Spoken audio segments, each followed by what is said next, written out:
Volume 2, Chapter 50. Lorna's room. It was spotless, but it was so bleak that it was hard to believe that it belonged to a noble lady. There was only a large bed, a few swords, and a small table by the window. Lorna was sitting on the bed, pondering something. Sigh. She shook her head and looked out the window. The fierce blizzard seemed to reflect her complicated feelings. What a useless worry. She remembered what Yan had said during the expedition. A useless worry, this? It was then. Bang! Someone opened the door as if to break it and came in. Charl. It was Charl, who was staying in the room next to Lorna. She came in with an urgent face, but before she could say anything, Lorna spoke first. Did I do something wrong? Huh. Bringing the barbarian children. I still have the words of the Silent Knight Commander and his old appearance in my head. At that, Charl hesitated and approached the bed where Lorna was sitting. She had come to find her for an urgent matter, but seeing Lorna's state, she seemed more urgent. It was your will to save the children, wasn't it? Yes, that's right. But why do I feel like I did something wrong? Lorna's words made Charl sigh deeply. Lorna.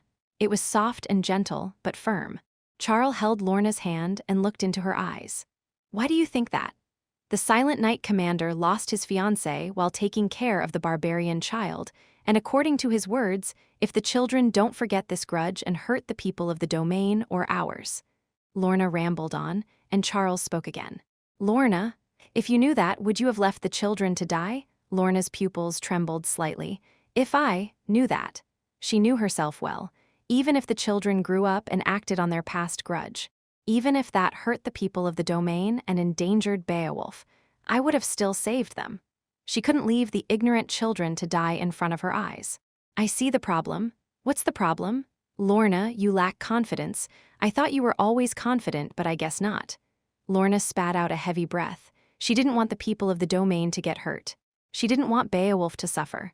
But she didn't want to see the barbarian children die either. Why? No reason. She just didn't like it. Charl quietly caressed Lorna's hand and said, Do you remember what I told you a while ago? What? That I was an orphan. Lorna nodded slowly. She casually mentioned that she was an orphan when they bought fur clothes in Villian City. If I were in your position, I would have left the children to die. Lorna didn't say anything to Charl's harsh words. Charl continued, I had to beg and steal to fill my stomach even in such a prosperous city. A mere 10-year-old kid, and an orphan at that, had no adults to give him a job. Charl recalled his past faintly. So I had to commit crimes to survive, and if I got caught, I had to be beaten mercilessly. That's not all. There were many bad adults who tried to catch and sell orphans, so sometimes I thought it would be better to die. The label of an orphan kept pushing me into despair. Lorna listened quietly to Charl's words. So if I were in your position, I would have killed the barbarian children cleanly.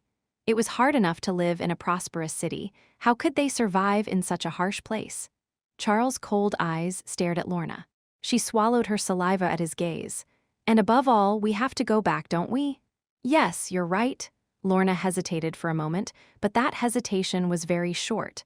I can't bear to see the children die. Why? No reason. I just don't like it. It's not the children's fault, it's the adults. Once opened, her mouth poured out words without a pause. The only reason the children have to die is because they are barbarians, born in the snow. Does that make sense to die for that? I don't think so. Charl tackled Lorna's words. Then what do you want to do? Lorna, you can't take responsibility for those children. Are you going to give up the Dragon Soldier project? Lorna bit her lips. She didn't need to participate in the Dragon Soldier project if she just wanted to increase her power. She could learn magic as a direct descendant of Beowulf, and even if she put that aside, there were plenty of excellent knights who could teach her. But she had a reason to go to a special unit or an agency that dealt with information. Charles spoke sharply. You saved them on your own without any responsibility, Lorna, and you ignored the opinions of other knights. Charles' words were like sharp blades that stabbed Lorna's chest. She was not wrong. She was in no position to take care of the children she had saved. I know. Lorna, you used the love you received. I know that too. And when you leave this place, the barbarian children will have to live on scraps again. Who knows? They might be kicked out in the cold again. That might happen. Lorna got up from her seat, and then she looked at Charl with a different look. Not glaring, but looking. She was not wrong, and she respected that. Yes. I'm irresponsible and I might be hypocritical, and I might be doing this for my own satisfaction, but I have nothing to say. But I still want to do it.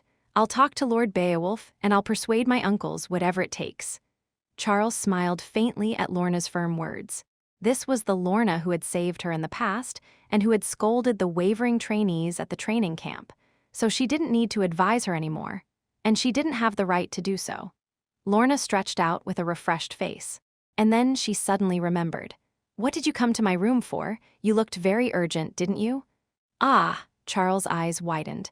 She had completely forgotten because of the conversation with Lorna. Right now, Yan and Magnani are with the Frost Knights. It was then, whoosh, whoosh, whoosh.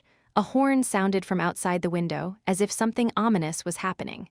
Charles stopped his words and turned his head to the window. What is this? Lorna also got up from her seat with a serious face and walked to the window. There was only one meaning to the horn that was ringing from the wall that entered the Beowulf domain. Lorna opened her eyes wide and shouted, "An invasion?" As soon as her words ended, fire arrows poured into the domain from beyond the wall. What is this? Get your weapons and come out quickly. It looks like an emergency." At that moment, Yan was lying flat on the training ground, having finished his sparring with the Frost Knights. The sparring, which was not a duel of life and death, but a way to cultivate martial arts and friendship, ended up being a good thing for both sides. What a monster! Cruel, who was squatting next to Yan, muttered grumpily. Unlike him, who had been miserably defeated by the Silent Knight commander, who didn't even use a sword, Yan had overcome the Frost Knights under the same conditions. That's when it happened. Pee-woo-woo-woo, pee-woo-woo. Just like Lorna's room, the horn sounded in the training ground, and they felt the outside of the training ground getting noisy. Cruel tilted his head and got up from his seat. What's going on? Unlike Cruel, who knew nothing, Yan's eyes sank low. He got up from his seat and dusted off his butt. There's only two reasons to blow the horn in this territory: a ceremony or an emergency. A ceremony. I didn't hear anyone was coming. Oh, did the Duke of Beowulf come back? Yan shook his head. No, I think it's an emergency. He put his wooden sword back in its place and went out of the training ground with Cruel. As soon as they went out, they could see how urgent the situation was. Some of the knights were evacuating the servants who worked for the Beowulf family, and the rest of the knights were arming themselves and lining up in front of the main gate, waiting for orders. Yan's eyes caught Lorna and Charl behind the knights. Then, someone in an ominous armor stood in front of the knights. Hans! Cruel pointed at Hans, who was armed with a shocked face. Where did the refined suit and polite attitude go? The Hans now had the aura of a veteran warrior. It's annoying. If that guy is armed like that, it's not a normal situation. Yan was going to check on Ascalon as soon as the sparring was over. He had mostly figured out the Beowulf family's unique mana technique, Snow Soul, and their representative swordsmanship, Cold Wave, after sparring with 20 or so people using mana. He had learned the Dragon's Breath, so he couldn't create Snow Soul, but he was confident that he could create a similar flow using the Mana Heart. If I have enough mana, I can even create a planet close to Snow Soul. But it seemed like he had to push back the task of checking on Ascalon in this situation. Hans, who stood proudly in front, took a deep breath and looked at each of the knights in front of him. Then his gaze stopped at Lorna and Charl. I told you to evacuate the lady and Charl. The knight next to him bowed his waist at his low tone. She said she wouldn't go in and got angry, so I couldn't help it. You stupid bastard. Hans glared at the knight with his eyes wide open. Do you know what could happen if the lady comes out in this situation? He's saying that for Lorna. He was talking to the knight, but his meaning was blaming Lorna. Lorna, who wore armor similar to the Frost Knights but looked sturdier, opened her mouth. Hans, this is not the time to fight over such trivial things. She pointed at the castle, where smoke was rising, with her finger. The enemy has already reached our necks. That was the moment. A man in light leather armor, unlike the knights, ran towards them. The man's worn-out armor, broken teeth, and blood-stained hair looked ominous. Ranger? Yan realized the current situation when he heard Lorna's murmuring. Around the territory. That is, a ranger who explored the snowfield came here in that state. Before Yan's thought was over, the ranger shouted in a trembling voice. A huge army is coming, a barbarian army. There are more than 30,000 of them. The knights, hands, and the trainees were chilled by the unbelievable report. But that wasn't the end of it. And, the ranger said with his shaking eyes, the great chief has appeared. He's breaking the gate by himself and letting the barbarians in. The great chief. Yan clenched his eyes when he heard the report that Vilai had been spotted. FCK. If he had known this, he would have gone to the warehouse and grabbed a scallon. Yan clenched the object in his pocket. This has to work. Chapter 51. The barbarians' attack was so fierce that it was terrifying. It was as if they would break through the north wall, which had never been breached before. Roar, huff, huff. Stop them, don't let them get behind the castle. Die, you barbarian bastards. The battle on the wall was more than fierce, it was gruesome. The knights and soldiers were barely holding back the barbarians who entered through the broken wall. The current knight order defending the wall was one of the 3 knight orders of Beowulf, the White Knight Knight Order. They were in charge of protecting the territory, unlike the ironclad Knight Order that hunted down the barbarians and the Frost Knight Order that escorted the Duke. The White Knight Knight Commander was furious at the sight of his dying knights and soldiers. How did such a large army get so close to us? What were the Rangers doing? According to the report, the barbarian chiefs targeted the Rangers who were scouting first. That's why I suggested that we need someone with strong combat skills among the Rangers. Scouting is not everything. See, sir, there are too many of them. We were doomed. The defense line was pushed back by the wave of barbarians that crashed like a storm, and then, come out, you cowards, come out. Brothers. Revenge. The giants who had a hard time being seen as human joined the fray, and the knights lost their minds. They are the chiefs. Everyone, fire the signal flares. We can stop them. We are Beowulf of the North Wall. Hold on until the Duke arrives. Think of your families behind you. Fight to the death. The knights who had filled their eyes with rage faced the chiefs, but clang, thud, thud, thud, thud. They were not enough to stop the chiefs who had monstrous strength. The knights gritted their teeth and raised their sword aura, but the chiefs became more berserk as they got wounded. Whoosh, boom. Saw, save me. The chiefs swung their fists and maces, and dozens of soldiers died each time. The one who was commanding the knights and soldiers at the back of the wall shouted, White Knight Knight Order, focus on killing the chiefs. The White Knight Knight Order, which was in charge of protecting the territory, was one of the 3 swords of Beowulf. They were not weak by any means. Die. Die, but the chiefs were not the only problem. The tide of barbarian warriors that poured in was too much to handle. It was not a matter of strength. It was impossible to stop 10 hands with one hand. In this situation, one knight had to stop hundreds, thousands of barbarians. And that was not all. Save me, Sir Knight. Kaya, the barbarian warriors who crossed the defense line were slaughtering the people of the territory. They looked like they wanted to pay back everything they had suffered. The knights' swords wavered as they heard the dying screams of the people behind them. Hook, you damn barbarians. The White Knight Knight Commander stabbed his sword into the forehead of a chief and gasped for breath. Shiver, then he felt a killing intent and quickly threw his sword and rolled on the ground. Clang, a barbarian who had approached from behind smashed the place where he had been. The White Knight Knight Commander smiled bitterly. Even if the reinforcements arrived, it would be too late.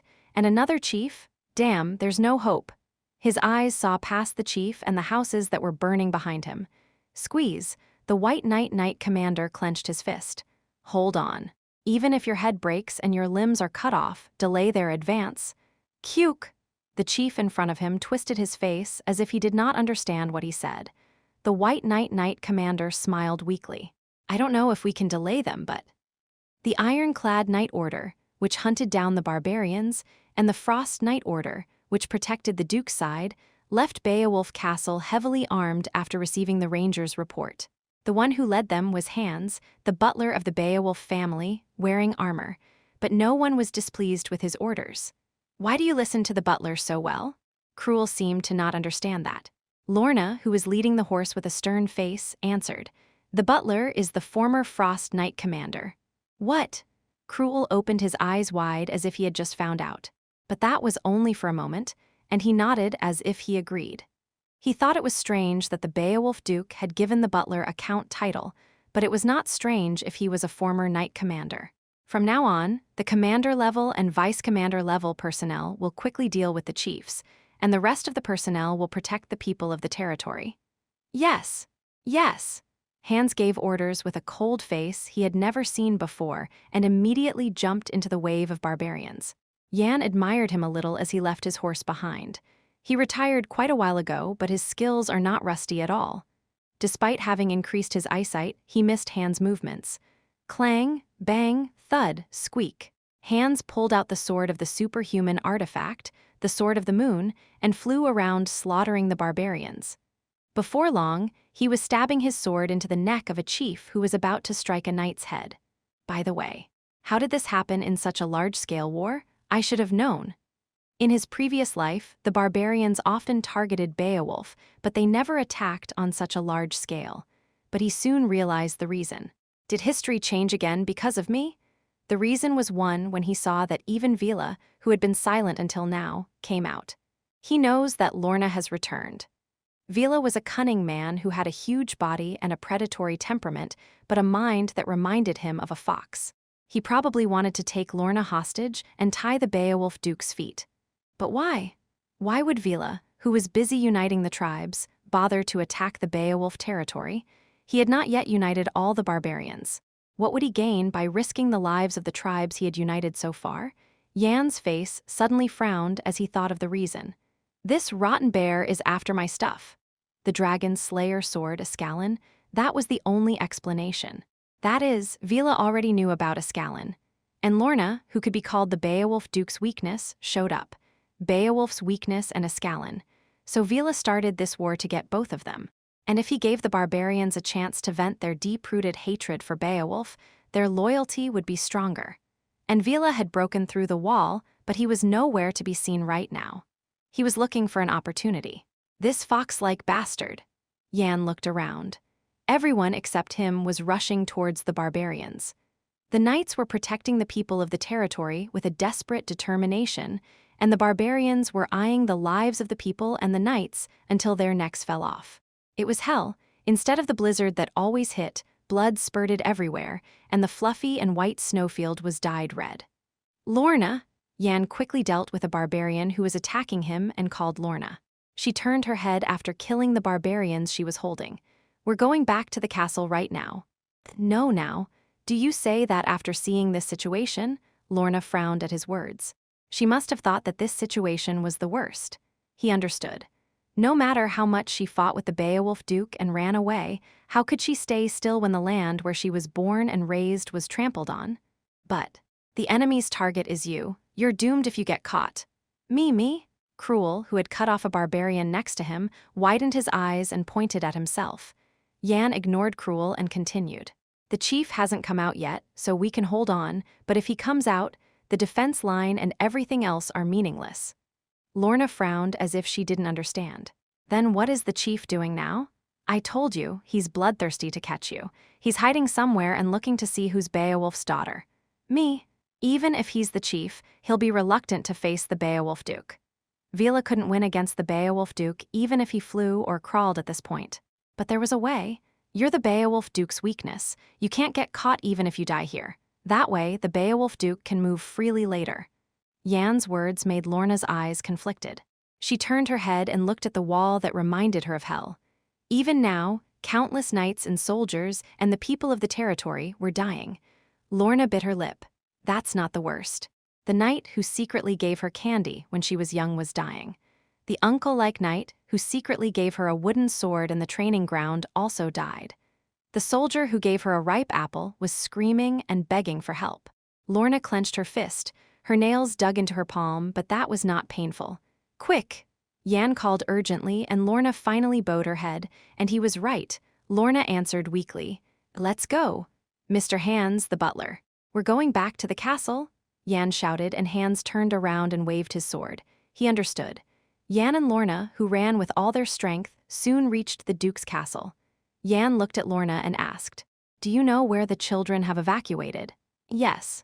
Is it safe there, or do we have to get out of this castle right now? It's a shelter that the Duke made with care for emergencies. He said that even superhumans can't make a sound there, so it should be safe. Lead me there. Lorna frowned at Yan's tone of command, but she nodded without a word, knowing the urgency of the situation. It was when Yan was about to take a step. Boom! With a huge explosion, the castle shook from side to side. A shock that felt like an earthquake. Something was stuck in the wall of the training ground next to Yan. Yan and Lorna's pupils widened as they confirmed the identity of that thing. A spire? It was a spire with a pointed end.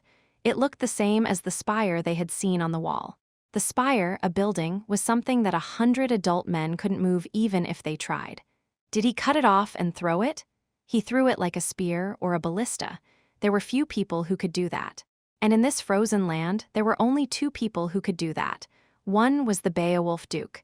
The other was the chief, the king of the barbarians, Vila. Yan hardened his expression and tried to get away from the spire with Lorna. This meant that the chief had identified Lorna next to him, so he had to hurry, even if it was a minute. Shiver. Yan felt a chill on the back of his neck. He slowly turned his head. He saw someone huge looking at him from beyond the spire stuck in the castle. A red-haired man with eyes as big as a king's ball. His teeth, which grew in any way, were clenched, and he gave a terrifying smile. It was Vila, the one he had been wary of. He seemed to already be aware of his existence. This is really fucked up. Yan raised his head and looked at the ceiling. When will the Duke arrive? Before that, could he survive? Chapter 52. Vila looked at the situation from the top of the wall. The tribesmen he had brought with him were pushing back the forces of the Beowulf Duke. He should have been happy, but his expression was cold as ice. It doesn't matter anyway. Once the Beowulf Duke arrives, it's all over. He was one of the peaks of the empire, a 4-star duke. No matter how many tens of thousands of troops and brave chiefs they had. In front of the Beowulf Duke, one of the 4-star dukes, they were nothing but scarecrows. No, they might not even be scarecrows. They would die without being able to withstand his aura. As he was thinking that, something caught his keen senses. He saw mana that was very similar to the Beowulf Duke's temperament, which he had seen a long time ago. The Ducal Palace. I was hoping for a blood relative of Beowulf, but what a disappointment. The knights and the people of the domain were fighting for their lives, but the person himself was hiding in the Ducal Palace. Vila walked towards the spire of the wall.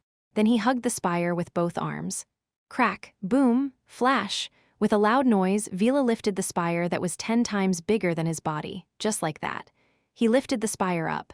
Crash, bang, he threw it at the Ducal Palace. The spire that tore through the air like a ballista bolt slammed into the Ducal Palace. His eyes showed a hint of interest. Who is that? Right in front of where the spire hit. A young man who was looking at him without flinching or showing fear. It wasn't because of his appearance that he was interested. Why do I feel my energy from him? He felt his own energy faintly from the young man. Zing! Vila's large eyes changed. His brown pupils turned red and a mysterious pattern appeared in them. Ho! Vila exclaimed and stomped his foot on the wall. Boom! Yan frowned as he looked at Vila. This crazy!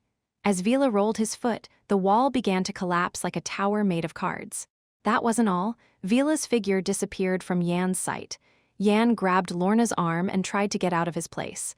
What are you doing? We have to get out of here right now. Kid. Yan turned his head at the thick voice coming from next to him. Red hair that reminded him of an ogre, a huge body with well-developed muscles that filled it, and red pupils with strange patterns engraved on them. Damn it! Yan knew what those eyes were. Divine eye, the eye that can see mana. Unlike ordinary people, those who have learned mana can feel mana. But they can't see it. That was a common feature of everyone from the 9th grade knights to the 4-star dukes, who were superhumans among superhumans. If they could see mana, there would be no such word as secret transmission. How can they pass it on secretly? They just have to watch how they use it. That's why Vila was the nemesis of those who learned mana. Being able to see mana means you can do a lot more than you think.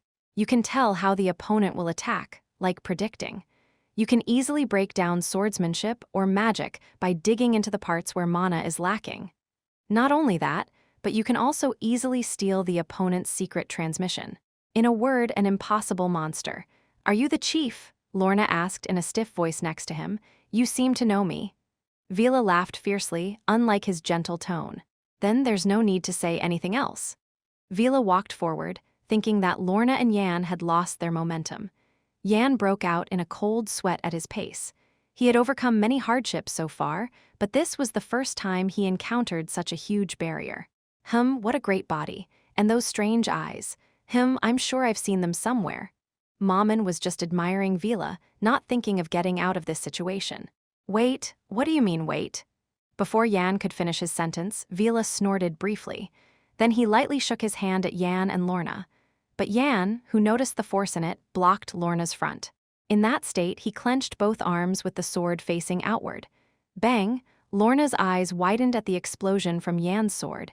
She couldn't see Vila's attack in her eyes. Yan shook his trembling arm hard. Listen to me first. What? Ha, you're a funny guy. You're different from the other Empire bastards. You're using weird mana. Vila looked at Yan, who blocked his attack with an interested expression. Unlike the knights who gathered mana below their navel, Yan was stacking mana in his heart. It was a way that was similar to the magician he had met before, but completely different. Yan ignored Vila's curiosity and took something out of his pocket. Vila's face twisted when he saw it. Why do you have that? I got it from a nomadic chief named Haber. What Yan took out was a bone bracelet he received from the battle with Haber. Vila's eyes were filled with conflict when he saw it. Does it work? Yan knew that Vila was merciless to his enemies, but he cared terribly for his family. Of course, it was a bit different from the concept of caring for ordinary people, due to the nature of the barbarians. Vila walked up to Yan and grabbed the bone bracelet he was holding. A faint emotion came into his eyes. Haber, he was a good guy. He was definitely one of the best chiefs. I vaguely remember his fierce eyes that looked at me straight even when he was starving to death 10 years ago. His legacy. Then, Vila's face hardened. If I had met you somewhere on the plateau, I wouldn't have minded. But unfortunately, this is a battlefield. Yan's face twisted. Damn it, Vila said, looking at Yan's face. But since Haber entrusted you with my token, I won't kill you. I'll just break your arms and legs and leave. But I'll take the one behind you. With that, a different momentum from before rose from Vila's body. It was an oppressive force that made Yan, who had met all kinds of monsters, freeze and dry his mouth. You'll die like that, wake up. If you, who survived in my lair, lose to that muscle idiot, I can't hold my head up. Maman licked his tongue in his head and woke Yan up. Thanks. Yan glanced at Lorna, who was stiff as a rock behind him. Damn it, I can barely take care of myself. One of Yan's hypotheses. To lift a scallon, which only the Beowulf Duke had lifted, he needed soul fusion. And to steal the soul fusion, he had to save Lorna somehow. Yan grabbed Lorna's waist and slammed the ground. Haste! A faint magic circle was drawn on Yan's legs. That wasn't all. The mana heart rotated violently inside his body. The mana went around and around the blood vessels and headed towards the legs affected by the magic of haste. Black Dragon attack Rising Dragon Yan, who took care of Lorna, drew a black line with his figure and went to a place where Vila's body was hard to enter. Vila lifted his lips at the speed that even the ordinary chiefs couldn't follow. At that age, that much. Interesting. Boom. Vila's right foot dug into the ground like mud. Dust flew and splashed around him. Just like that, Vila bent his right knee and smiled. He slammed the ground. Bang, bang, the ground of the castle broke and Vila sprang forward.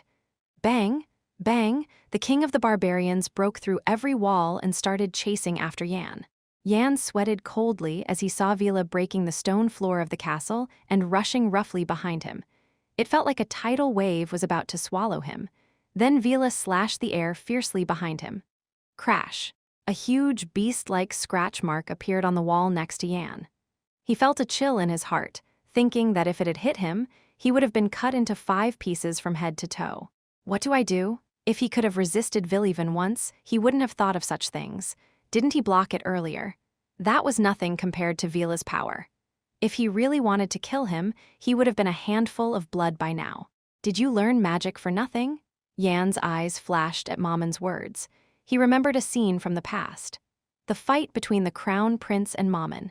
Except for the fact that his and Maman's magic skills were worlds apart, it was the same situation. Yan, who had been running straight without looking back, let go of Lorna he was holding. From now on, you run with all your strength? In that state, Yan casually shoved his sword into his waist and turned his body around. Thump, thump. the heartbeat of the mana heart that he felt for the first time in a long time. Yan recalled what Mammon had done in the battle with the crown prince and shook his hand. Iron wall? At his shout, a magic circle was engraved on the ground below and began to spin vigorously. And then, boom, an iron wall bigger than Yan's body filled the space.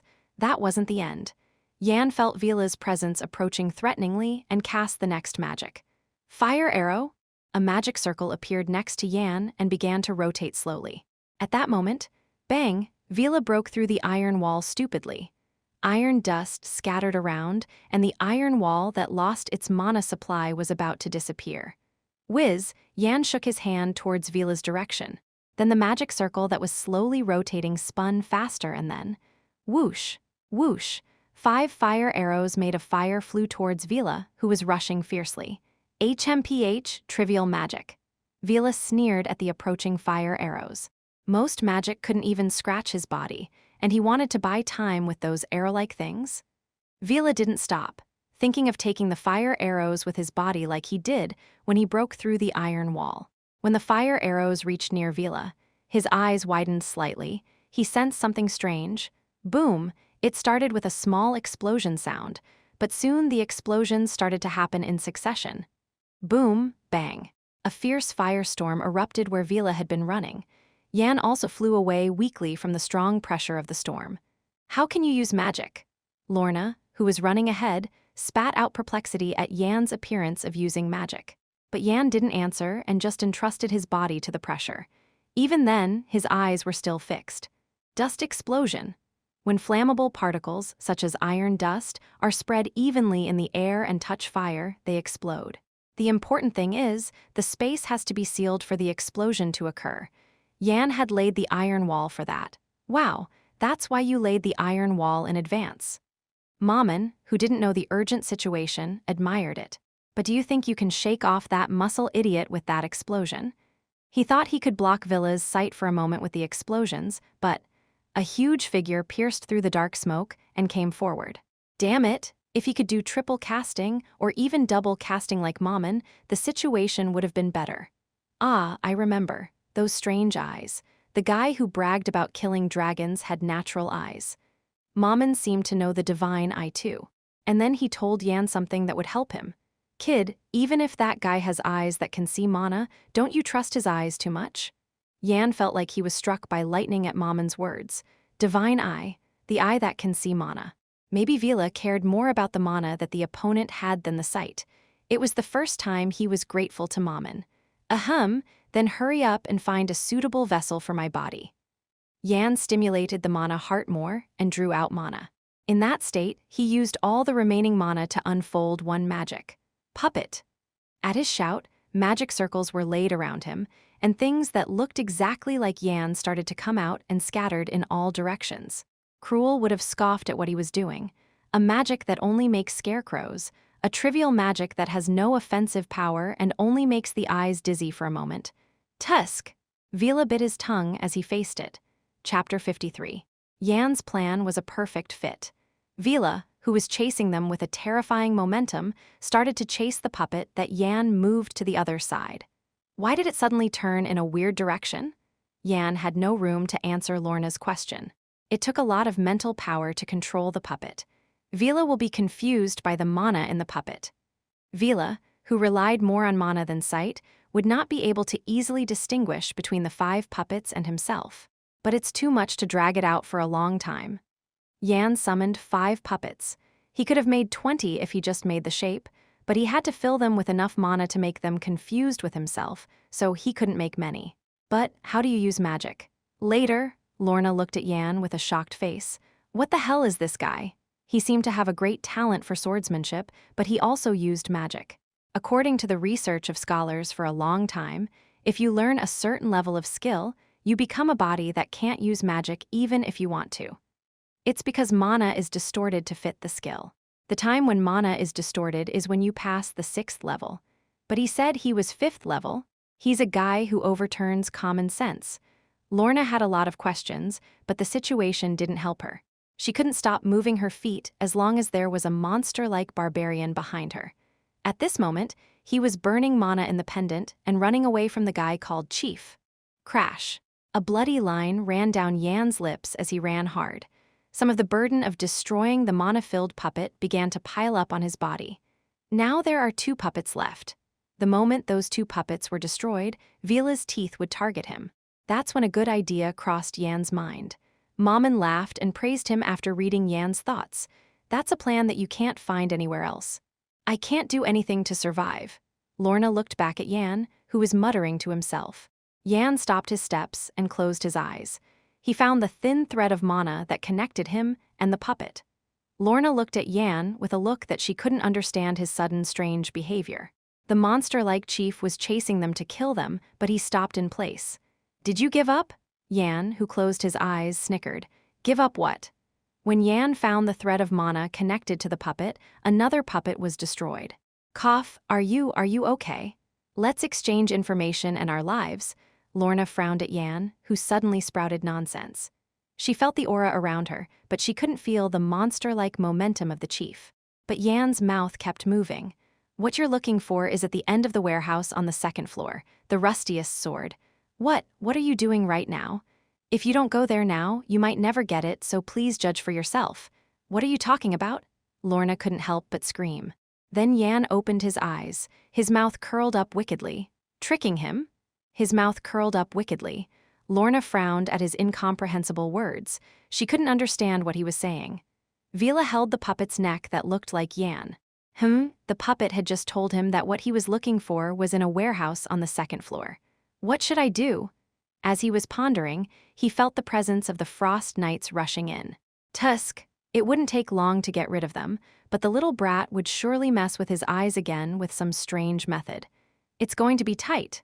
If he had no time limit, he would kill all the Frost Knights and chase after him.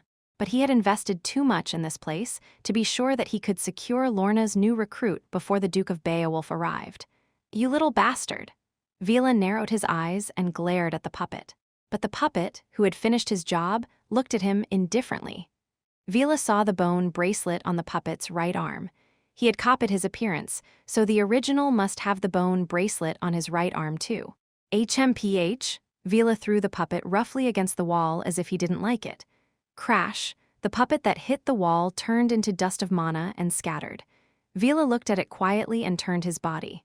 Just give me one chance to see that Huber bastard. It would be perfect to catch Lorna, but he could be satisfied with getting the Emperor's sword. Vila ignored the traces of Lorna and Yan that he felt far away and headed to the warehouse where Ascalon was. Clank, Vila, who had entered by crushing the iron door of the warehouse, smiled with satisfaction at the sight inside. It's easier than I thought. He stepped forward with a cheerful step. If the Emperor's sword was here as the brat said, he didn't need to take Lorna. He thought the Emperor's sword was hidden in a vault-like place that only the Duke of Beowulf knew. So he planned to get the Emperor's sword by exchanging Lorna as a bargaining chip to the Duke of Beowulf. But he didn't have to bother with that. Every time Vila walked forward, a thumping sound echoed in the warehouse. These are definitely better weapons than what our nomads use. The weapons displayed in the warehouse all had formidable blades.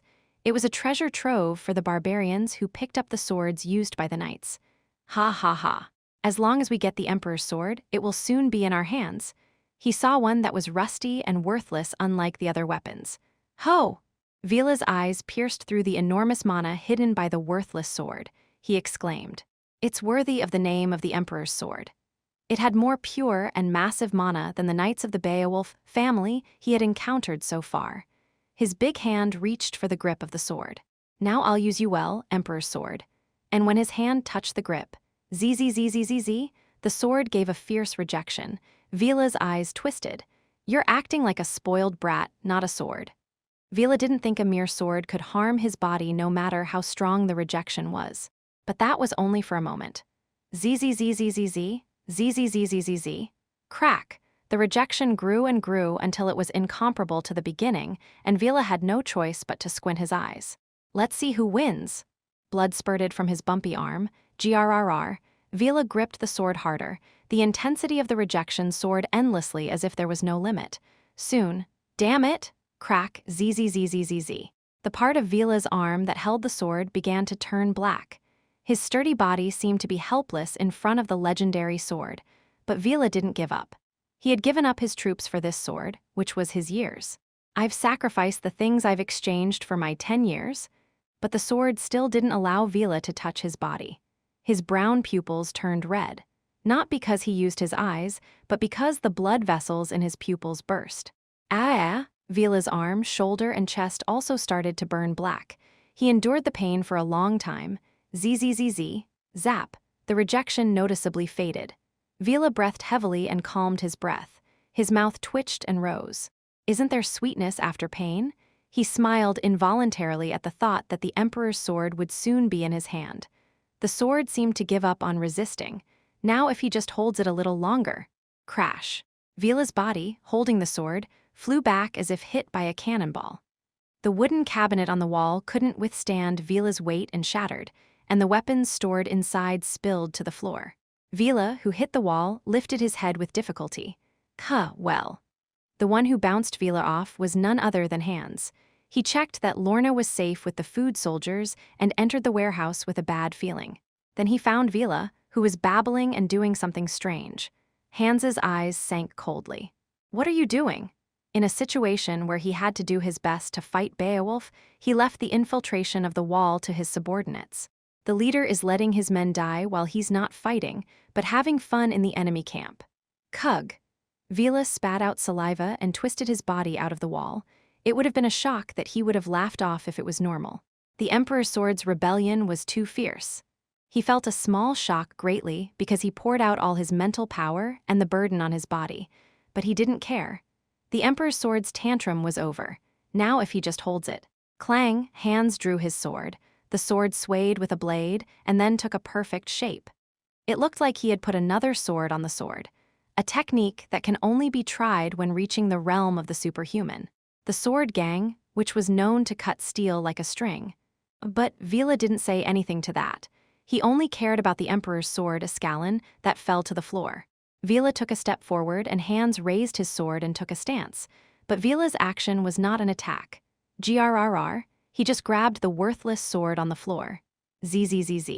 Vila's eyes widened at the rejection from the sword. The rejection started again as if it was the first time. He had endured 90% of the rejection and only 10% was left, or maybe even less than 10%. But, do I have to start over? Crack. Vila clenched his teeth as if to break them and threw the sword he was holding. Then he lifted his head and glared at Hans.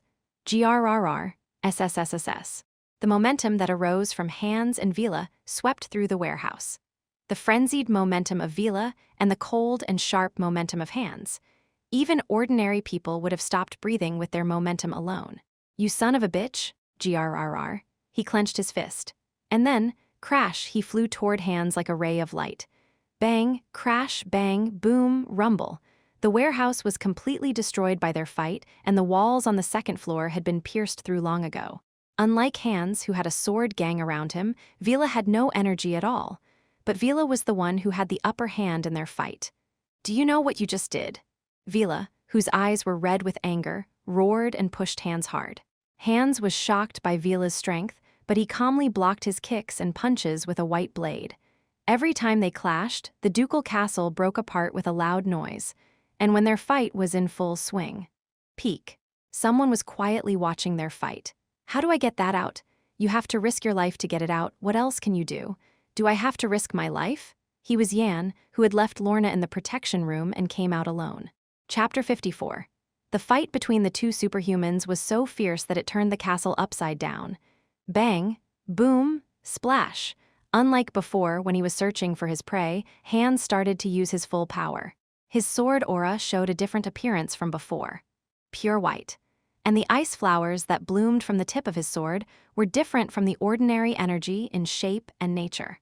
Even Vila felt a sense of caution and did not try to easily break the ice flowers. That's one of the branches of the water, attribute, the ice, attribute. Mammon said as he looked at the ice flowers that bloomed from Hans' sword. Hans shook his sword slightly, and the petals started to fly towards Vila. The petals that fluttered in the air seemed to fly away with a slight breeze, but Vila's face was crumpled as he looked at them. Damn it. There was another guy like this besides the Duke of Beowulf. Mammon admired Hans' ice flowers. Each of those petals would kill any ordinary guy without a sound. Yan also felt it. The energy that was contained in each petal was beyond imagination. Can I block even one of those? Maman laughed at Yan's thought. You think you can block that with your pathetic mana? Who will find my body if you die? Yan snorted and turned his head. Vila, who was spitting out his anger like crazy before, was now touching the petals with a serious face and destroying them. His hand movements were as delicate as a woman arranging flowers. It was incredibly bizarre. Vila, who even the ogres would call brother, was arranging flowers. I thought he only had a bandit-like spirit and lacked finesse, but he instinctively added softness to it. Truly an imperial bandit. Yan noticed that Vila was not used to smoothly passing the petals that hesitated in between. But as time passed, Vila's hand movements became more graceful, and the time to release the energy inside the petals became faster. This won't do. Look carefully. I don't know much, but they say that every battle like that is a great help to swordsmen like you. As Maman said, it was a fate for those who used skills to see the fights of the superhumans up close. Especially if it was a life-and-death struggle, there was nothing more to ask for. They could see things that they couldn't normally feel visually and blatantly, and there was a lot to learn and see depending on the progress of the fight. But Yan was different from the others. He was a person who walked the same path again. Nothing would change by watching their fight. He had already seen and participated in countless battles of all kinds of superhumans. Yan, who took his eyes off the fierce battle, found a scallon which was dangling near hands. I have to grab that first. What is the formula of Sialhin? Are you crazy? That's the vision of the Beowulf Duke. What are you talking about? What is that? Who are you? How do you know the mana movement path of Sialhin? Who are you? He succeeded in tearing out the formula of Sialhin from Lorna. She didn't seem to want to tell him willingly. Who was he? It was nothing for Yan, who had faced the big shots of the Empire, to roast a rookie who hadn't even grown his fur.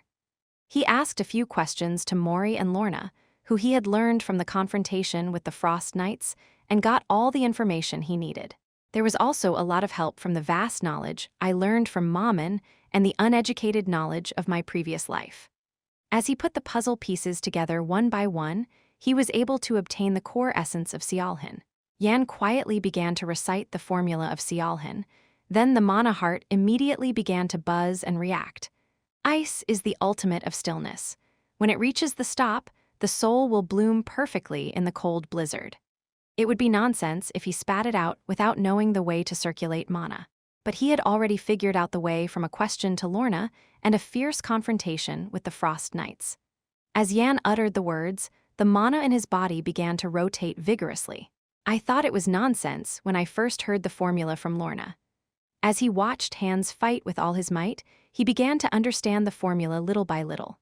Unlike Vila, who spewed out all kinds of attacks fiercely, Hans was exerting his maximum power with minimal movement. As Yan, who specialized in creating gaps by moving faster than his opponent and dazzling his eyes, it was a strange sight. Yan, who was reciting the formula of Sialhin to grab a scallon, soon became immersed in the fight between Hans and Vila. Evil. At first, the sound of the surrounding terrain being destroyed began to fade. After a while, this time everything except their fight gradually disappeared. The collapsing walls, the crumbling floor, the flying furniture, and finally, pop, there was nothing in Yan's eyes and ears except their fight, when Yan's whole mind was focused on it. Du-woong, woo-woong. The mana heart began to change. Transparent and fierce mana split from the sun and crossed the moon and changed into a mass, the manifestation of yin energy. Originally, this was the stage of releasing mana. But the mana seemed to have intelligence and began to act anew. Whirring, the mana began to gather together. The mass of yin energy changed anew. Blue, and a very cold feeling of blue. The color was different from the white mana that the Knights of Beowulf usually had, but there was something similar. The blue mana began to make a new planet in Yan's mana heart like a silkworm making a cocoon. Wow, the water dragon is a water dragon, but what's different? Or should I call it Mercury now? Maman watched it with curiosity. Time passed. Before long, the figures of the two superhumans disappeared from Yan's eyes. Now all that was left was the white shining ice flower and the crimson energy that seemed to destroy everything. Thud! Jan, who was standing still, twitched his body. Hey, old man. Are you running out of strength? Hands began to be pushed back as time passed. Ki Chang, the power of the ice flower was strong, but the opponent on the other side was too bad. It was hard to inflict a fatal wound on Vila, who had a perfect body that would be called the strongest creature on the ground in the future, with only the ice flower. The amount of mana that went into the ice flower was considerable, so it was not enough to be satisfied with a slight injury. Hoo-wook. But Hans couldn't let go of his sword even if he was exhausted.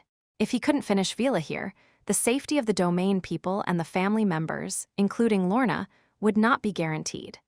The Beowulf Duke and the domain that he had protected for a long time made Hans' shoulders heavy.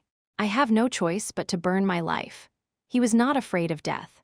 After all, the Knights of the North had lived with the fact that they could die someday in their hearts since they first received the knight's appointment. Besides, he was at the level of enjoying longevity. But he felt a bit bitter thinking that he would never see the lady again. If he had known this, he would have spent more time with the lady. Hans' eyes lit up with a determined light, and the black turned whiter than before. Let's fall to hell together. Hans' face changed. Sudden aging began. This meant that Hans was volatilizing his life. Sayak 3 ice flowers bloomed on the trajectory he swung his sword. At that moment, Hans' appearance aged rapidly. If he had been a middle-aged man in his 40s until now, he was now an old man over 60. Now that I've released this ice flower, I'll die. But he had no regrets. He protected the lady, so that the lord who executed the crown prince would not suffer the sorrow of losing his child again. It was then. Pulp. The eyes of the 2 superhumans who were fighting momentarily turned to another place. There was Jan, who was emitting an ominous energy. It was enough to be confused by the sudden phenomenon, but Hans turned his head back and looked at Vila. It was not the time to look away, but Vila seemed to have a different idea. This crazy, what is that? He exclaimed in horror and pulled away from Hans, who was stuck to him. Hans frowned. He didn't know why he was horrified. Mana hole is 3? Mana hole, what is that? Before Hans could ask what his mana hole was, Jan's eyes slowly opened. Hans was startled by his eyes, which were dripping with light. It was a weak momentum compared to himself and Vila. He realized something, or got something. The discomfort he felt from him stopped the fight of the superhumans. Jan, who opened his eyes, finally opened his mouth. Hans, throw me the sword that fell on the floor. Hurry! A very urgent voice. Hans felt the discomfort break at once. It's unmistakably his usual self. Hans smiled bitterly and turned his head to where Jan pointed. Hans opened his eyes wide when he confirmed the identity of the sword that Jan mentioned. It was a sword that he couldn't hear even if he tried hard. The only person who lifted this sword was the Beowulf Duke. Blow up the whole floor? As soon as Jan's words were over, Hans rolled his feet. Quang, the floor where the sword was placed cracked and floated in the air, and Hans kicked it hard. Quang. With a loud noise, the sword that was floating in the air flew like an arrow toward Jan. Jan clutched his heart. Dong, dong, dong. A different drum sound rang and a new planet showed off its presence. If my hypothesis is all wrong, I'm screwed. He couldn't say it was the perfect Sialhan that Lorna had, but he made a planet that was similar to it. He made it by combining the formula and operation method that Lorna taught him with the mana flow of the Frost Knights. Mercury. Jan prayed that his hypothesis was right and grabbed the sword. Wu-woong. He didn't feel the severe pain and the weight of the mountain that he had felt before. Sarararak. Escalon shed the rust that filled the blade as if it was shedding its skin. The white blade and the plain grip. Escalon fit perfectly in his hand as if he had held it since he was young. An enormous energy flowed into his hand from Escalon. It wasn't the pain he had felt before. It was something he could call power. This is the dragon-slaying sword that the dragon slayer used. Mammon was flustered as if he knew Escalon. Jan glanced at Escalon and turned his head sharply. Vila's eyes were red and he glared at him, but he wasn't too worried. The power that flowed from Escalon was enough to handle Vila. Sir, please rest, Jan said, and Hans got up with difficulty. I can't rest when I hear that. Hans twisted his body for a moment, but soon straightened up. Then he twisted his mouth. But I was the leader of the Frost Knights. Are you responsible if you go to the grave? Don't worry, Beowulf is not so petty. Yan chuckled at Han's joke and took a stance. Despite the sharp momentum of the two, Vila did not shrink but roared. "You bastard, that's mine!" Vila's eyes were fixed on a scallon that Yan was holding. His eyes turned red again and he ran toward Yan, not Han's. Quack quack quack wang. Yan calmly adjusted his breath at the sight of Vila running over and turning the floor upside down. Jeer it. It felt like a mountain was flying towards him. He felt numb from head to toe just by looking at it. Ascalon reacted to the Sialhan of the north. It was much more effective to use the sword of the Beowulf family than to use the dark dragon power, even though it was still immature. The mana that flowed from Mercury circled Yan's body and soon spewed out as cold. Yan slowly lifted his sword and lowered it. Quack quack quack quack quack wang, Kurung, and what happened? Hans and Yan both opened their mouths wide. Chapter 55. With a swift slash, Yan shattered the castle's outer wall along with Vila, leaving a gaping hole in its wake. "Ah, truly," Vila muttered, pausing to touch his chest, furrowing his brows at the long diagonal wound that oozed blood. Though he couldn't manifest sword energy or force like those who channel mana through their meridians, his physical resilience was such that he could withstand even the mightiest sword force, capable of slicing through anything. "It's been a while since I've been hurt this badly," he noted, as blood continued to stream from the wound. "Hans, look out!" Hans exclaimed in shock, calling out to Yan. Yan's strike was so powerful that even Han's signature ice flowers couldn't inflict such damage. It was astonishing that Yan, whose realm was far inferior, had accomplished this feat. Yan himself was equally taken aback. Even if he had imitated the Frost Knight Order's swordsmanship to the fullest, could he truly possess such strength? He had felt an immense surge of power from Ascalon when he struck downward. It's just the Dragon Slayer sword's ability to halt the flow of mana and the burst of accumulated mana. "Don't mistake it for your own skill," Mammon advised, and Yan couldn't deny it. The vast power he had felt from Ascalon had been exhausted in that single blow. Silence fell as the intense battle they had anticipated was momentarily paused by Yan's wild strike. Vila was the first to break the silence. "That sword. It should have been mine." He realized that Ascalon could sever the mana flowing through his meridians and even wound his vital energy. A sword that cuts through mana, perfect for someone like him who could see mana. Hans chuckled at Vila's words. "If that were true, you would have been able to wield it, but it's not yours, is it?" From what Hans had seen, Vila had held the sword but ultimately couldn't lift it. He wasn't chosen. Hans then turned his gaze to Yan. "But how can that guy wield it?" The Ascalon in Yan's hands was no longer the unremarkable sword it once was.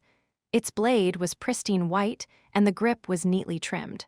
Despite its simple appearance, it exuded a strange magic that captivated the beholder. "Not mine, you say?" Vila scoffed at Han's remark. "Then I'll just take it." It was the way of the barbarian tribes, the law of the jungle. The weak are eaten and the strong eat. It was no different now. Even if Yan wielded the Emperor's sword, it would be his if taken by force. Vila's eyes reddened again, signaling the activation of his divine eye. His hefty body stomped the ground, and he lunged towards Yan like a ray of light. Yan quickly swung his sword, releasing a sword beam. Chrrrk. The sound of chains breaking accompanied the sword beam as it shot towards Vila, who didn't even flinch. Whoosh! Whoosh! The result was a spray of blood as Vila's skin was torn in several places. Yet he laughed heartily, as if merely tickled. "Ha ha ha, it's just a sting." While Ascalon's properties allowed it to leave minor injuries on Vila's steel-like body, it wasn't enough to cause significant damage like before. "Fall back," Hans, catching his breath, took a deep inhalation and charged towards Yan.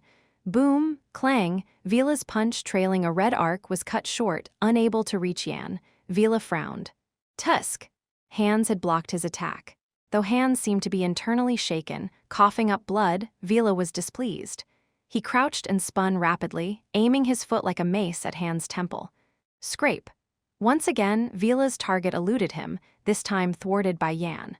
Although he managed to slightly graze the heel with Ascalon, boom, unable to withstand Vila's strength, Yan was flung against the wall. "Tui!" Yan spat out the blood rising in his throat and emerged from the wall, feeling a significant pain in his waist, indicating he couldn't last much longer. "Are you all right, butler?" Hans raised his hand in response to Yan's question, but his silence suggested he wasn't fine. I'll go all out, so please do the same, butler. Very well. Hans closed his eyes and began to breathe slowly. White breath escaped his lips, and a bright light overflowed from his eyes. Yan, too, amplified all the mana from his mana heart, utilizing all 3 planets. His face turned crimson as the mana amplified beyond his body's control. Here I go, Yan launched himself at Vila. Clash, clash, boom, bang, the collision of Yan's sword and Vila's fist resounded with a thunderous roar. Ha! Hans, who had quickly taken position behind Vila, swiftly conjured his ice flowers. Countless petals began to flutter, enveloping Vila's back. Rustle, crunch, the petals froze upon touching Vila's back. Now, Yan, wielding a scallon, swung it mightily. Oh no! Vila's back was frozen, limiting his range of motion. Consequently, his response to Yan's attack was momentarily delayed. With a resounding slash, Yan's blade carved through Vila's chest, crossing the previous diagonal wound and etching an X into his flesh. Yet Vila's lips curled into a smirk. This one's more bearable than I thought. It was too shallow, Yan realized, hastily preparing for a second strike. But before he could channel mana into a scallon, grr rumble. Vila's right foot scraped the ground with tremendous speed. Yan crossed his arms in defense, anticipating Vila's attack, but Vila wasn't aiming for him. Thump! Hans, who had been lurking behind, widened his eyes in surprise as Vila's foot came flying towards him. It was too late to dodge, and Vila's foot struck Hans' abdomen with force, sending him flying backward like a comet. Crash, crash, crash, crash. Hans burst through several walls, finally crashing at the edge of the castle. Yan's face twisted in horror as Hans was knocked out of the fight. Vila's eyes, burning with ferocity, now fixed on Yan. Clutching a scallon tighter, Yan gathered every ounce of mana he could muster. Is this your final struggle? Vila sneered, stepping forward with his right foot and readying his fists for an imminent strike. Dodge it! Mamon's voice echoed as Vila's massive form stretched forward. Swoosh. Ice prison? Thanks to Vila targeting Hans instead of Yan, a scallon was charged with ample mana.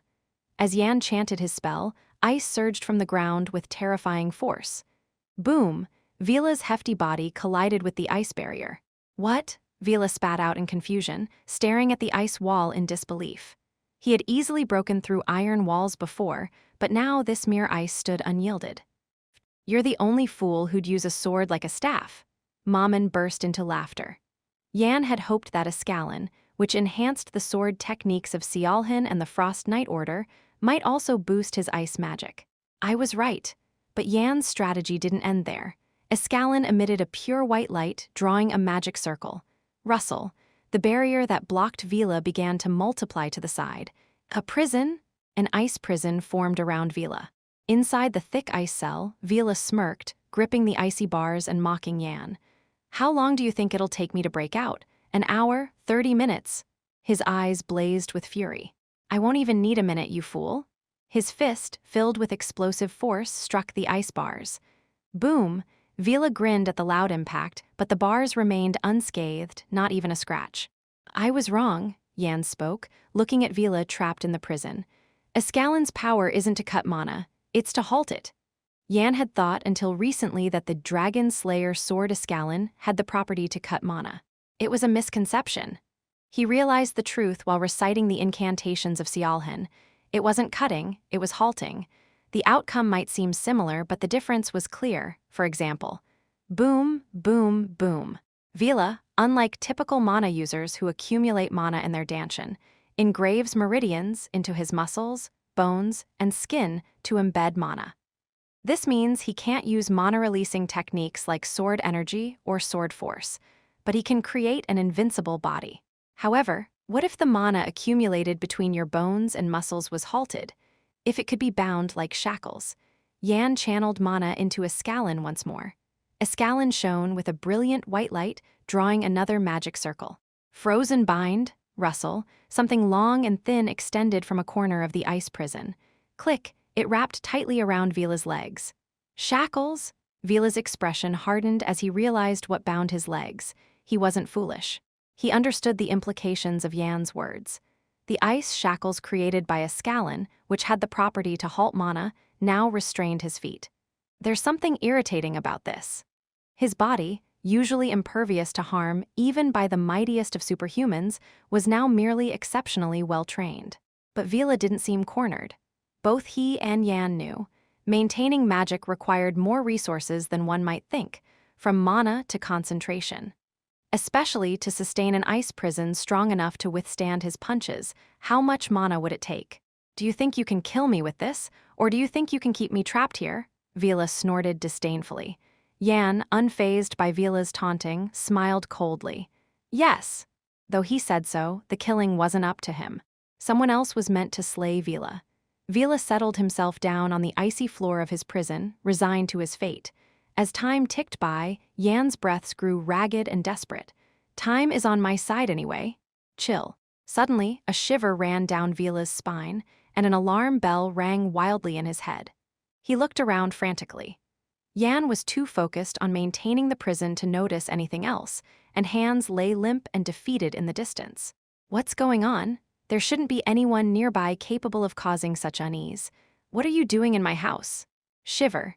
The ice prison crumbled with those words, and Yan fell backward, having exhausted all his mana. But Vila had no time to deal with Yan. His instincts screamed at him to flee or face certain death. Crack! Vila's attempt to escape was abruptly halted as if caught in a trap.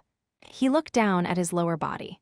Ice. The stone floor had frozen over, and the ice had gripped his legs, holding firm against his strength. Got nothing to say? Vila's eyes slowly turned towards the source of the voice. The outer wall, previously shattered by Yan's sword strike, now framed a middle-aged man with icy eyes glaring at him.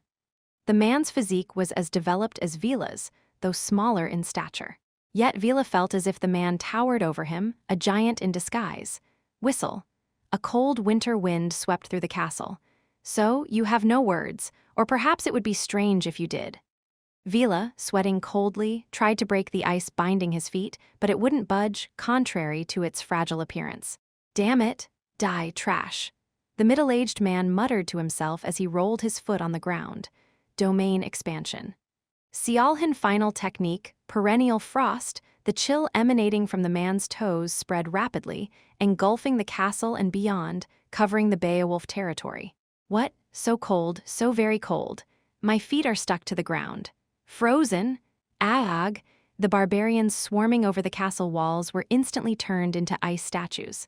Miraculously, the knights, soldiers, and citizens facing them remained unharmed. Over 10,000 ice statues, frozen earth, and buildings. Vila clenched his fists as he witnessed the overwhelming power. Domain expansion? Through his divine eye, Vila saw the massive mana emanating from the Duke of Beowulf enveloping the entire area. He soon realized that this was domain expansion, a technique only the pinnacle of superhumans could wield. He growled at the middle-aged man. In the north, there was only one man capable of such power. Duke of Frost, Beowulf, you're not worthy of saying that name. As the Duke of Beowulf furrowed his brows, crackle. In an instant, the mighty Vila turned into an ice statue, the Duke of Frost. It was the return of Bacchus Beowulf. Yan, who had seemed unconscious, opened his eyes just a slit. I'm not too late. Had he arrived even a moment later, he would have fallen before a rampaging Vila, drained of all mana. A sigh of relief escaped him. Let them handle it from here. I've done all I can, I don't know anymore. Chapter 56. In an instant, the barbarian tribes and their leader Vila, who had been threatening Beowulf, turned into statues of ice. Duke Beowulf gazed coldly at Vila before shifting his eyes. Yan, unconscious, clutching the sword tightly. Especially that sword, which he had never seen before, was emanating the same aura as the one he had instructed to be stored in the warehouse long ago. The Rangers were sent to investigate its exact origins, but no useful information could be found. However, he knew it was no ordinary sword. Items that can play tricks with mana are rare, after all. If it were an artifact, it would be one containing very advanced enchantments. A robber and a thief. Duke Beowulf strode briskly towards Yan. He had reached Yan's side in no time and spoke icily. A thief cannot be left alive. Just as his foot was about to descend upon Yan's head. Lo, Lord, that child is a guest from the main house. From a distance, Hans shouted, using his sword as a cane to stand up. Duke Beowulf withdrew his foot at Hans' words. A guest? Yes, he is a trainee who came with Miss Lorna to take the Dragonia project test. Duke Beowulf nodded thoughtfully. The Dragonia project? I've heard of it from the Emperor. Duke Beowulf did not address the Emperor with respect, but Hans showed no particular reaction, as if accustomed to the Duke's manner of speaking. But how can a mere trainee wield that? It was a sword that even the knights of the Beowulf family had given up on lifting. And yet, here was a young man he had never seen before holding it. Duke Beowulf's curiosity was piqued for a moment. I'm not sure. Duke Beowulf shook his head. I wasn't asking you. Duke Beowulf looked down quietly at the fallen Jan. I was asking him. Jan, feigning unconsciousness, broke into a cold sweat as Duke Beowulf spoke with unnerving calm. I've been found out. He had thought his acting was flawless. Duke Beowulf's voice reached his ears. If you don't rise this instant, I'll take it as an insult. 1, 2. Oops. Hans, witnessing Jan struggling to his feet, widened his eyes in surprise. Shouldn't Jan be out cold from that ordeal? Jan met Duke Beowulf's piercing gaze, the Duke's muscular form barely covered by a black coat, seemingly impervious to the cold. This Beowulf seemed much younger than the one Jan knew 20 years later, familiar yet strange. Jan, at a loss for words, finally managed to speak. You've arrived just in time. Just in time? If you were 10 minutes later, we'd all be dead. Duke Beowulf stroked his chin, considering Jan's bold claim. Not an incorrect statement. Aren't you concerned about Lorna's safety? From the energy I sense, the child is unharmed and safely evacuated to the shelter. A monstrous figure. Even from here, he could discern Lorna's condition afar. As Jan inwardly clicked his tongue in awe, Mammon admired Beowulf. To think there's a human who can handle essence and attributes so well, he's not far behind Bahamut, is he? Indeed, impressive. Isn't that to be expected? He's one of the pinnacles of the Caballan Empire, which spans half the continent. But how are you holding that sword? Ah, well, you see. Jan found himself without a proper response. How could he say, I've learned your family's secret techniques by observing your daughter and knights? It was then that. SHHHHK. Suddenly, sharp fragments of stone surged towards Hans, who had approached with difficulty. Duke Beowulf waved his hand, and the stone shards, shot like projectiles, halted as if hitting a wall. Crunch. They turned into ice fragments and fell powerlessly to the ground. Duke Beowulf frowned.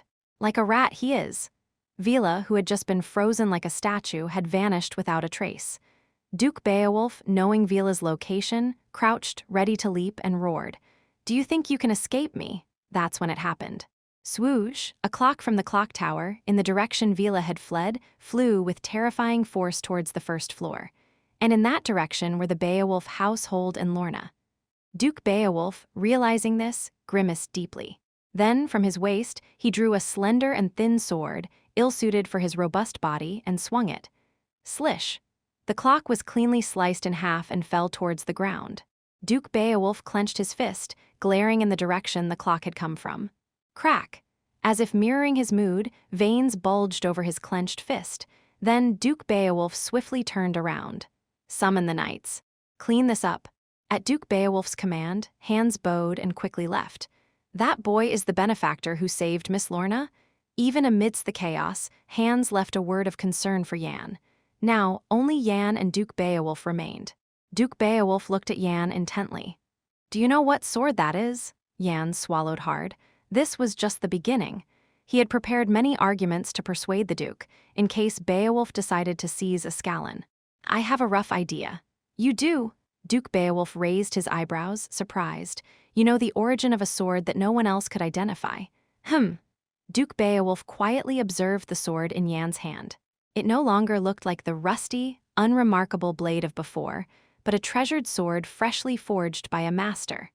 He had lost interest and neglected it at some point, but seeing the reborn sword now stirred his desire. His decision was swift. Do as you wish.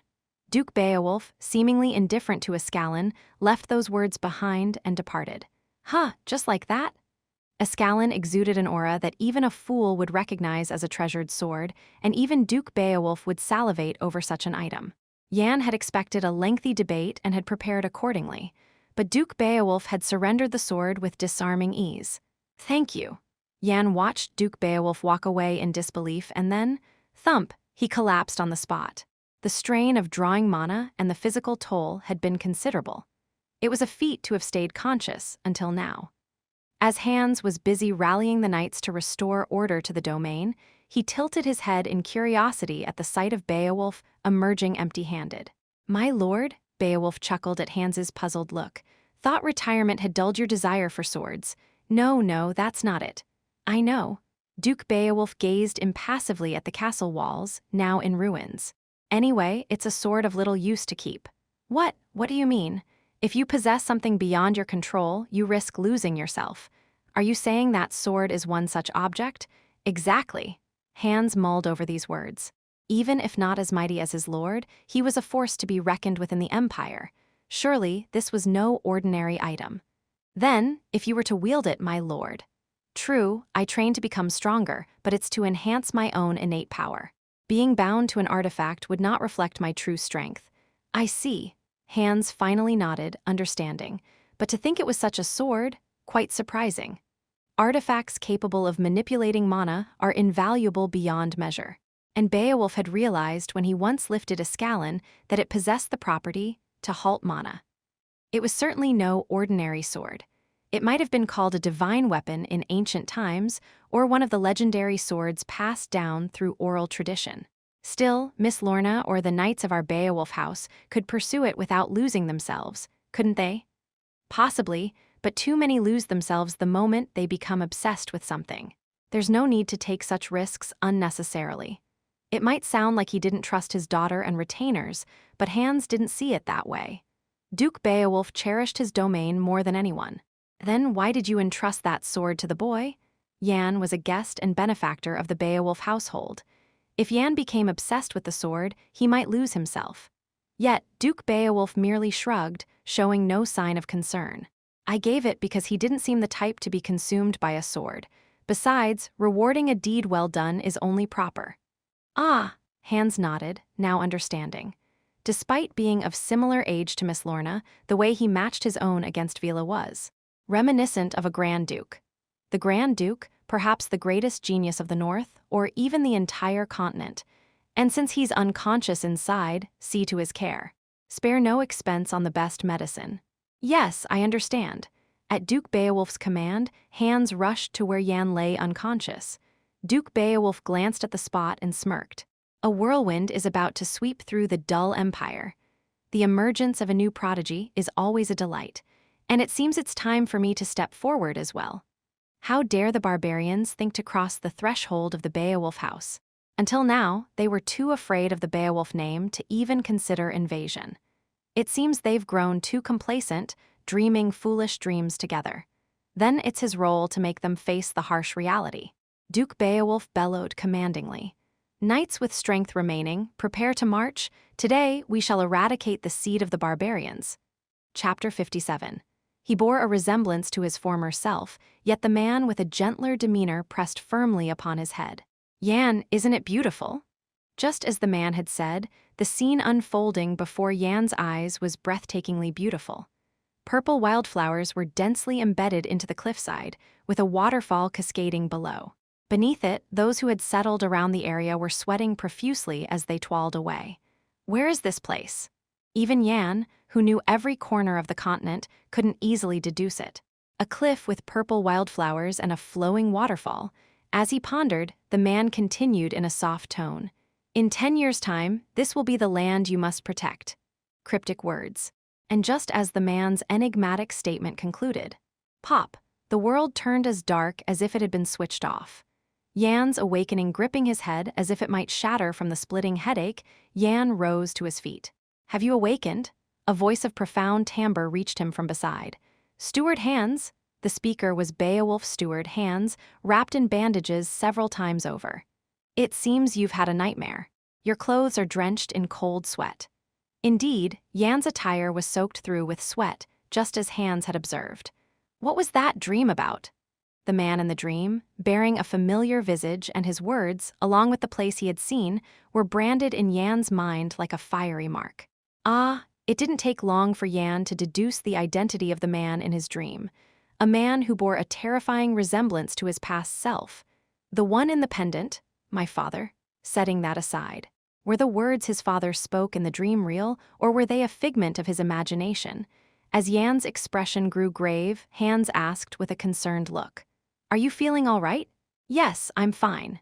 Yan dusted himself off and checked his condition. He had fainted from using magic to the point of mana exhaustion, but now he was somewhat recovered. "Ho, you seem quite robust." Hans looked at Yan as if he found it astonishing. Even considering the high-quality medicines administered to Yan, Hans hadn't expected him to rise so quickly. "By the way," Yan looked up at Hans, his face setting into a firm expression.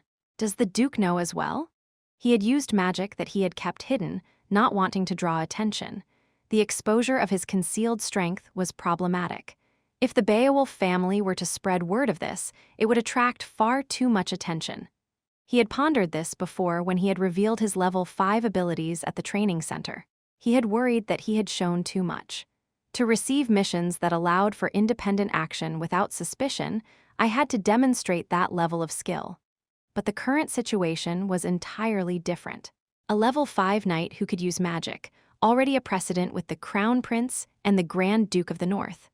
The former was not a first, but the latter, as far as Yan knew, was. Hans seemed to catch on to Yan's inner turmoil and smiled warmly. "The head of the house is very tight-lipped." The Duke of Beowulf knew, but intended to keep it to himself. Yan would have liked to extract a vow, but it wouldn't be right. At least, the Duke of Beowulf Yan knew was not given to ostentation. Oh, and about the test. Collecting 10 tribal relics. Yan and the other trainees had yet to gather all 10. Hans chuckled heartily. "I was planning to give you a passing grade, but do you have any objections?" Yan smirked. He had played a significant role in thwarting that villain. It was a natural outcome. "How could I?" Hans patted Yan's shoulder and continued. "And the head of the house has invited you to lunch. Rest until then. Someone will come for you when it's time." "Yes, I understand." Hans left the room with a hearty laugh, and Yan lay back down on the bed.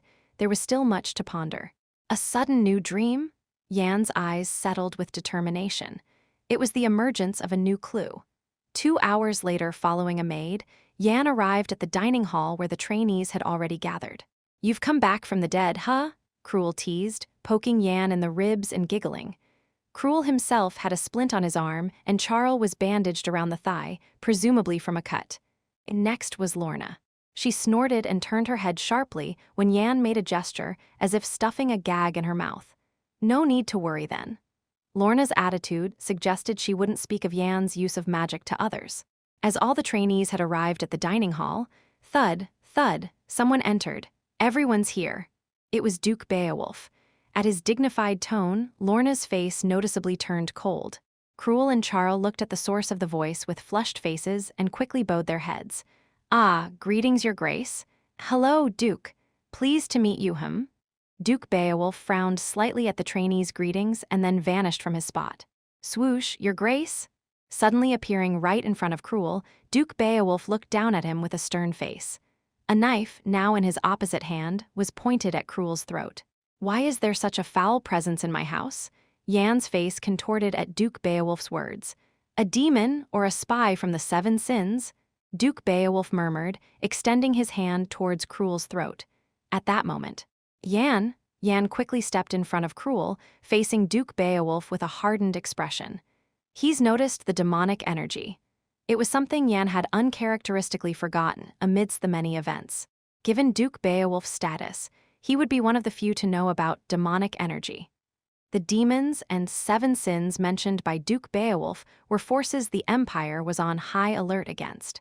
Thus, Duke Beowulf's actions were justified as a noble of the Empire. And it was true that the dark arts Cruel had learned before joining the training center were associated with the 7 sins. But if I hand over Cruel now, all my efforts will have been in vain. Cruel already had a role in Yan's plans. He had to cling on, even if it meant taking a risk. Duke Beowulf asked in a low voice, "What are you doing? This person isn't as significant as you think, Your Grace. And how do you know what I'm thinking? If you've seen it, you know it's just a tiny remnant. If it were what you're thinking, wouldn't it be strange for it to have stayed quiet until now?" Yan spoke rapidly, and Duke Beowulf twisted his lips. Remnant or source, it's still demonic energy. Your Grace, womb. A white light emanated from the sword Duke Beowulf held. SSSSH. The chill it released swept through the dining hall. The floor froze over, and the steaming food turned cold. Frost formed on the edge of the table, and the trainees nearby began to breathe out white puffs of air. It was a tense standoff. Yan bit his lip. He might have to use the letter Wiglaf had given him. It would be too wasteful to use it now. As Yan pondered, an unexpected figure intervened. Duke Beowulf frowned at the person who stood before him. Hans. Yes, my lord. Hans, who had been wrapped in bandages just moments ago, now stood in a suit, blocking Yan and dissipating the immense energy. My lord, these are the lady's friends and children who have made great contributions to the Beowulf family. Despite Hans' words, Duke Beowulf's expression remained stern. The trainees, except for Lorna, gasped at the intense standoff. Cruel, in particular, who had been Duke Beowulf's target, was pale with fear. What is this madness? Hans glanced at Lorna and then said firmly, These are guests who have protected the ducal house. Duke Beowulf's gaze grew even colder. Grrrrr. The pressure increased, and Hans' feet dug into the floor. Sweat began to stream down his forehead. After a while, as Hans' face began to heat up, whoosh, Duke Beowulf released the immense energy he had been emitting. Enough, it's childish to engage in such a power struggle with a patient. Huff, wise decision. Hans staggered. Even for a superhuman, it was no easy feat to withstand Duke Beowulf's energy after a battle and while still recovering. Had Duke Beowulf not dispersed his energy himself, Hans would have suffered severe internal injuries. A creature with demonic energy has made great contributions. It would be foolish for me to intervene further when Hans speaks so. I'm sorry. Cruel, pale as a ghost, hastily bowed, not even knowing his own fault. Duke Beowulf snorted and strode to the head of the table. Sit down, everyone. At Duke Beowulf's command, Cruel and Charl fumbled to find their seats. Click. Amidst it all, Yan sat down nonchalantly. Yes, ho! The one who had just felt his power dares to act so casually. Though Hans had mostly shielded him, such energy was not something a mere level 5 could withstand. Interest flickered in Duke Beowulf's eyes. He's no ordinary fellow. A smile curled at the corner of his mouth. The displeasure from earlier vanished, replaced by curiosity and intrigue. Duke Beowulf, holding his cutlery, said, Let's start with the main topic after the meal. Everyone must be hungry, so eat up. At his words, Lorna sat with a cold face, while Cruel and Charles sat looking flustered. In the dining hall filled with awkward silence and stillness, only Duke Beowulf, Hans, and Yan seemed at ease. Gulp gulp, what's demonic energy? Cruel whispered in a tiny voice next to Yan, who just shrugged. Don't know? You seem to know, yet you ask. Just eat. Are you made of steel? How can you eat in this situation? Yan chuckled. Relax your shoulders. This guy might not understand the gravity of the situation and is frozen in place, but Yan knew all too well. Why freeze up when you're being rewarded? Acting clueless might mean missing out on what's due. Duke Beowulf isn't that petty, and more importantly, that wasn't enough to satisfy him. At least double it. One must diligently claim the reward for their labor, right? Chapter 58. In the quiet ambience, Duke Beowulf finished his meal and placed his cutlery on the plate before opening his mouth. Let's get to the heart of the matter.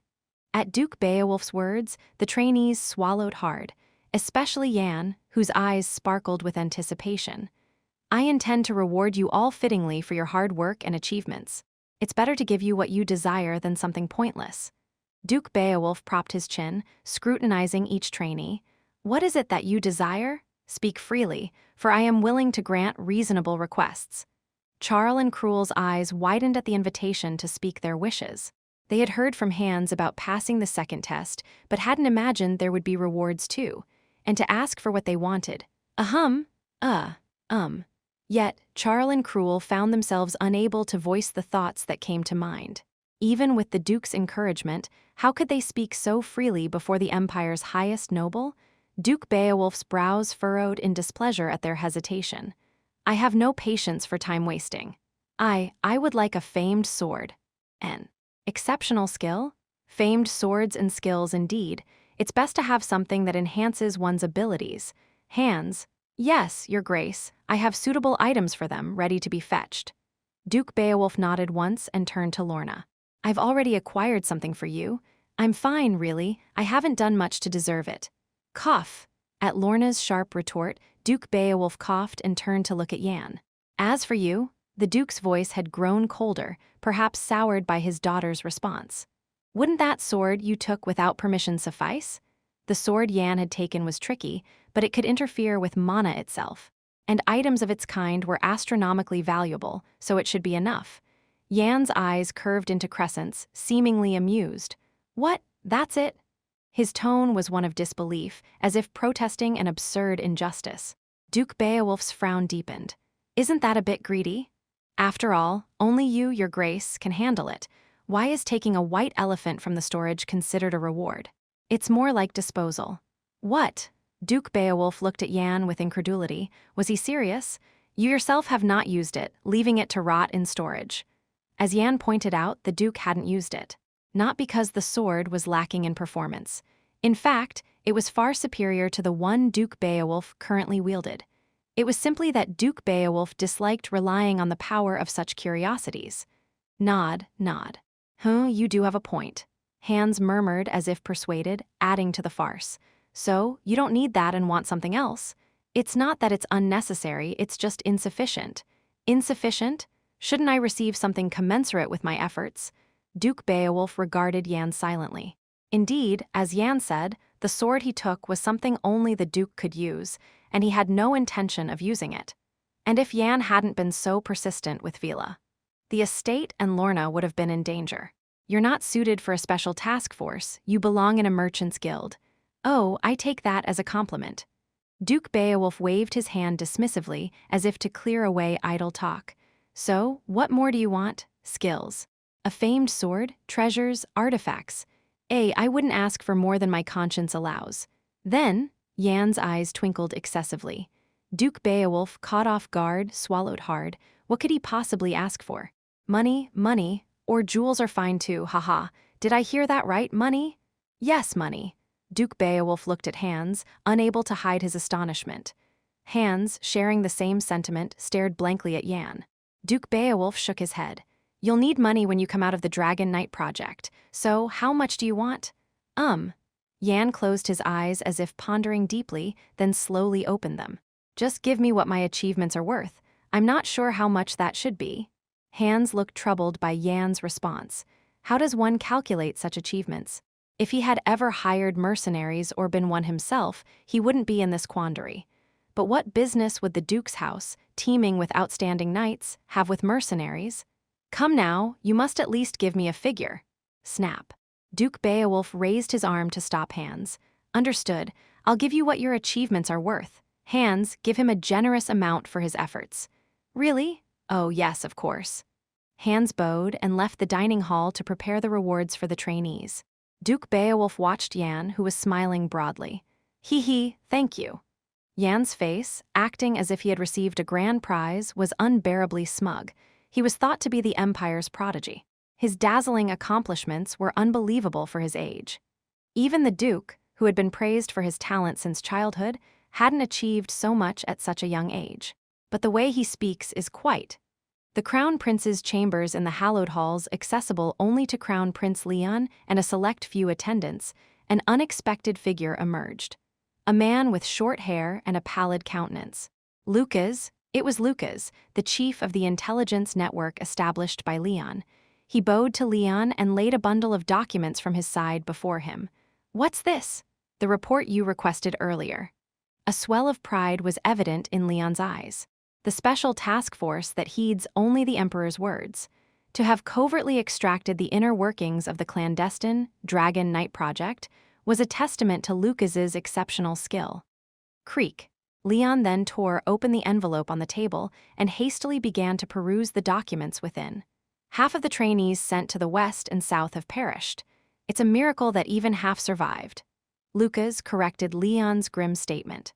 Leon shot Lucas a look of discontent. But as Lucas had pointed out, the survival of even half was nothing short of miraculous.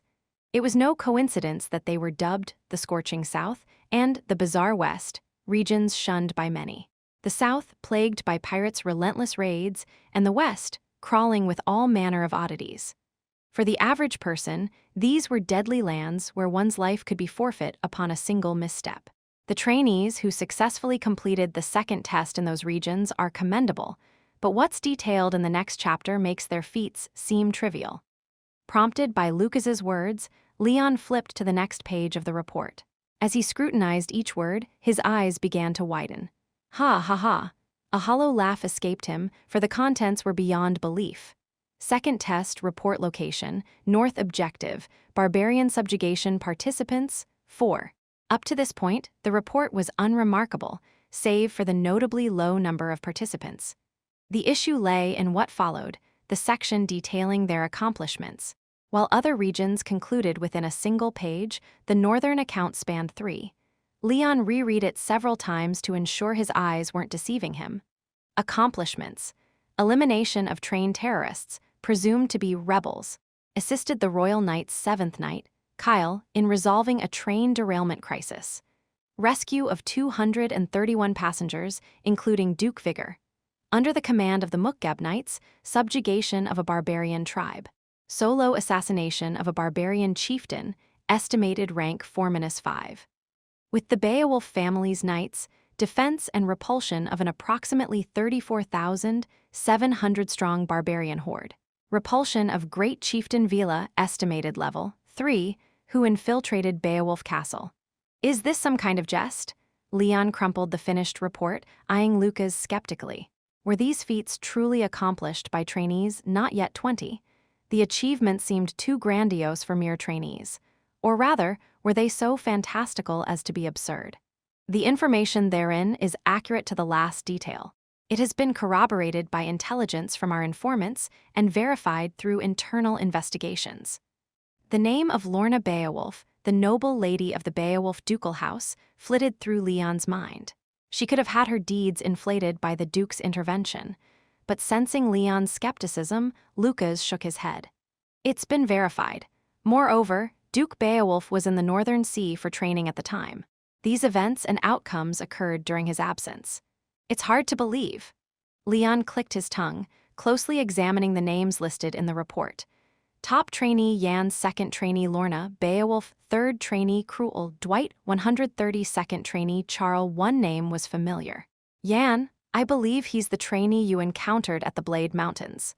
Leon recalled that moment.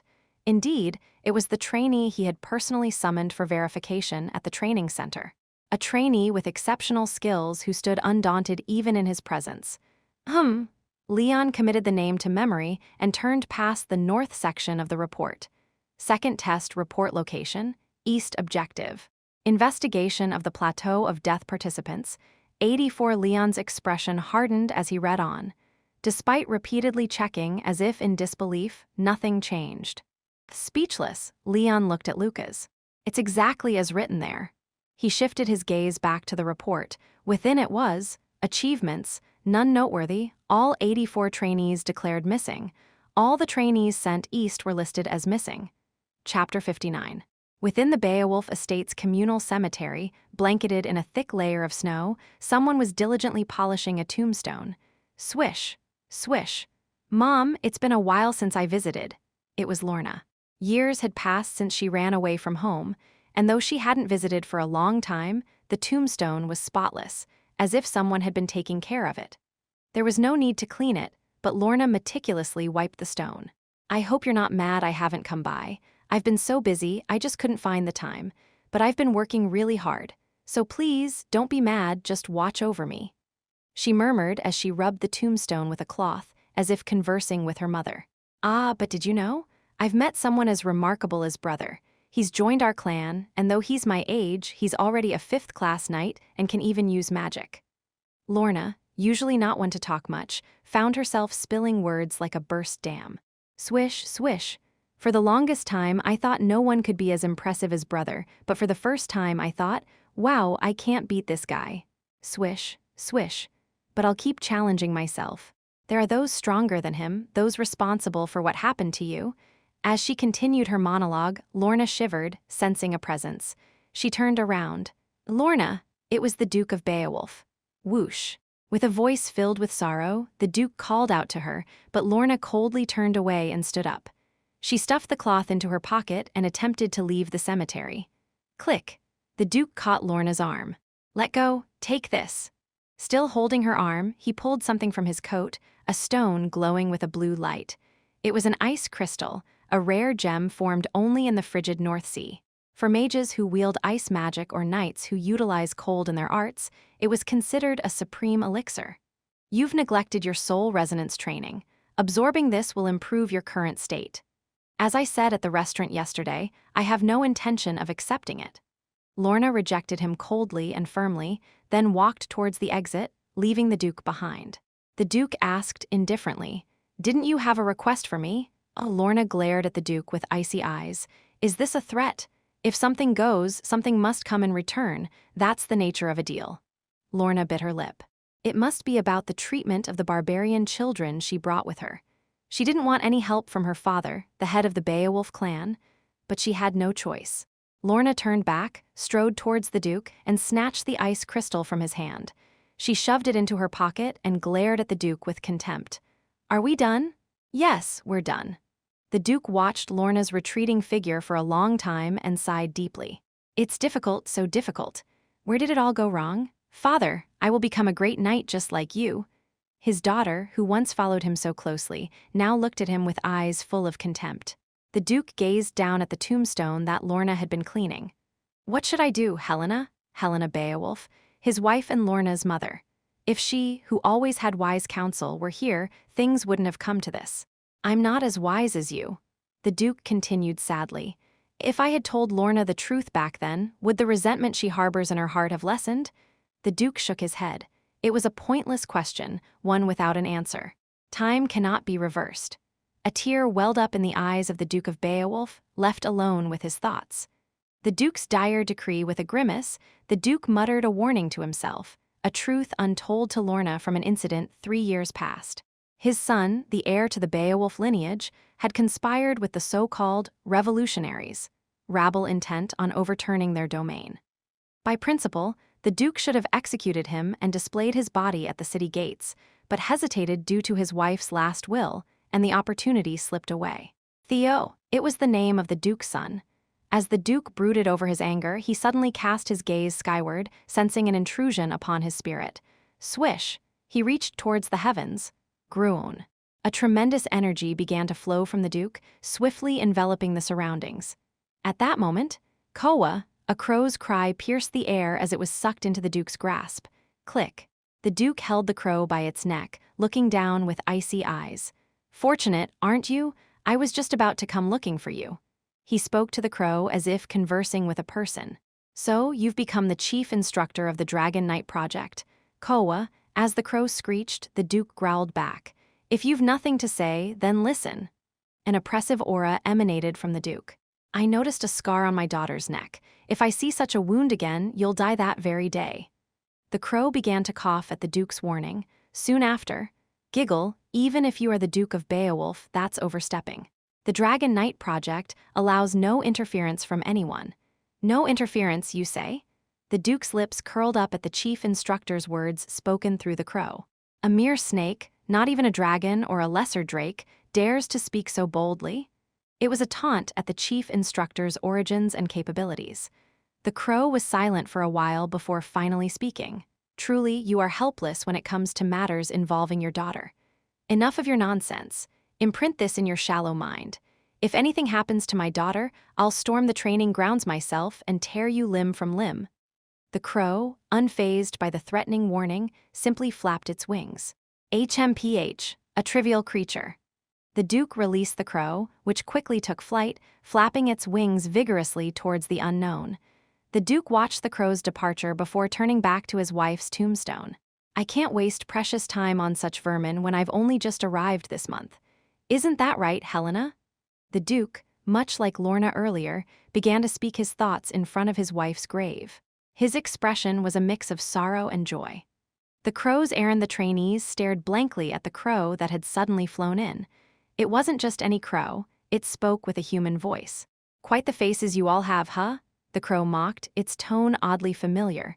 Among the trainees, only Yan remained expressionless, stepping forward. "What brings you to contact us, Chief Instructor?" "Chief Instructor," one trainee gasped. "Magic," another whispered. "Handling animals is essential for intelligence agencies, I've heard," Lorna said. Unlike the others, her noble upbringing had taught her much. The crow, with its red eyes, stared intently at Lorna before flapping its wings. "Congratulations on passing the second test. Time to return." "That's why you contacted us?" Yan asked, to which the crow chuckled, almost as if it were laughing. "Indeed, your group is the only one in the history of the Dragon Knight Project to have everyone pass. Wouldn't it be rude not to inform you?" The trainees' faces lit up with a knew-it expression as the crow continued.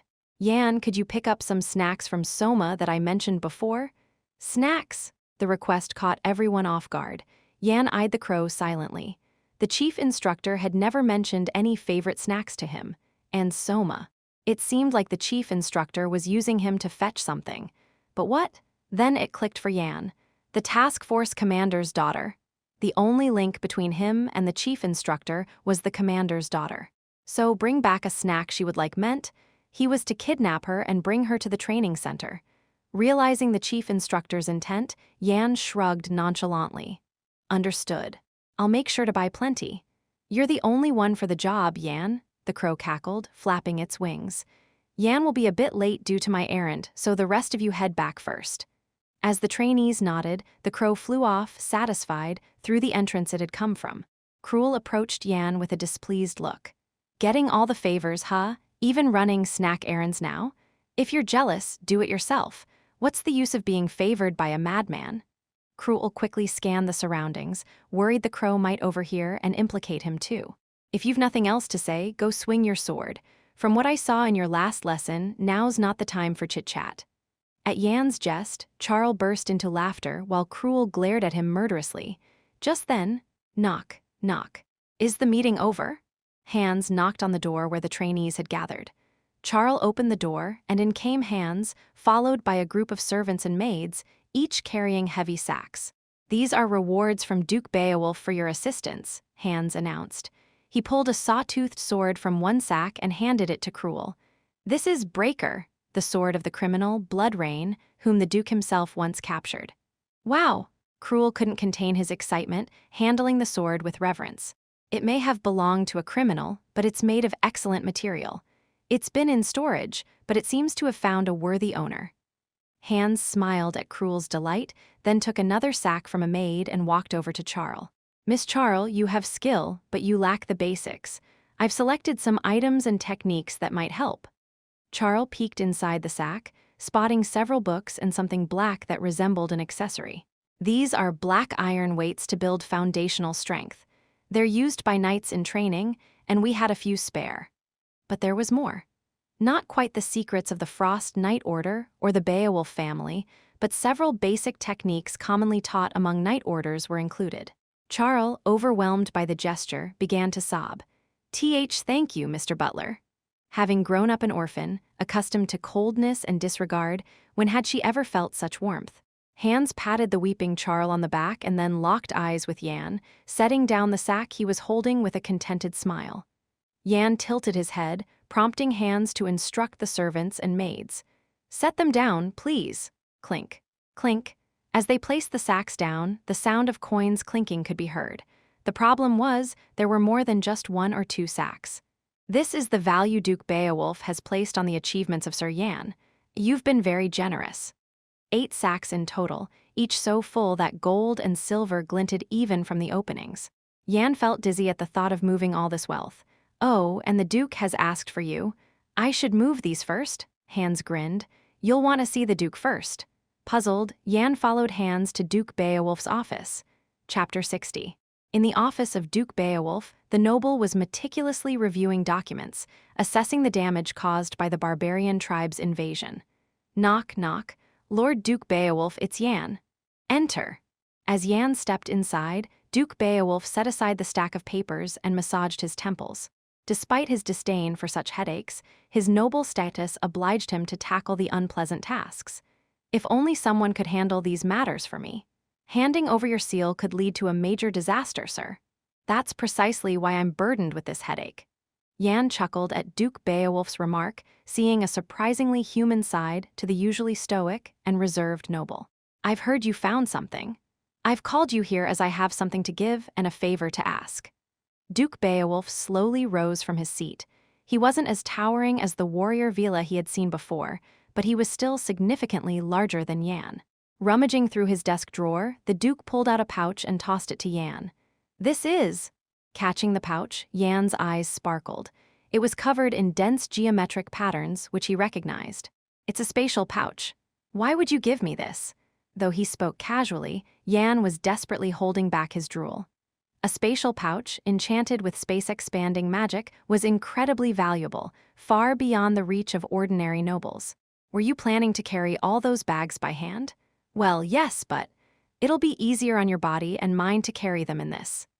Yan observed Duke Beowulf, who was avoiding eye contact and looking out the window, speaking in circles without getting to the point. Unable to hold back, Yan asked, "Are you saying you're giving me this spatial pouch, which is worth far more than the prize I received?" Ahem. Duke Beowulf cleared his throat, still gazing outside. What's going on? Even if he had seen a more human side to the Duke, this was still one of the four dukes, a powerful figure who toyed with the mighty Vila. But this... It was like watching someone agonizing over confessing to a secret crush. Quite the softy, isn't he, Lord Duke? Yes. What was that? Yan asked, barely catching the Duke's whisper. Turning his head, Yan noticed a faint blush on Duke Beowulf's face. I was asking if you could do me a favor. Ah, you startled me. Then listen carefully the first time. Ahem. What could the Duke possibly want after all this hesitation? Yan asked with a hint of anxiety. What do you need? Ahem. Could you look after Lorna while I'm at the training grounds? Yan was taken aback by the request. To his knowledge, asking someone to look after one's daughter had a very specific implication. I have no intention of marrying Lorna. You madman? With a thunderous shout, Yan stood up straight. Duke Beowulf had inadvertently released his energy. Do you think I'd marry my daughter off to some unknown person like you? Then speak clearly, please. Ahem. Duke Beowulf coughed uncomfortably before getting to the point. There may be no one in the north bold enough to bother Lorna, but in the central region, where my reach is limited, who knows what madmen might lurk. Who would dare trouble the daughter of Duke Beowulf? From what I've seen in my life, there are more fools out there than you'd expect. So, the bottom line was, he was asking Yan to ensure Lorna wouldn't get hurt by such madmen. Despite the mountain of tasks ahead of him, Yan agreed. Yes, I understand. Receiving a spatial pouch, a rarity even for the wealthy, was a small price to pay for such a favor.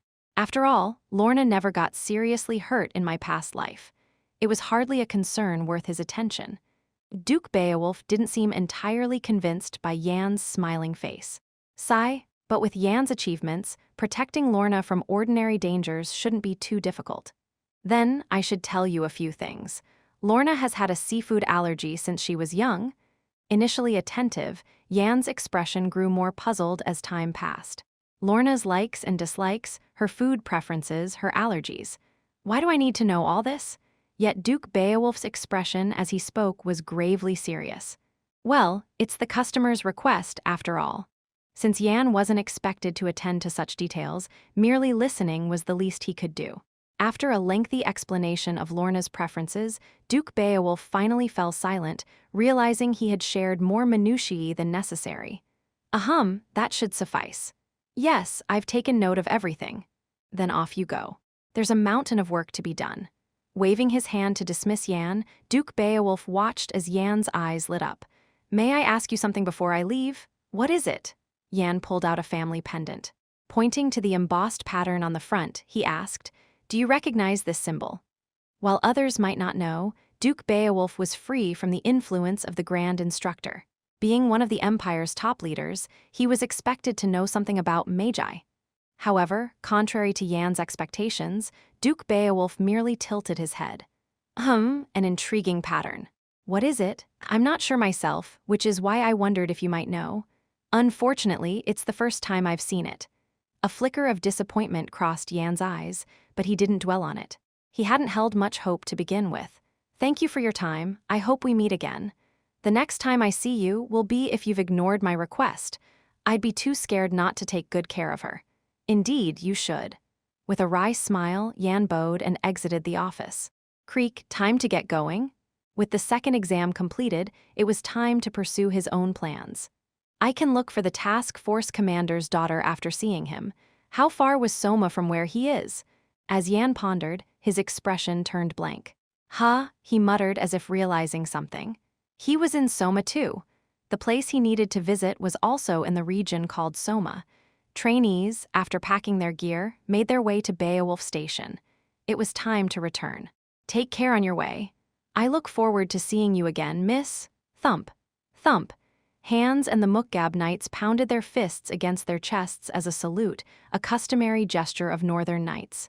Cruel, brandishing the breakers bestowed by the Beowulf family, responded in kind. Oh, you scoundrel. Yan clicked his tongue, and Cruel glanced at him sideways. Charl bowed deeply, repeatedly thanking Hans and the Mukgab knights, saying she'd return. The black bracelets and anklets filled on her arms and legs were quite noticeable. What will you do? Lorna asked Yan. Yan shrugged nonchalantly. You saw the errand I was given. I have to go and come back. I can go with you. At her words, Yan chuckled. No need, I prefer going alone. Is that so? Then we'll go ahead. Without asking further, Lorna boarded the train to the training center with Cruel and Charl. Yan watched the train they were on. Woo-woo. The train began to move with a robust horn, soon leaving the station behind. Aren't you taking the train? I heard you're heading to Soma, which is quite a distance to walk. Hans asked, tilting his head. Yan just grinned, offering no particular response. At this, Hans chuckled and along with the Mukgab knights bid farewell. Hope to see you again. You've won against the Frost Knights, I hear. Next time we'll be ready. Don't strain yourself too much, you might get hurt. If you're ever in the north, come visit, we'll at least offer you a meal. Safe travels. Yan, leaving his spot, laughed at their parting words. See you next time? Once Hans and the Mukgab knights had all disappeared, Yan stretched his arms high. Phew, that was tough. The harsh northern lands. The weather was one thing, but the sudden major incident had led to hectic days. The training center's work is done, now on to my own tasks. Yan straightened up, stretched, and walked to the transportation office set up on one side of the station.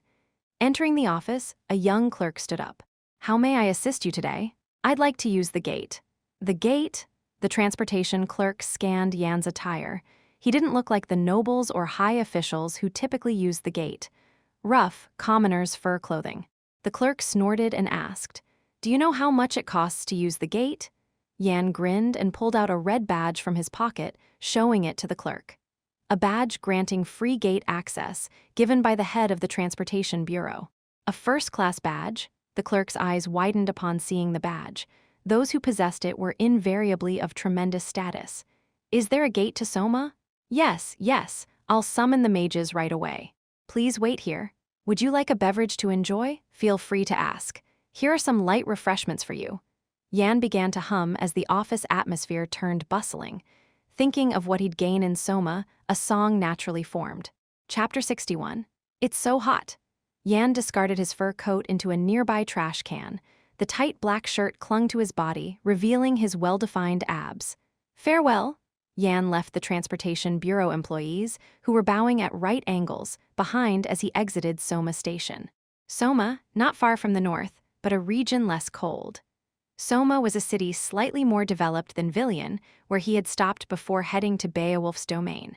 Yan decided to do something he had thought of before searching for the Special Task Force leader's daughter. Establishing an intelligence organization. Or should it be called talent scouting?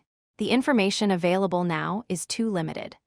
The person he was trying to recruit was the future leader of Beggar's Den, an intelligence group known to have the most extensive information across the continent. If the guy wasn't groveling now, recruiting him would be quite a headache. Later on, as he becomes materially wealthy, it won't be as easy to draw him in as it is now. Sir, we have some fine fruits here, take a look. Hello. Lumi's General Store is offering a discount on low-grade potions. The beef that came in today is very tender. Everyone, try some before you go. Entering the bustling market, Yan headed straight to his destination. The place he visited was a tailor's shop, selling luxurious clothes and suits at a glance. Good day. The tailor, who was handling fabric, bowed his head upon seeing Yan. Yan glanced over the clothes displayed inside the shop and said, "I'll take the most expensive suit here." The tailor's eyes widened, and he quickly brought out a suit. This suit was tailored for Lord Soma's son's birthday, but the order was cancelled. How about it? The black suit, with gold embroidery in the middle, exuded luxury at first glance. It's perfect. Dressed in an expensive suit, Yan stepped out of the tailor's shop and strode into the depths of the market. The entrance and the center of the bustling market were lively, but as he moved further in, an eerie silence prevailed. Should be around here somewhere. Yan scanned his surroundings, trying to recall his memory. Homeless people lay scattered on the ground, and third-rate thugs spat on the streets as they roamed in packs. A perfect back alley. The thugs, who had been picking fights with others, quietly passed by Yan, perhaps intimidated by his attire and the sword at his waist. But then, "Sir, why not quench your thirst at our salon?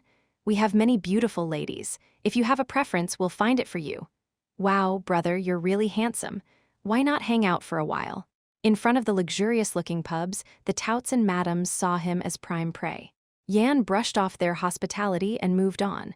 He stopped in front of a shabby pub with a fading sign. "Hobbiten Tavern? What a lackluster name." Maman clicked his tongue at the tavern's name. It's not like it was open to sell alcohol anyway. If not alcohol, what does it sell? Information. Information? In such a tiny place? Well, considering the small scale and the lowly clientele, there's no need for a bigger establishment. By now, the place would be selling gossip that nobles and bureaucrats would find intriguing. Yan opened the door and entered the tavern. Inside, the interior matched the shabby exterior, with a few wooden chairs, tables, and a cabinet filled with bottles of alcohol. The old bartender, cleaning glasses in front of the cabinet, didn't greet Yan, but simply sat quietly in his chair. Yan walked up to where the bartender stood without hesitation. The bartender finally looked up and faced him as he approached. "What would you like to drink? Help yourself to whatever you want." An unfriendly clerk and a terrible interior. If it were truly a pub opened for livelihood, it would be a recipe for disaster. 2 whiskeys mixed with wine, and add some olives. A spark of recognition flashed in the old bartender's eyes. What Yan had said was a code used within the establishment. It was a special code shared only with the most special VIP guests. The old bartender scanned Yan's attire. Then he stood up and bowed his head. "Welcome, VIP guest." Rumble, rumble, rumble. Behind the old bartender, the cabinet began to make noise and move. Beyond the cabinet doors, which opened like wings, another space was revealed. "Please come in." What an interesting device. Yan glanced at the chair where the old bartender had been sitting. It seemed there was a special button under the seat that would open the cabinet behind when the bartender stood up. The old bartender lit a lantern at his feet and handed it to Yan. "It's quite dark inside. You'll need this to see." Yan took the lantern and went behind the cabinet. The lantern dispelled the pitch-black darkness. The smell of dust hit his nose, and not far ahead, he could see a light that seemed to lead to that person. Yan strode forward and flung open the door where the light seeped through. The room was small, but the white marble floor and black wallpaper gave it an air of luxury. A woman sitting at a small table looked up at Yan and smiled faintly, nodding her head. "Hello. I don't believe we've met before." Yan stared at the woman. She had long, wavy brown hair and wore a shirt, giving her the appearance of a high-ranking female bureaucrat. As Yan continued to look at her without saying a word, the woman's face slightly frowned. "May I know what request brings you here?" "Bella." The name that came from Yan's mouth made the woman's eyes widen. It was her name, after all. But no one running this information brokerage should have known her name. "How did you?" Her poker face shattered in an instant. She's a bit sloppy, having just stepped in. Can't even manage her expressions well. It seemed she would be easy to manipulate, which was rather pleasing. "There are quite a few looking for you, aren't there? Did you think they wouldn't know your name?" Yan shrugged and pulled out a chair to sit. Bella froze, glaring at Yan. "Who are you? One of those looking for you?" As soon as Yan finished speaking, Bella's face contorted with rage. "Die!" With a thunderous crash, Bella slammed her hand down on the armrest of her chair, her voice seething with venom. Suddenly, whoosh, arrows shot from a corner of the room, aimed straight at Yan. Bella was certain Yan would meet his end by the swift arrows. Had he been a knight, He might have moved or drawn his sword, but there he sat, still as stone. What a naive young master, she thought. His clothes alone looked to be worth at least 2 gold coins. Killing Yan and reducing his clothes to unrecognizable fabric could fetch her 1 gold coin. As Bella entertained these thoughts, Yan waved his hand and uttered a single word, shield. Clang, the arrows crumpled as if hitting a wall, unable to pierce Yan's skin, and fell to the floor. A mage, Bella gasped, leaping from her chair in shock. Mages, who couldn't exist without innate talent, were treated with immense respect, regardless of their level. Why would such a high-class asset like a mage come to such a small town just to rob an information broker? Yan's calm gaze met hers, and Bella bit her lip. Have I ever sold information that could move a mage? No, I haven't. She knew all too well how vile the nobles could be. They despised tarnishing their honor more than suffering financial loss. Thus, Bella had only ever sold information that would slightly dent their pride or honor. In other words, she had been walking a tightrope. Who could it be? Count Franken, Baron Gordon, or perhaps Baron Achwigen? No, it couldn't be him. She racked her brain, trying to deduce which noble could be behind this. But Yan's next words turned her thoughts to white noise. I hear you've been selling quite a lot of noble secrets. From what I know, all the information about the local nobility came from your lips. Bella's face turned pale. Spreading rumors about a noble's private life was a crime of noble insult, severely punished under imperial law. Even if she survived, becoming a target of the nobility meant living a life that wasn't life at all. Don't talk nonsense. What power do I have to? If we tear this tavern apart, I wonder if we'll find any evidence. Bella was cornered. Indeed, this place held all the information she had gathered over time. But she wasn't trapped yet. There's still a chance to escape. Her eyes darted to the emergency passage she had secretly constructed. If she could just get inside, not even a mage could easily follow her, thanks to the traps and decoys installed within. And judging by the mage's demeanor, he seemed unaware of the emergency passage's existence. If she could just slip away, liquidate her assets and flee overseas. Yan watched Bella's frantic thoughts with a smirk, fully aware she was contemplating escape. I propose a deal. A deal? Yes, come work for me and I'll spare your life. Then I'll die, Bella spoke firmly. Despite the risk of death, she seemed resolute. If the nobles I'm dealing with find out I've joined you, they'll kill me no matter what. You must have traded some rather unsavory information, huh? Yes. For those who had bought information from her, it was an uncomfortable thought. Unwholesome information could become a weakness if it fell into the hands of a rival. Yan chuckled and pulled out an interdimensional pouch. The easiest way to change this person's mind was money. Though the exact reason was unknown, it was clear she had entered the information industry to make a lot of money. Yan reached into the pouch and pulled out gold coins, placing them on the table. The sound of gold coins spilling onto the table made Bella's jaw drop. What are you doing? We're going to play a game with your future at stake. Yan continued. I'll keep taking out money.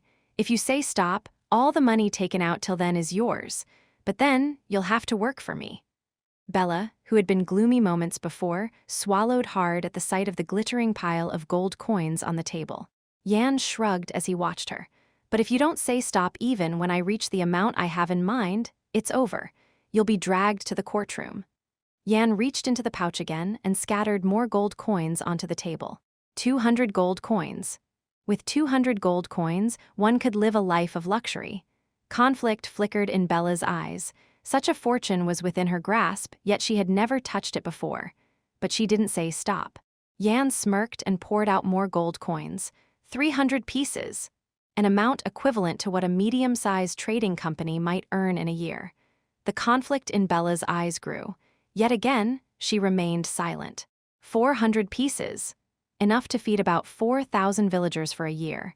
Bella's pupils danced with turmoil. If this was the end, she would gain nothing and be dragged to court for trial. Just a little more. Bella pulled out all the stops in her mind. If she got greedy and ended up with nothing, she would be the only one to suffer. Her eyes watched Yan's mouth and hands closely. Then, after a brief moment, stop. That's enough, stew up.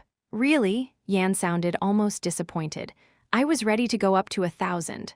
1,000? Bella collapsed backward, foaming at the mouth at the thought of the limit. Yan chuckled at the sight. Bella was the top information broker in the continent, having built a network by gathering beggars from across the land. Even Yan, during his time as a special mission commander, had sought her services for matters outside the empire. And now he had hooked her for a mere 400 gold coins. Very satisfying. At this moment, Bella seemed smaller than Yan had anticipated.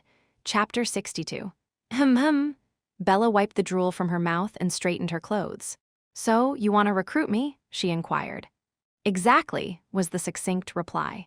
She appraised Yan from head to toe, taking in his expensive suit, the famed sword at his waist, and his youthful appearance, still wet behind the ears. He looks like the scion of some high-born noble family. But with no family crest in sight, his lineage remained a mystery. A family of magic users? No, wait. A sly smile crept across Bella's lips as an idea struck her. With a sultry voice, she stepped forward, provocatively tugging at Yan's tie, careful not to cause discomfort. "Why would a young master like you need someone like me?" Confidence in her beauty allowed her such boldness. After all, her looks had prompted confessions from more than a few patrons. Perhaps being the offspring of a wealthy noble isn't so bad. If luck was on her side, she might even secure a position as a mistress, leaving the dangerous life of an informant behind. And his youth might make him easier to handle. With a coy glance, Bella pushed her chest forward. Yan watched her silently before letting out a chuckle. "What are you doing now?" "I just want to hear in detail why you need me," Bella said with a bashful smile, looking up at Yan. Yan returned the smile, looking down at her. "Your abilities as an informant." "Oh, come on, there are plenty of informants better than me." "If that were true, I would have sought them out instead." "You really are something." As Bella attempted another seduction, Yan's previously amused eyes hardened. "She's trying her tricks again." A chill ran down Bella's spine. She looked up at Yan, who now seemed disinterested. "How long do you plan to keep up these pointless acts?" Bella bit her lip, then smiled sheepishly again. She wasn't ready to give up just yet. Just as she was about to speak, bang, a dagger embedded itself into the table she was leaning on, its handle quivering from the force. Seeing this, Bella's face stiffened. Yan's annoyed voice reached her ears. "If you spout nonsense one more time, I'll find someone else." "Ha ha ha, or shall we get to the point?" "Yes." Bella abandoned her plan to ensnare Yan with her charms. Noticing the shift, Yan sat down without further comment. "What should I call you?" Young master, my lord." You're not planning to tell me your name, I see." Bella shook her head in mock disappointment. "Well, as long as you pay me. So, what do you want me to do? You have to tell me that much if I'm to do anything." Yan's lips curled in satisfaction. "2 things. First, bring me the information I need. Second, grow an information network." Bella's eyes widened in surprise. The first task was clear, but the second, grow an information network? "Yes." "How?" Bella asked innocently, and Yan looked at her with disdain. How did such a girl become the owner of that beggar's den? Yan pulled out 2 large wooden boxes from his spatial pocket, and with great effort he lifted them. Boom, boom, Yan placed it atop the table. The heavy wooden boxes added to the pile of gold coins made the table legs seem as if they would snap at any moment. "What is this?" "Funds to establish and expand the organization." Bella tiptoed to peek inside the wooden box. It was filled to the brim with jewels of every hue. Converted to gold, it would amount to at least 1,000 coins when added to the previous sum. Bella's eyes widened in astonishment. Is there still so much more? Which noble family's scion possessed such financial power? Yan, observing Bella's distracted state, issued an order. "First, use this to get set up. Then, start expanding your influence from this area outward." "What about the informants? It will take time to develop them from now." "Why raise informants? Use the ones that already exist and process the information they've gathered." "The existing ones." To absorb another organization would mean war. "There are beggars, aren't there? I know there are plenty around here without a penny to their name." At Yan's words, Bella trembled as if struck by lightning. Beggars were everywhere. Wandering for food, they inevitably picked up various pieces of information. Bella herself had occasionally used beggars to gather intelligence. People treated beggars as invisible, carelessly spilling valuable information in their presence. How did you come up with such an idea? Can you do it or not?" Bella's mind raced. Subtracting the 400 gold coins she received as her share, about 600 remained. She would use that to persuade and train the beggars. Create an outlet for the beggars to utilize, and through it, receive information. Assign a value to the information and provide the beggars with their due. The information might not be of the highest grade, but Bella knew. Even trivial information, when combined by the tens or hundreds, could be processed into top-tier intelligence. For instance, if a force was purchasing significantly more food and weapons than usual, it could indicate the signs of impending war. She was speechless. This is revolutionary. Depending on how the information was processed, it could surpass the Empire's top intelligence organization, the Special Task Force. No, it could dominate the information of the entire continent beyond the Empire. Bella felt a shiver run down her spine once more. But why entrust this to me? I'm too busy. Can you handle it or not? You're too busy to pass this on to someone else? Bella shrieked, rising abruptly from her seat. Yan's eyes narrowed. So, can you do it or not? If not, say it quickly. If I can't do this, I'm a fool. Persuading the beggars wouldn't be too difficult. If this plan were executed, from the beggars' perspective, even if they failed to beg, they wouldn't starve as long as they had information. The real challenge would be educating the beggars. But that's not the stage to worry about right now. Bella took a deep breath and sat down. She looked earnestly into Yan's eyes. How much will you pay me? For what? Are you playing dumb? At Bella's words, Yan smirked. Bring me the information ticking like a clock, and you'll get 10% of the net profit. And don't sell what I tell you not to. That's easy enough, but what if other information organizations or powers covet our plan? Won't we need force? Can I use this money to hire some? Yan shook his head. He knew that relationships bound by money could always break. I'll find someone suitable and send them over in about a month. Okay, I've got it. Bella stood up with a smile. Yan also rose and extended his hand to her. Let's do well from now on, shall we? We should have a drink to that. I have work, so let's just shake hands and call it a day. Bella grasped Yan's hand, shaking it. A thrilling sensation lingered in her hand. Bella thought it was the residual chill that hadn't faded away. Yan released Bella's hand and picked up a sheet of paper and a pen from the table, scribbling something down. Scribble, scribble. After writing for a while, Yan neatly folded the paper and handed it to Bella. Read that after I leave. No need to do it right now. Why did you call me in from the front, disguised as a strange old man? Isn't that inefficient? Bella rolled her tongue at Yan's perceptiveness. To think he noticed the expensive disguise mask she had bought, Bella nonchalantly replied. The clients who come here are all obsessed with the mysterious. A bit of theatrics makes them more willing to pay. Ah, I see. He knows the art of doing business well. With that thought, Yan turned to leave. There was no need to stay any longer. Take care. Bella bowed deeply at a 90-degree angle, seeing Yan off. Yan glanced at Bella, who was bowing so politely, and smirked. That smile was like that of a mischievous child plotting something fun. After Yan's departure, Bella trembled alone in the room, overwhelmed by the staggering amount of gold and the brilliance of the idea that had struck her. PFFFT. Her motto, always be intelligent and smart, seemed a joke as a foolish giggle escaped her lips. She pulled a leather pouch from the wardrobe drawer and swept in the gold coins. Chinglingaling. Humming a tune to the delightful sound of coins, she grinned. It was shocking enough that he wielded magic, but for someone his age to carry such wealth was beyond the means of even the most affluent nobles. And to work under such a lord, her long-trusted instincts screamed that not even 10 lives would suffice. Am I mad to work under such a dangerous-looking lord? Now, with this money, she would flee to another kingdom. Even if he were a high noble's son, it wouldn't be easy for him to find her in another land. And in the meantime, she could start a new venture. Of course, it would be the information business using beggars, as Yan had suggested. Ha. Bella wiped away drool as she slung the pouch over her shoulder. Though one pouch was full, it seemed she'd need to make several more trips. Despite the weight requiring both hands to manage, the smile never left her face. Why would it be hard to move her own money, especially when it was free? Today's fortune was good. She thought of rewarding the fortune teller she frequented as she moved to open the door. That's when it happened. Throb. Ouch, a sudden, splitting headache struck. Bella spilled the pouch onto the floor as she collapsed. What was that? I need to get out of the empire quickly. Throb, the pain in her head throbbed again, like a tight ring squeezing her brain. In her dazed state, she recalled Yan's last words. Read this after I leave. No need to rush. Clutching her head, she hastily spread out the note on the table. Until the organization grows to a certain size, don't make waves. Just quietly recruit the beggars. If you draw attention and have to respond, you're just wasting time. Once you're useful, I'll come looking. And if you can, look into this symbol. There'll be a generous bonus.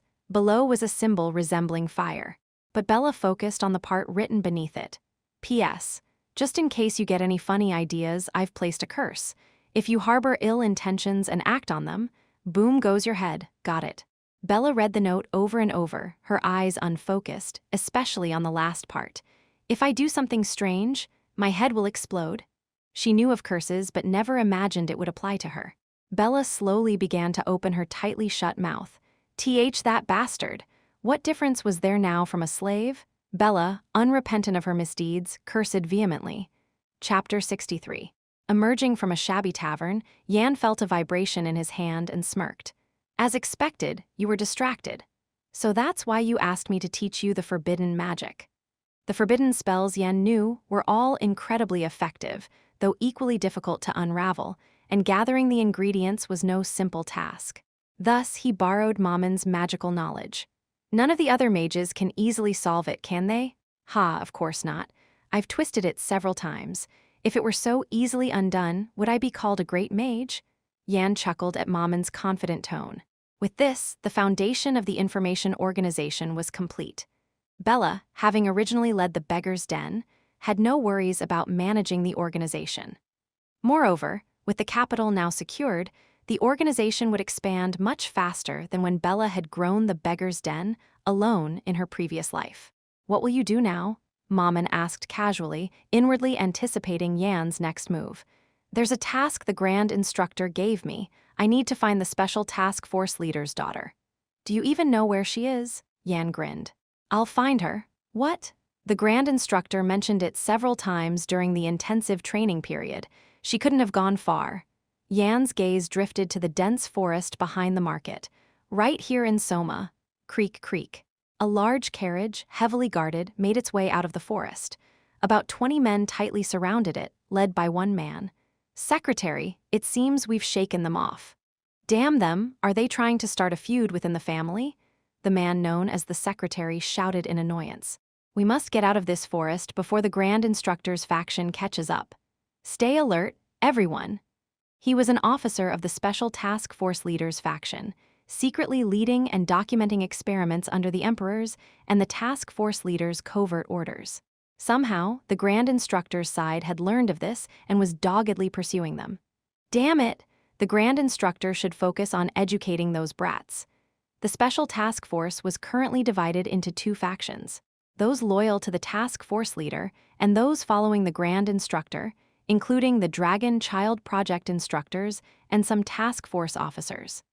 The secretary gritted his teeth as he settled into the driver's seat. Amidst this, a child's groan echoed from inside the carriage. It was a sound of pain, as if being crushed by something. Shut your mouth. I'm not in a good mood, and I might do something regrettable. Normally, he would be comfortably resting by now, with the test subject confined in the safe house. But instead, he was on the run, unable to rest due to the pursuit of instructors dispatched by the Grand Instructor. Whoosh! A gust of wind brushed past the secretary, Shark's nose. Shark bit his lip and muttered, "Something feels off.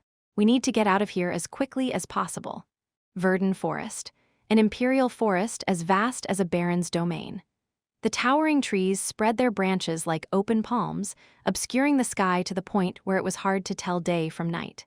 It's been a while since I've traveled like this. Yan climbed a tree, leaping from branch to branch, crossing the forest. A black shadow wolf followed him, summoned to his side. Is the child you're looking for here? Yes, if she's avoiding other pursuers in Soma, this is the only place. I love to peek inside your head. Your magical knowledge is pitiful, but you're surprisingly good at these trivial matters. Yan smirked at Mamon's words. Mammon didn't know he had returned, so he attributed all the accomplishments so far to his quick wits. I guess I have a talent for it. Your talent for mana is worse than a worm's, yet you talk a lot. As Yan bantered with Mammon, something caught his eye. Yan dropped from the tree like a falling leaf. The blurred traces suggested an attempt to cover tracks, but Yan's eyes were not to be fooled. Footprints, wagon wheel ruts, and a trail of blood stretched into the bushes. An effort to conceal the blood with sand or dirt was evident, but it was in vain against Yan's keen sight. Striding towards the thicket, Yan pushed through the underbrush. Rustle, rustle, hidden within were two bodies. Faces Yan knew all too well. His eyes settled coldly. Instructors. They were instructors from the Dragon Child Project, close associates of the Grand Instructor. Of course, the sly Grand Instructor wouldn't trust me alone. Most of the training camp's instructors were known to follow the Grand Instructor, not the task force leader. This was not a personal issue, but a factional fight within the task force. Yan began to examine the bodies closely. Under their nails and on unmarred skin, blackened blood was caked, a sign of the enemy's blood smeared during a struggle. It seemed the instructors had inflicted some damage on those protecting the task force leader's daughter, even as they died. They'll need to find a place to rest soon, if only to ease their mental fatigue. And another question arose. Why use a carriage at all? Navigating this forest to elude pursuers would be faster by carrying or shouldering the task force leader's daughter. Could her condition be that poor? The task force leader had been pouring money into her care. Some improvement should be expected, regardless of her being a mana veinless. It's still unknown, she might not be veinless after all. Yan finished his thoughts and crouched, touching the faintly marked soil. It was freshly turned, not yet compacted. I must hurry. The scent of conspiracy was thick in the air. Yan stimulated his mana heart, drawing forth mana. Whoosh! If the mana flow before creating a water star was a stream, now it was a river. The mana swirling in his body rushed to his legs. Thud! Yan became a streak of light darting through the forest. At that moment, phew, are we halfway there? The task force members and the secretary, pulling the carriage, sighed in relief upon seeing a village ahead. It appeared to be a slash-and-burn village within Verdun Forest. Arriving at the village, exhaustion was evident on their faces. Cleanse yourselves of fatigue here for a day. Despite being the capable officers and members of the task force, the days-long chase by the Grand Instructor's faction had taken its toll. Unable to light fires carelessly due to the pursuit, they had subsisted on jerky for over a month, and any well they found for drinking water was poisoned. Just 2 nights ago, 2 skilled instructors had even attempted a midnight ambush. Though most had only sustained minor injuries, with no serious wounds, they still needed a good rest. Damn it, where is the leak coming from? Shark gritted his teeth and lit a cigarette. Just then, an elderly man with a plow on his shoulder approached them. Who goes there? Tisk. Shark clicked his tongue and signaled a task force member beside him. The seated member sprang up and strode towards the old man. What's your name? I asked. You shouldn't have asked. Had you stayed hidden inside, holding your breath, you might have lived. What? What do you mean by that? Gah. The old man's eyes bulged, unable to finish his protest. A sharp dagger was embedded in his chest, blood trickling down. Schlick. As the dagger was withdrawn, the old man's form crumpled lifelessly. Shark looked down at him with an icy gaze. Clean this up. Yes, sir. At Shark's command, the task force members charged into the village. The peaceful villagers' eyes widened at the sudden appearance of strangers. And so, the massacre began. Screams of terror. Please save us? Gurgle. The task force members began to slaughter the villagers mechanically. Screams echoed through the village, regardless of age or gender, but the chaos was fleeting. Soon, silence reigned again. Tisk, the smell of blood is hard to erase. Shark grumbled in annoyance and stepped into the village. 2 task force members followed, pulling a carriage behind them. After the massacre, the village was a scene of horror. Bodies were strewn about and pools of blood formed. Clean up before the pursuers catch up. Yes, sir. At Shark's order, the task force members efficiently moved the bodies and some began digging graves. Thud, thud, thud. Thump, thump. Thump, thump, the sounds of digging and bodies being dumped filled the village. Ah! A child's groan came from the carriage. A task force member beside Shark expressed concern. Shouldn't we feed it something? It's been 3 days. If it starves to death, Shark cut him off with a click of his tongue. Without the other researchers, what if we do something unnecessary and it escapes? Do you think you can recapture it? My apologies. Shark glanced at the bowing task force member, then sneakily eyed the carriage. He too thought that they should feed the item inside, as the member had suggested. If we open the carriage door without precautions and it gets out, it'll be hard to get it back in. Better it starves than that. The emperor himself oversaw the project. There was no need to invite danger with careless actions.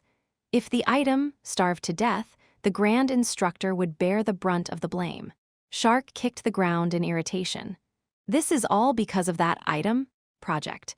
Destroyer, a top-secret project currently underway by imperial decree. It was a project so clandestine it violated the founding emperor's taboo. Only the task force leader, a few close associates, and the scholars conducting the experiments knew of it. The project aimed to create bioweapons superior to superhumans and to mass-produce them. Once the initial models for experimentation were gathered and some progress was made, one specimen began to show extraordinary results. If it had merely possessed adequate potential like the others, the higher-ups wouldn't have cared. But the dangerous potential within this specimen captivated them. This could elevate the Kabalan Empire's stature. If we succeed in mass production, even continental unification won't be far off. Thus, the directive came to change facilities and continue the experiments with just that one. To avoid drawing attention, they created a false identity. It was the task force leader's daughter. Most in the Empire would avoid meddling with the infamous task force, but the Grand Instructor was an unforeseen variable. A simple mission to move facilities had turned arduous due to his prolonged pursuit. Shark called over a high-ranking task force member. Team leader? Yes. Have we completely shaken off the Grand Instructor's faction? We've dealt with the ones at the forefront and erased all traces. It's hard to say we've completely shaken them, but we have some breathing room. Good. We'll stay here for the day, disguise yourselves as villagers and rest. Yes, sir. The team leader gathered his subordinates upon receiving Shark's orders. The task force members entered the villagers' homes without hesitation, donning the clothes the villagers had worn in life. They covered the blood-soaked earth with dirt from elsewhere, and after burning the villagers' bodies, they buried the ashes. What about the carriage? Hide it out of sight. Yes, understood. The team leader pulled the groaning carriage to the largest house in the village. Having completed their tasks, they became the villagers, each resting in their assigned homes. Quite convincing. Shark smiled contentedly at the sight of the village, now seemingly ordinary. Anyone without keen insight would pass by, thinking it just another normal village. With this, we might even fool the Grand Instructor's faction. Shark chuckled and walked into the largest house. He too was weary from the days of forced marching. 2 hours had passed. It should be around here. A young man appeared at the entrance of the village, disguised by the task force. Sniff, sniff, the scent of blood and signs of a struggle. Muttering to himself as he surveyed the village, the young man's eyes gleamed. It was a perfect disguise, one that could fool even the most seasoned agents. The seniors sure have loosened up. The corners of Yan's mouth curled up in amusement. Back in my day, we'd turn the soil upside down to cover our tracks. Yan saw right through the facade before him. To him, it felt like an all-too-flimsy disguise. Shall we go in? Yan strode confidently towards the village entrance. The hound's instinct to return exclusive, Chapter 64. Is anyone there? Yan entered the village, scanning his surroundings. He could feel the concentrated gaze from all directions. A single line of cold sweat trickled down. Were there always this many? At least 20 people registered in his senses. Their force was nothing compared to Yan's, but the Special Task Force isn't feared just for their powerful skills. A middle-aged man, looking like a villager, approached with a shovel on his shoulder. What brings a stranger here? His face was the epitome of naivety. Anyone other than Yan would have been completely fooled, but Yan didn't miss the distinctive discomfort hidden behind the man's face. And his senses, sharpened by the breathing techniques of the divine dragon, told him. He could feel the energy of the Special Task Force's exclusive skill, the Dark Soul technique. I got lost while searching for something. May I rest here for a moment before I continue? A look of inconvenience crossed the man's face. We're not welcoming outsiders in the village right now. If you go straight ahead, you'll find your way out of this forest. Could you head that way? Is that so? Yan smiled broadly. The middle-aged man returned the smile with equal simplicity. To an outsider, it would seem like a warm exchange. But why do I feel like what I'm searching for is right here? What do you mean? The stale scent of the dark soul technique is quite strong here. As soon as he finished speaking, a dart flew towards Yan's throat with deadly speed. Swoosh, Yan leaned back, effortlessly dodging the incoming dart. Thud. The dart embedded itself in the tree behind Yan. The tree, once reaching for the sky, withered rapidly, its leaves turning dark and falling. It was the poison on the dart, a deadly toxin commonly used by the Special Task Force for assassinations. Yan's eyes grew cold. The Special Task Force valued hidden weapons and poisons over conventional arms and artifacts. Even the weak could easily massacre with such terrifying tools at their disposal. In the wrong hands, they could claim dozens, hundreds, even thousands of lives. Such deadly toxins were not permitted for use unless the mission was of utmost importance. So, they weren't just protecting the task force leader's daughter. If the task force leader had indeed sent them for protection, they wouldn't carry such perilous items. A single mistake could dissolve his daughter into a pool of blood. The welcome seems rather aggressive. Who are you? The middle-aged man's tone shifted as Yan easily avoided the dart. I've come to escort the task force leader's daughter. At Yan's words, a strange light flickered across the disguised task force member's face. The task force leader's daughter? Yes. Yan didn't miss the fleeting look of panic on the man's face. The task force member's expression hardened as he reached into his pocket. I don't know where you heard such nonsense. When he withdrew his hand, he was holding an object the size of a fist. Die, dog of the Grand Instructor? Boom, the object hurled at Yan exploded midair. Most of the spherical ammunition within was aimed at Yan. Yan's eyes widened in shock. Grenades too? What kind of mission requires? Grenades were weapons of war, capable of claiming dozens of lives in one go. The numerous spherical ammunitions were all magically treated to cause explosions equivalent to a third circle spell. Individually, they weren't much of a threat, but it's hard to block hundreds of them with a shield spell. Yan didn't have time to ponder. He awakened Mercury and summoned the cold. The chill, cycled through his heart and lungs, extended towards his hand. SSSSHHH.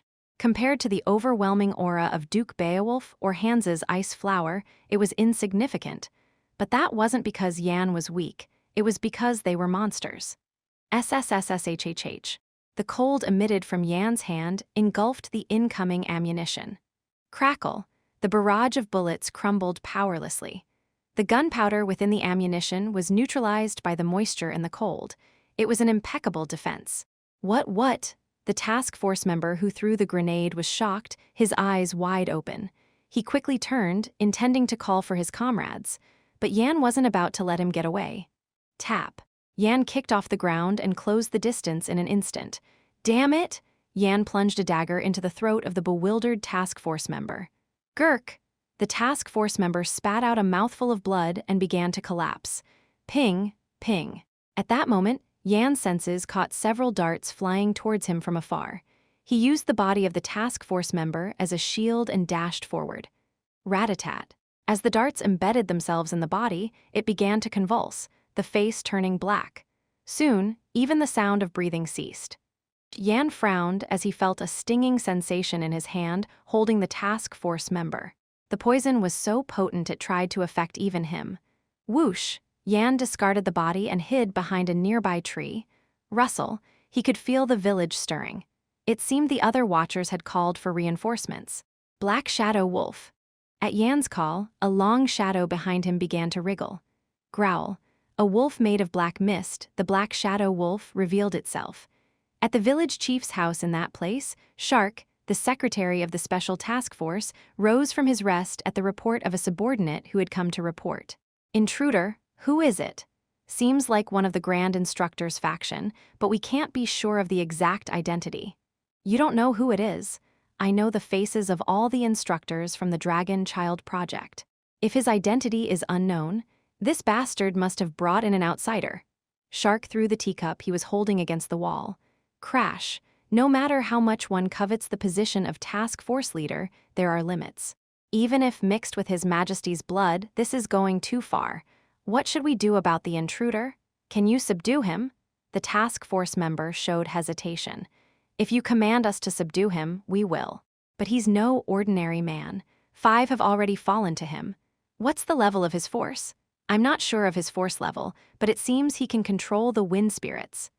A spirit master can exert superior power compared to a magician or knight of a similar level.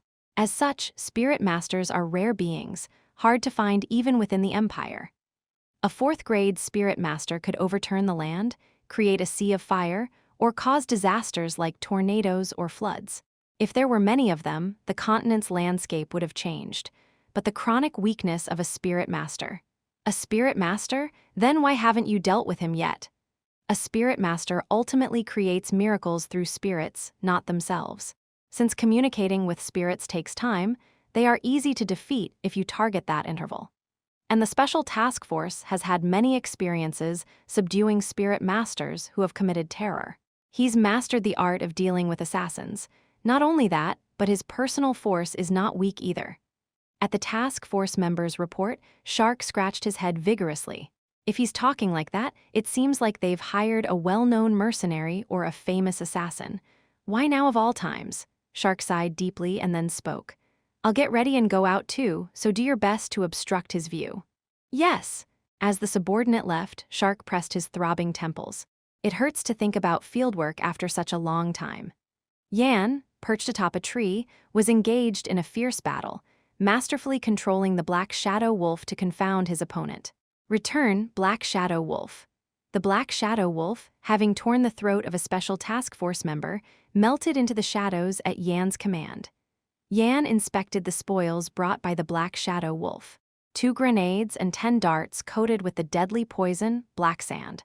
This should prove useful in the future. He had dispatched merely 5 men. If he could annihilate the remaining task force members and seize their spoils, it would greatly aid his upcoming plans. Yan carefully stowed the items in his pocket to prevent damage while surveying the village's situation. Spread out and search for the enemy? Yes. The task force members began to disperse. Their division of forces meant they had identified him as a spirit master, which was exactly what Yan had intended. Time to make a move. Spotting a task force member searching below, Yan drew his sword Escalon and descended from the tree. He then stealthily approached from behind and thrust Escalon into the man's back. Gag. 1 down. After ensuring the task force member's eyes had lost focus, Yan quickly stripped him of his clothes and the mask he wore. He changed into the man's clothes and attached the mask to his own face. Satisfied with his reflection on Escalon's blade, Yan smiled. They won't recognize me this easily. He had transformed into the exact likeness of the task force member he had slain. With his plan set, Yan kicked off the ground. Thump! He needed to secure the task force leader's daughter quickly. Yan sped towards the largest house in the village with fierce urgency. The only place to hide a carriage is there. The creaking silence of the house was eerily quiet, enough to send shivers down one's spine. There, someone sat in a chair with a grave expression, his face etched with seriousness. Upon seeing Yan, his eyebrows arched in question. Number 8, why have you returned alone? Yan's eyes widened in shock upon recognizing the man's face. It was a face he knew all too well. Shark, the vice captain? He was the right-hand man of the current task force leader, a figure Yan had served under during his lowest days in the task force. And the same bastard who tried to drive us all to our doom.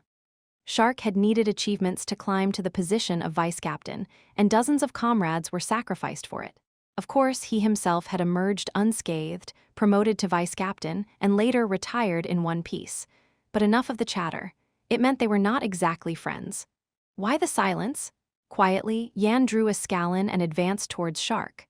Startled by Yan's actions, Shark leaped from his seat. You cur.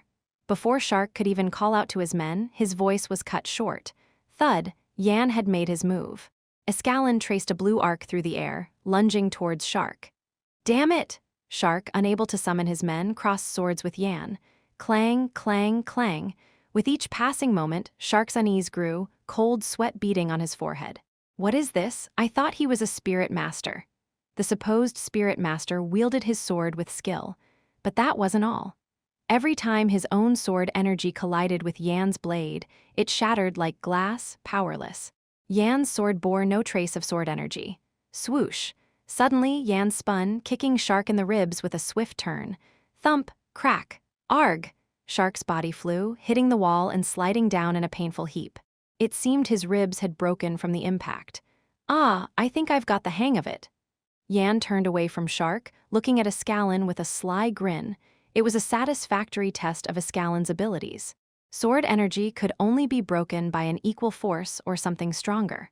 But with Ascalon's unique properties, it could shatter sword energy effortlessly, like breaking glass.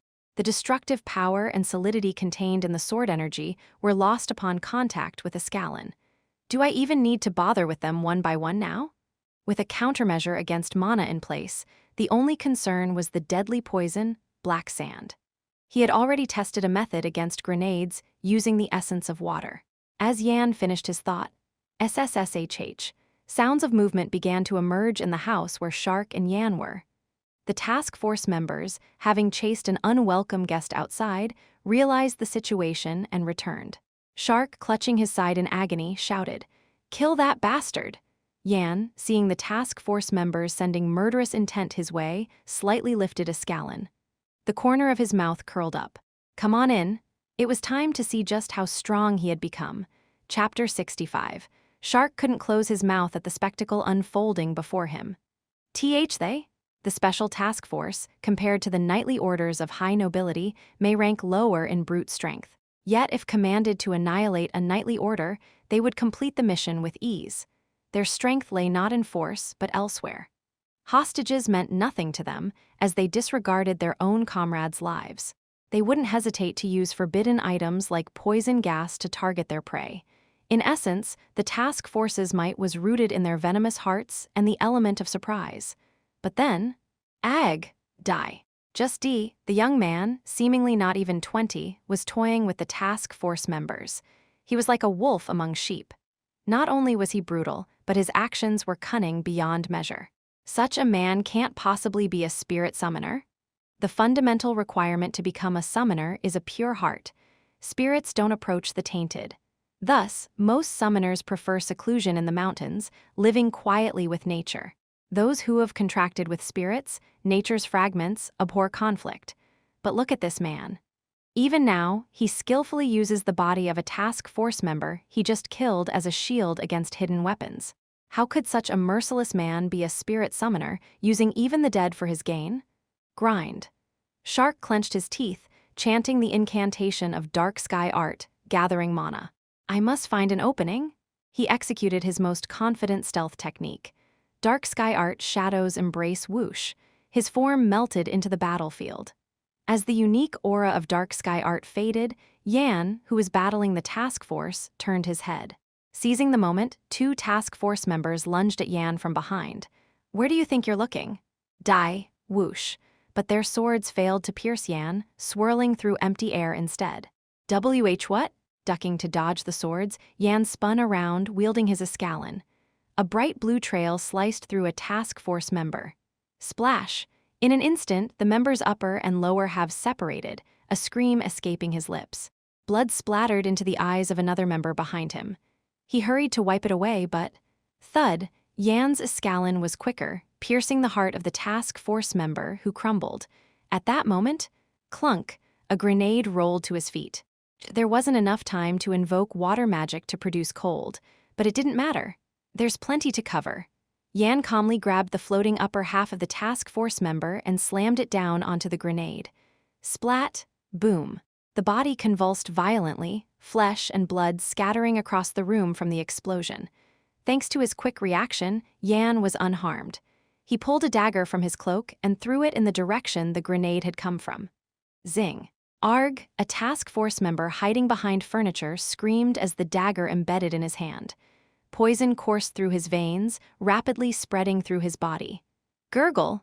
Thump. The poisoned member clutched his throat and collapsed, foam forming at his mouth. Heave.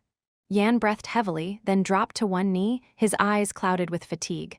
Clearly, he was overwhelmed. Shark's eyes gleamed from the shadows. Even for a monster like him, facing 16 task force members alone was a feat.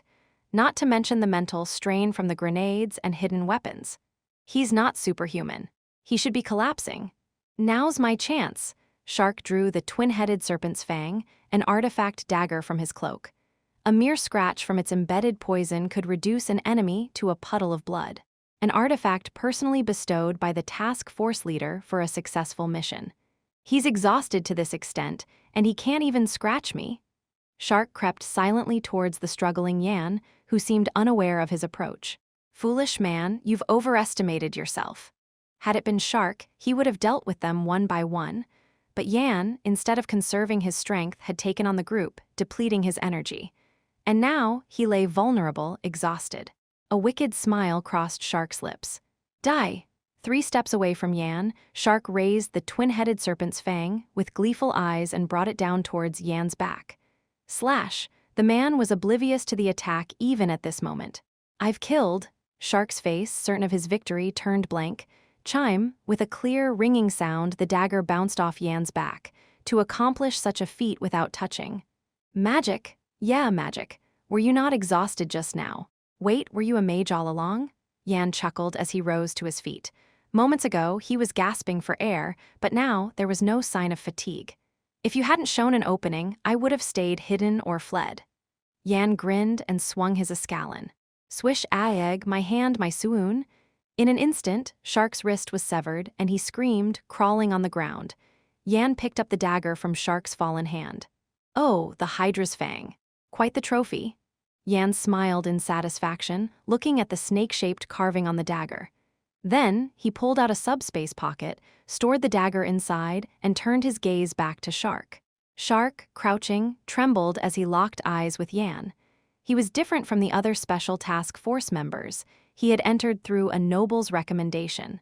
As such, he lacked the endurance to withstand torture. PL, please, spare me. Shark knelt, begging with both hands as he looked up at Yan. I'll give you any information you want, just please. A despicably groveling attitude. A flicker of contempt crossed Yan's eyes, too quick for Shark to notice. Yan, with a smirk, asked, the task force leader's daughter. Where is she? What, the task force leader's daughter? Shark's eyes widened as if he didn't understand the question. There's only an experiment here. Experiment? The Emperor's kekekek. Shark's words were cut off as he clutched his throat, letting out a ghastly scream. His face began to melt slowly, and in a short time, it turned into a steaming, flesh-colored liquid. Yan frowned. He had intended to cut Shark's throat himself, but the man melted before he had the chance. And yet, there's a project so secret that even a high-ranking officer would take such a golden opportunity. It's better to find out for myself. Yan turned away without regret. There was no need to listen to where the so-called experiment was. I sensed something strange over there. There was a carriage parked in a place suitable for a stable. Let's see if she's the task force leader's daughter or what. Yan rubbed his hands together and walked towards the carriage. From within the carriage, a child's groan seeped out. Yan's eyes flashed with intensity. He pressed his face against the bars on one side of the carriage, peering inside. Oh, to bind a child like that, there's no excuse for such cruelty. Maman clicked his tongue in disgust at the sight inside the carriage. Yan couldn't help but agree with Maman's sentiment. Inside, a girl with white hair was bound from head to toe in leather restraints, connected to the carriage. What in the world has this gentleman done with his own daughter? Yan clicked his tongue, gathering mana. Crack! With that, he ripped off the carriage door. Inside, there was nothing but what he had seen before. Hold on. Yan hesitated, sensing something odd. He examined the door he had torn off. The outside was a wooden panel, but the inside was lined with a peculiar metal. It feels like I should remember this. But the memory wouldn't come easily. Yan finally entered the carriage interior. The white-haired girl seemed to sense his presence and struggled. Yan approached the restrained child. Her eyes and face were covered, making it impossible to confirm if she was the task force leader's daughter. I'll release you, just wait. Yan drew a dagger and began to slice through the restraints binding the girl's entire body. SSSH. Freed from her bonds, the white-haired girl stared blankly at Yan.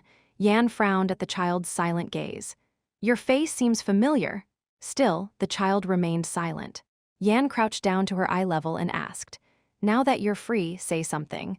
Are you the task force leader's daughter? HMMPHMHM? Your mouth must be stiff from not speaking for so long. Let's get out of here. While he was speaking, the white-haired girl suddenly clenched her eyes shut, as if in pain. Ugh! Yan reached out to check the girl's forehead. At that moment, boom! An immense force sent Yan flying across the carriage as if caught in a typhoon. Bang! Yan hit the wall and spat out a mouthful of blood. He had collided with an unknown force without any chance to brace himself. Inside his head, Maman exclaimed without any concern for Yan's pain. Not mana, but a different ability? So it does exist. What, a different ability? What are you talking about? Yan groaned as he got up. Did you feel even a hint of mana from that child? No. If he had, he would have been prepared. Maman spoke as if amazed. Yet that child just unleashed a force strong enough to send you flying. What principle allows that? What kind of power is it? Yan tried to ignore Maman's words, if it weren't for what he said next. Telekinesis? Yan, heading back to the carriage, suddenly stopped in his tracks. Something had brushed his mind. Usually calm and collected, Yan couldn't maintain his composure at this moment. Telekinesis, pure white hair, a familiar face. Yan's eyes widened and his pupils shook violently. He opened his mouth without realizing it. A being that no one in the future could stop or seal, only to be called a disaster. A monster that one of the Empire's dukes had curiously challenged, but after a week of fierce battle, ultimately decided to leave alone. One of the three calamities of the continent. The Witch of Suppression? The portrait of the calamity, the Witch of Suppression, in Yan's memory. It was strikingly similar to the white-haired girl before him, as if she was the calamity in her younger days. Chapter 66. In the Empire, numerous mighty warriors exist. Firstly, the Imperial Seven Stars, young prodigies hailed as the Empire's new luminaries. Above them stand the four dukes, east, west, north, south, who have long reigned supreme, along with the Grand Knights of the Royal Knights. Venturing beyond to the continent, while most fall short of the Empire's might, a rare few can stand against them. The Continental Three Swords, said to rival the four dukes. And not to forget the 5 imperial enemies, constantly coveting imperial lands, causing headaches even within the imperial palace. Including recluses who conceal themselves, the number of superhumans across the continent would exceed 100. But even superhumans are, after all, human. During Yan's tenure as task force leader, there existed inexplicable calamities. The 3 disasters, the tricalamities. Despite numerous subjugation campaigns and countless mighty challengers, they either succumbed or retreated in defeat, natural disasters in their own right. Had any one of them headed for the Empire, catastrophic damage would have ensued. No one knows the tricalamities in detail. Yet, their basic characteristics are widely known across the continent. The first disaster is an inextinguishable flame. The second, a tale of despair among knights passed down only by those who faced it. And the last one is, Are you all right? Before him stands a girl, appearing no more than 10, known as the Witch of Oppression. Around her, whether mountains or seas, all crumble and flatten. Humans are no different. Those who challenged her knelt, heads bowed to the ground before even coming close. Hence her moniker, the Witch of Oppression. Among the tricalamities, she faced the most challengers and subjugation attempts, yet she remained an undefeated sovereign. Even the emperor, who loathes uncertainties, commanded to ignore her as long as she does not harm the empire, a testament to her formidable presence. A famous anecdote tells of a duke from the west, intrigued by her abilities, which deviated from the known mana system. After a week-long fierce battle, he withdrew, conceding defeat. The duke claimed that had the witch roamed freely, he would have stood no chance against her might. Not the task force leader's daughter, but a test subject. And the Witch of Oppression at that? Yan was at a loss for words upon this unexpected revelation. Creating a test subject with such abilities was tantamount to trampling on the founding emperor's taboo. And moreover, he never anticipated encountering the witch's childhood. Sorry, I didn't mean to, it just happens when I'm hurt. The young witch seemed lost, unsure if she was to blame for Yan's abrupt departure. Yan gazed at the girl with white hair, deep in thought. What should I do? Normally quick to decide, Yan found himself at a rare loss. Take her with me, or perhaps it's better to deal with it here. But his dilemma ran deeper. If I take her from the chief instructor, she could be the strongest asset. But if she's uncontrollable, it could ruin all my plans. In such cases, the wise choice is to abandon temptation and proceed methodically. That had always been Yan's belief, but this was the witch of oppression, a calamity that even the four dukes couldn't ignore. Drip. Sigh. Yan wiped the drool from his mouth and shook his head vigorously. This was a poison chalice. Not just any poison, but the deadliest of the deadly. Sir? The girl with white hair looked up at Yan, her eyes restless. Can you tell me everything you remember about how you got here? At Yan's gentle inquiry, the child hung her head low. I don't know. Then, tell me about what happened before you arrived here. Fidgeting with her hands, she slowly began to speak. I don't remember well, but there were many kids my age in a stark white room. Adults always came with strange machines, pressing them against our bodies and writing something. And then, after about a year, a scary man with long, black hair said I had more potential than the others and that I'd be moved somewhere else. About a week ago, they wrapped my whole body in weird stuff, and now I'm like this. The child's description matched the chief instructor's features. Wasn't she his daughter? As Shark had suggested, it seemed more rational to view her as a test subject. If so, she wouldn't be a weakness for the chief instructor, but rather an unnecessary enemy. Yan's grip on Ascalon tightened. He had made his decision. If he killed the child here, no one would know he had come, meaning he wouldn't create any enemies. At that moment, have you considered taking her in? Mamon's unexpected suggestion began. What? You're considering harming the child because she's uncontrollable, but if you could control her, why not take her in? Yan frowned. It sounded simple, but it was nearly impossible. Even those who experimented on the child had to wrap her in leather restraints and perform all sorts of acts to barely suppress her power. Mamon chuckled. A mage is one who understands principles and laws to overturn them, and I am at the pinnacle of such beings. Do you think I can't find a way to control the power wielded by such a young child? Yan's interest was piqued. Firstly, the child unconsciously manifests her power, but not without reason. A reason? She manifests her power unknowingly in physically or mentally painful situations. Yan's eyes narrowed. Physical pain could be avoided, but mental anguish wasn't something Yan could control. If she had outbursts, it would take a long time to treat. If she unleashed her power even once, turning everything to ruins, the task force, the security corps, and the inspectorate would all be upon her. Mamon dismissed Yan's concerns casually. There's magic that protects the mind. It's quite advanced, but with this archmage here, even someone with as little talent as you can learn to use it. Yan murmured thoughtfully. If, as Mamon said, there was a way to control her and prevent the manifestation of her power until then, it was worth a try. And Mamon drove the point home. The patterns on that restraint are magical circles, meaning even if it's an unusual ability, it can be somewhat suppressed by magic.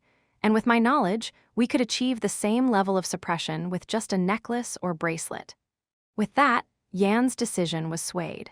Okay, if Mamon, a former archmage, was confident, then it was worth trusting. Then a question arose. But why are you so eager to take the child in? It's an ability that deviates from the established system. That's all. Yan smirked at Mamon's emphasis on that's all. It's not because she's a child. Nonsense. Yan shrugged and turned his gaze back to the girl. She still looked uneasy. Unable to stay still, her eyes darted around nervously. Yan noticed bruises and signs of abuse all over her body. His lips twitched involuntarily, not out of pleasure, but from a surge of displeasure. Do you want to come with me? Yes. Even if those who were here had sent you elsewhere, life wouldn't have been pleasant. At Yan's words, the child's lips quivered. What about my friends? Yan's eyes sank low. She had said that children of her age had also undergone the experiment, but it's not a good situation for me to save those children too. Yan shook his head from side to side. Maybe when there's a chance. At those words, as if feeling some hope, the child looked up at Yan. His eyes sparkled unusually, and to Yan, those eyes were unbearably burdensome. Yes, I want to go with you, mister. You might want to think it over a bit more. The child shook his head vehemently. Your eyes are like jewels, mister. Jenny said that people with eyes like jewels are kind. Jenny, a friend I was close to. It seemed she was greatly influenced by his friend. Yan shook his head and turned, walking towards the bodies of the special task force members. "Mister?" The child called out to Yan again with an anxious voice. Yan began to skillfully manipulate the masks that had been placed over the faces of the corpses, gathering them together. From one mask, he cut off the nose, and from another, the lips, attaching them to another mask.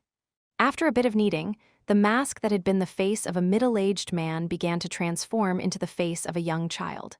Still not satisfied, Yan spread out the mask after touching it a few more times. "Is this good enough?" The face of a freckled, mischievous girl. It was a stark contrast to the child's face, which was staring blankly in front of her. "Hold still for a moment." Yan sat the child down and applied the mask to her face. The child closed her eyes as if recalling something, but she didn't fly away or anything like before, as if desperately suppressing her power. SSSSHHH. After checking that no parts had fallen off the mask, Yan smiled slyly. "All done." Yan brought a mirror from nearby and shone it on the child's face. "Wow." The child opened her mouth in awe at the reflection of her face in the mirror. Any trace of her original face had disappeared without a trace. "Is it uncomfortable anywhere?" No. It's really comfortable." Yan nodded and asked for her name. "What's your name?" "Name? Me?" The child tilted her head, not understanding the meaning. Yan changed the question. "What did your parents or friends call you?" Number 1, Tesk." Yan clicked his tongue lightly. Then he examined her appearance closely. White hair, pale skin, delicate features, something crossed Yan's mind. "From now on, your name will be Leah." "Leah?" "Yes, it's a name taken from the back of Ophelia, the goddess of beauty." "Not number 1? Forget such numbers." At Yan's words, the child, now named Leah, beamed with a smile.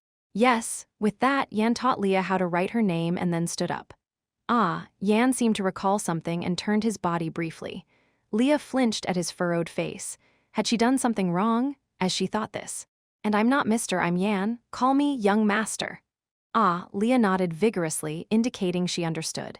Yan chuckled and stroked her head. Leah enjoyed the touch, feeling happy, but his complexion wasn't very good. What should I say to the chief instructor? He felt he needed to think about it until he returned. "It seems like Pandora's box, which was hidden so well that even I, the 5th Special Task Force leader, didn't know about it, has been opened." And so, Yan became the holder of the most dangerous Joker card on the continent. Chapter 67. At Soma Station. "Are you two traveling together?" "Yes." The transportation official smiled warmly at Leah, who was clutching the hem of Yan's clothes. Her once snow-white hair had now been dyed black.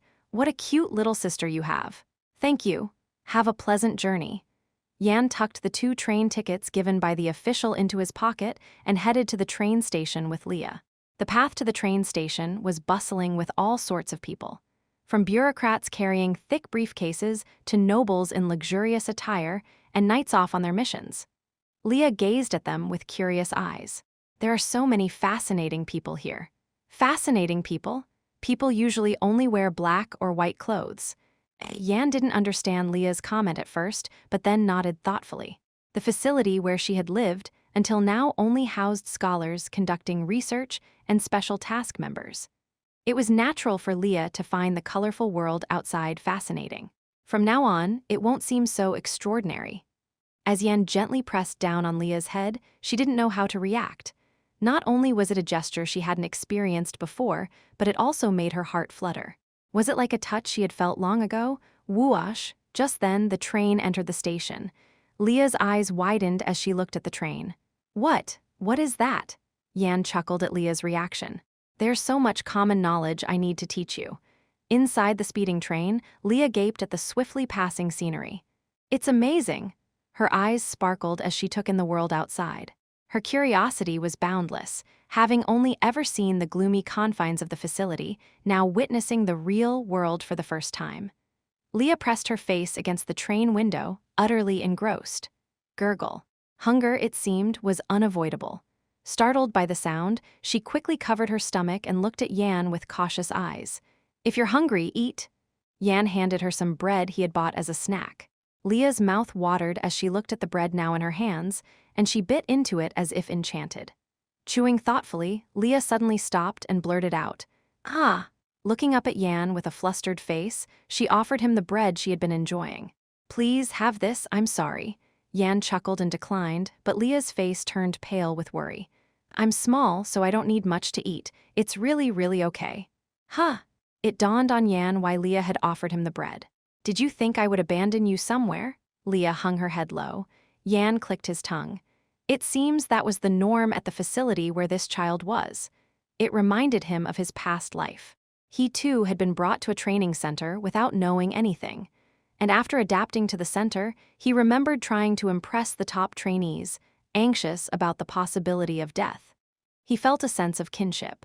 Looking earnestly at Leah, Yan said, I will never abandon you. Pity was one thing and kinship another.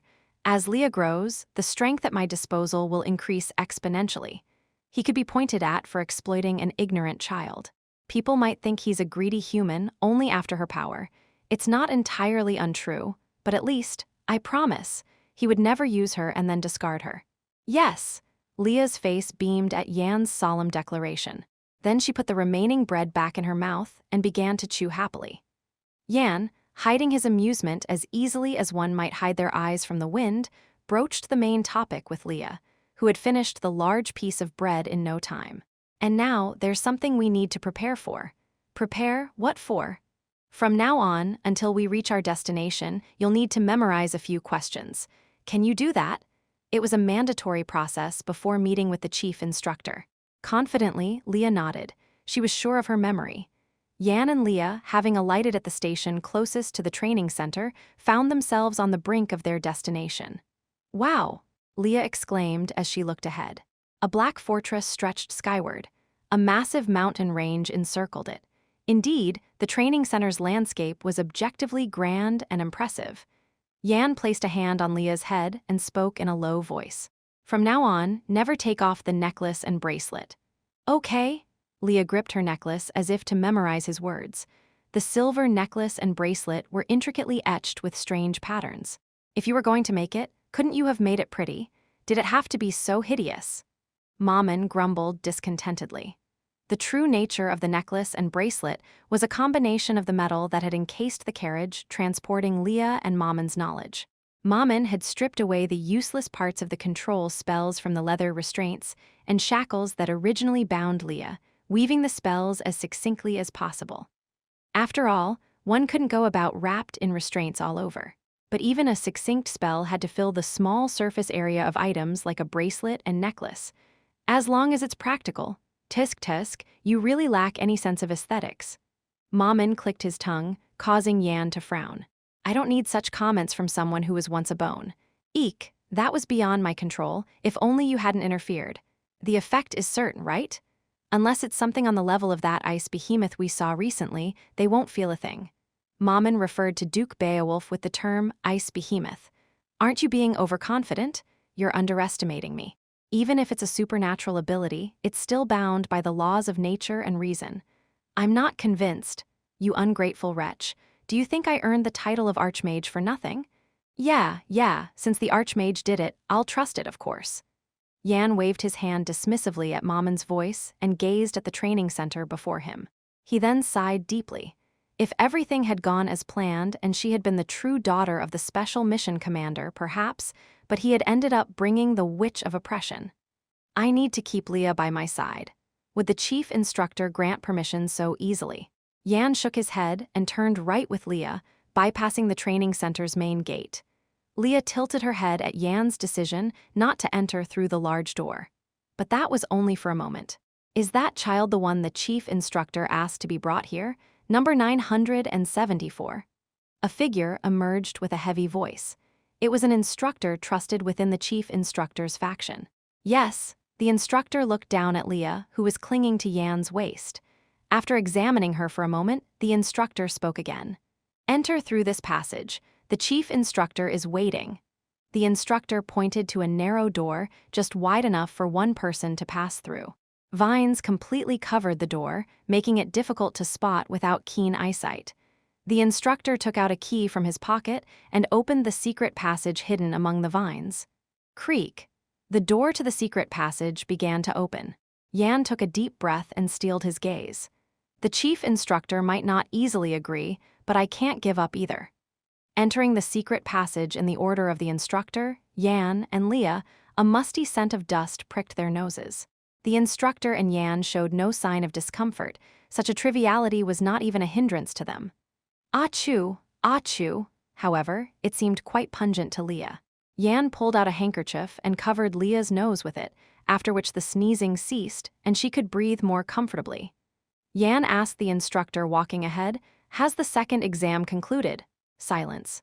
The instructor, as if his lips were sealed, offered no response. Even with the Dragonia project nearing its end, you can't share that much. The chief instructor may favor you, but don't get cocky. 974. The instructor glanced back with icy eyes, seemingly irritated by Yan's attitude. Yan shrugged nonchalantly. Not long ago, he had to look up to the instructor due to the height difference, but now they were eye to eye. Yeah, Yan replied dryly, closing his mouth and following the instructor. He knew the second exam hadn't concluded yet. The trainees who went east haven't returned yet. The second exam held in the east had only finished on the last day, and the one leading those trainees was none other than Casa. If my memory serves right, only a very few, including Casa, would have barely survived to return. But those led by Casa were almost entirely annihilated. Even those who survived, if not for the information Casa obtained at the very end of the mission, would have failed despite surviving. Survival was not the criterion for passing the second exam. Wait a moment. Yan snapped back to reality. They had arrived right in front of the chief instructor's office. At that moment, in the interrogation room prepared inside the head instructor's office. Screams pierced the air. Several instructors were in the midst of inflicting brutal torture on a man. What information did you pass on to the special task force leader? As the man remained silent, lips firmly sealed, one of the senior instructors pressed a red-hot iron against the man's thigh. The sound of searing flesh filled the room. With the sound of his flesh burning, the man's eyes snapped open. The agony filled his eyes with bloodshot veins, and his face flushed a deep red. Yet, his lips showed no sign of parting. Still not willing to talk? Gruog. The instructor's eyes were filled with a sense of disgust at the sight of the man. This man had been their colleague until recently, but he was discovered to have secretly passed information to the special task force leader. Yet, no matter how thoroughly he was brainwashed, even when his body was beaten to a pulp, his lips remained sealed.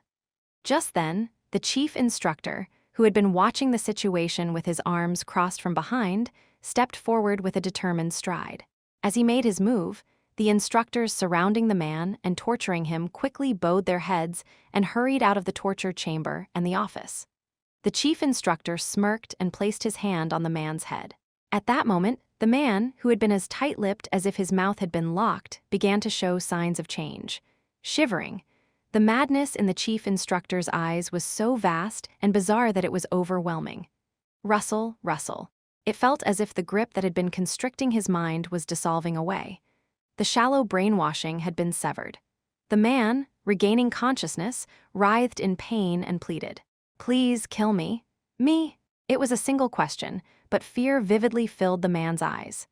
The brainwashing he received from the special task force leader was fading due to the chief instructor's past actions and that cruel smile. The chief instructor, with a smirk, ran his fingers down the man's chin. People often misunderstand something about brainwashing. Do you know what it is? They think it happens in one snap. But that's not true. Each time the chief instructor spoke, the man trembled like a willow in the wind. It was due to overwhelming fear. The chief instructor continued. Did you know that brainwashing only sets in after very frequent encounters?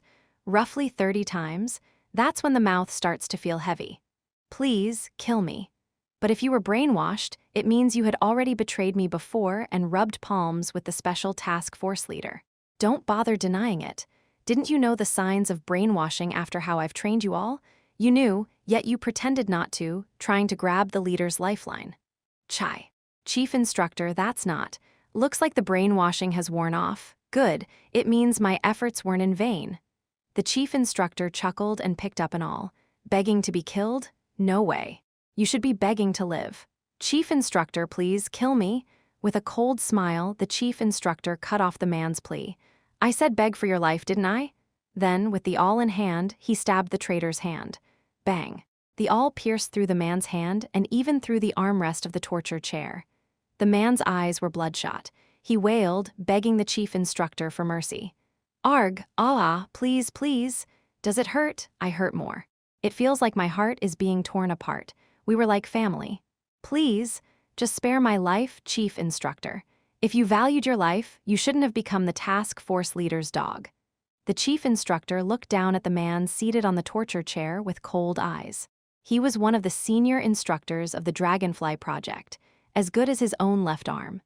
To think that such a person had been brainwashed after trying to curry favor with the task force leader by passing on information. "Why did you do it? I didn't neglect you. I would understand if I had treated you poorly, but that wasn't the case. Please spare me, I was wrong. No, I'm curious. Why did you betray? You didn't see this coming?" The chief instructor leaned in close to the man's face, twisting the awl embedded in his hand. Crunch, crunch. Veins bulged on the man's neck, a testament to the agony that shredded his sanity from his tortured hands. Yet the chief instructor's eyes remained chillingly indifferent. Answer me, didn't you foresee this end?" With a cold smirk, the chief instructor escalated the torment. Extracting nails, sprinkling caustic potions, or slicing the skin with a scalpel. Time lapsed in such cruel increments. Gurgle! Suddenly, blood gushed from the man's mouth like a waterfall. His eyes lost focus, and the convulsions that racked his body slowly subsided. The chief instructor furrowed his brow at the sight of the betrayer, straightening up. Tisk, dead already. Perhaps it was the heat of the moment, but what was meant to be hours more of suffering ended in an unintended death. The chief instructor brushed his hair back, casually wiping the splattered blood from his face. That's when there was a knock. Knock, knock. "Chief instructor, I've brought trainee number 974. "Come in," the chief instructor's permission echoed, prompting Yan to take a deep breath. Now was the time to speak well. The tension seemed to have transmitted to Leah as well, her grip on her clothes tightening. Having gathered his thoughts, Yan opened the door and entered. "Welcome," greeted the chief instructor, his face and clothes smeared with blood from some recent event. Leah gasped from behind, startled by the sight. Yan's gaze drifted to the torture chamber within the office, from where a pungent scent of blood wafted. It seems someone has irritated this madman again. And showing this was a warning that Yan himself could end up the same way at any time. However, Yan said nothing about it, and the chief instructor, without further ado, slumped into his chair. Yan got straight to the point. "I've brought the child you mentioned, and here is the report I've compiled based on what I've found out and confirmed through questioning." Yan presented the report he had prepared on the train, placing it on the chief instructor's desk. "Just like my disciple. Well done," the chief instructor said with a chuckle, rising from his seat. He glanced at Leah briefly before looking away, seemingly unimpressed. Maman was confident, and it seems there's no immediate danger for now. But Yan wasn't ready to let the matter of Leah pass just yet. "I have something to discuss." What's weighing on you? Speak freely, comfortably. After all your hard work, I should at least hear you out. I'd like to inquire about how you plan to handle the child." The chief instructor responded not with words, but with a piercing stare. Smirk. "Why would our top trainee be curious about that? Did you grow fond of her on the way here?" Yan swallowed hard. "This is where it begins."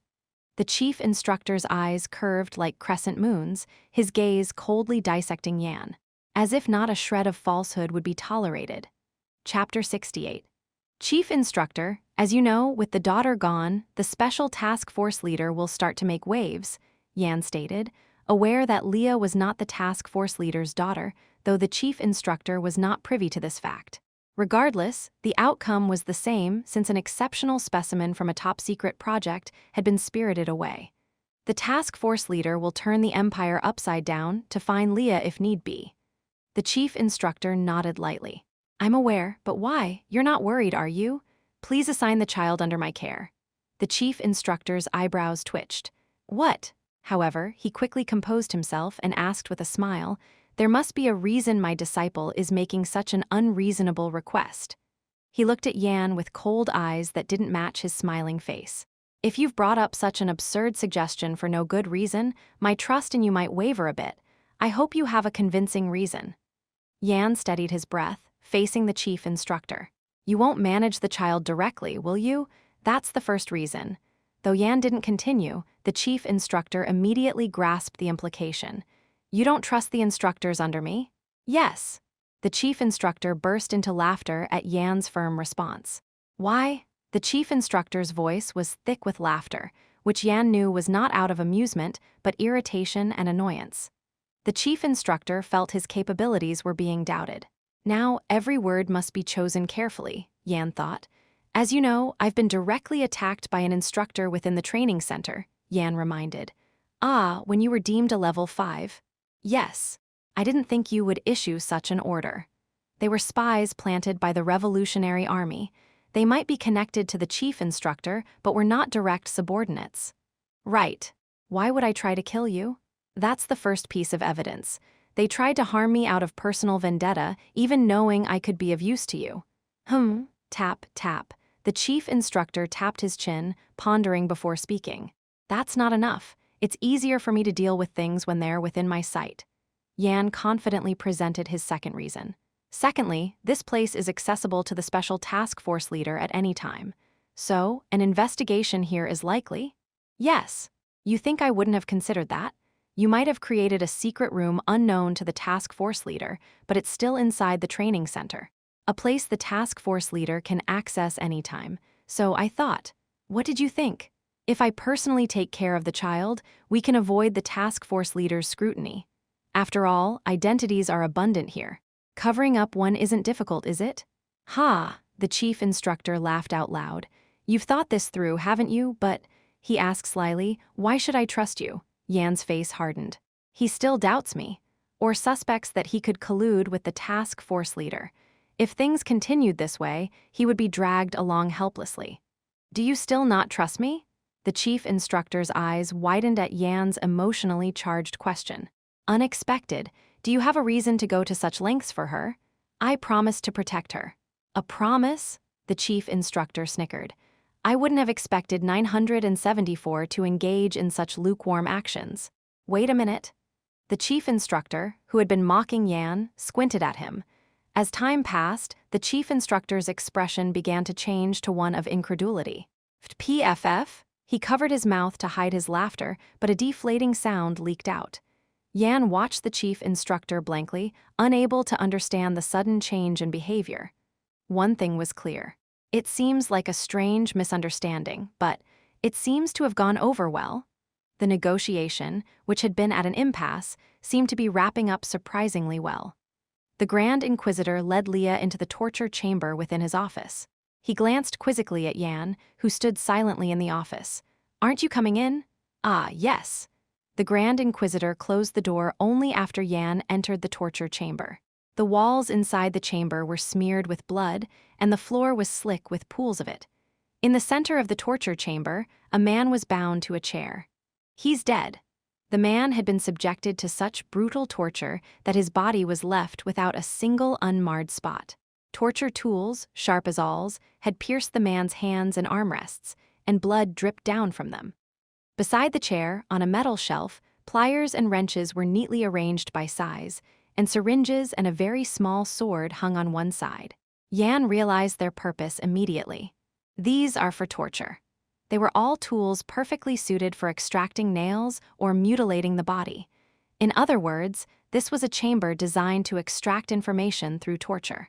The Grand Inquisitor carelessly pulled the corpse-like man from the chair and flung him onto the floor, then cast a fleeting glance at Leah. Yan bit his lip at the sight. Grand Inquisitor. The Grand Inquisitor raised his hand to silence Yan's words. I know what you're about to say, but if this lady doesn't engage in any unnecessary defiance, I'll release her gently. Yan's eyes narrowed slightly at those words. For someone brought to the torture chamber, the tone wasn't as sharp as expected. Why is he acting so docile today? The Grand Inquisitor is someone who revels in tormenting others.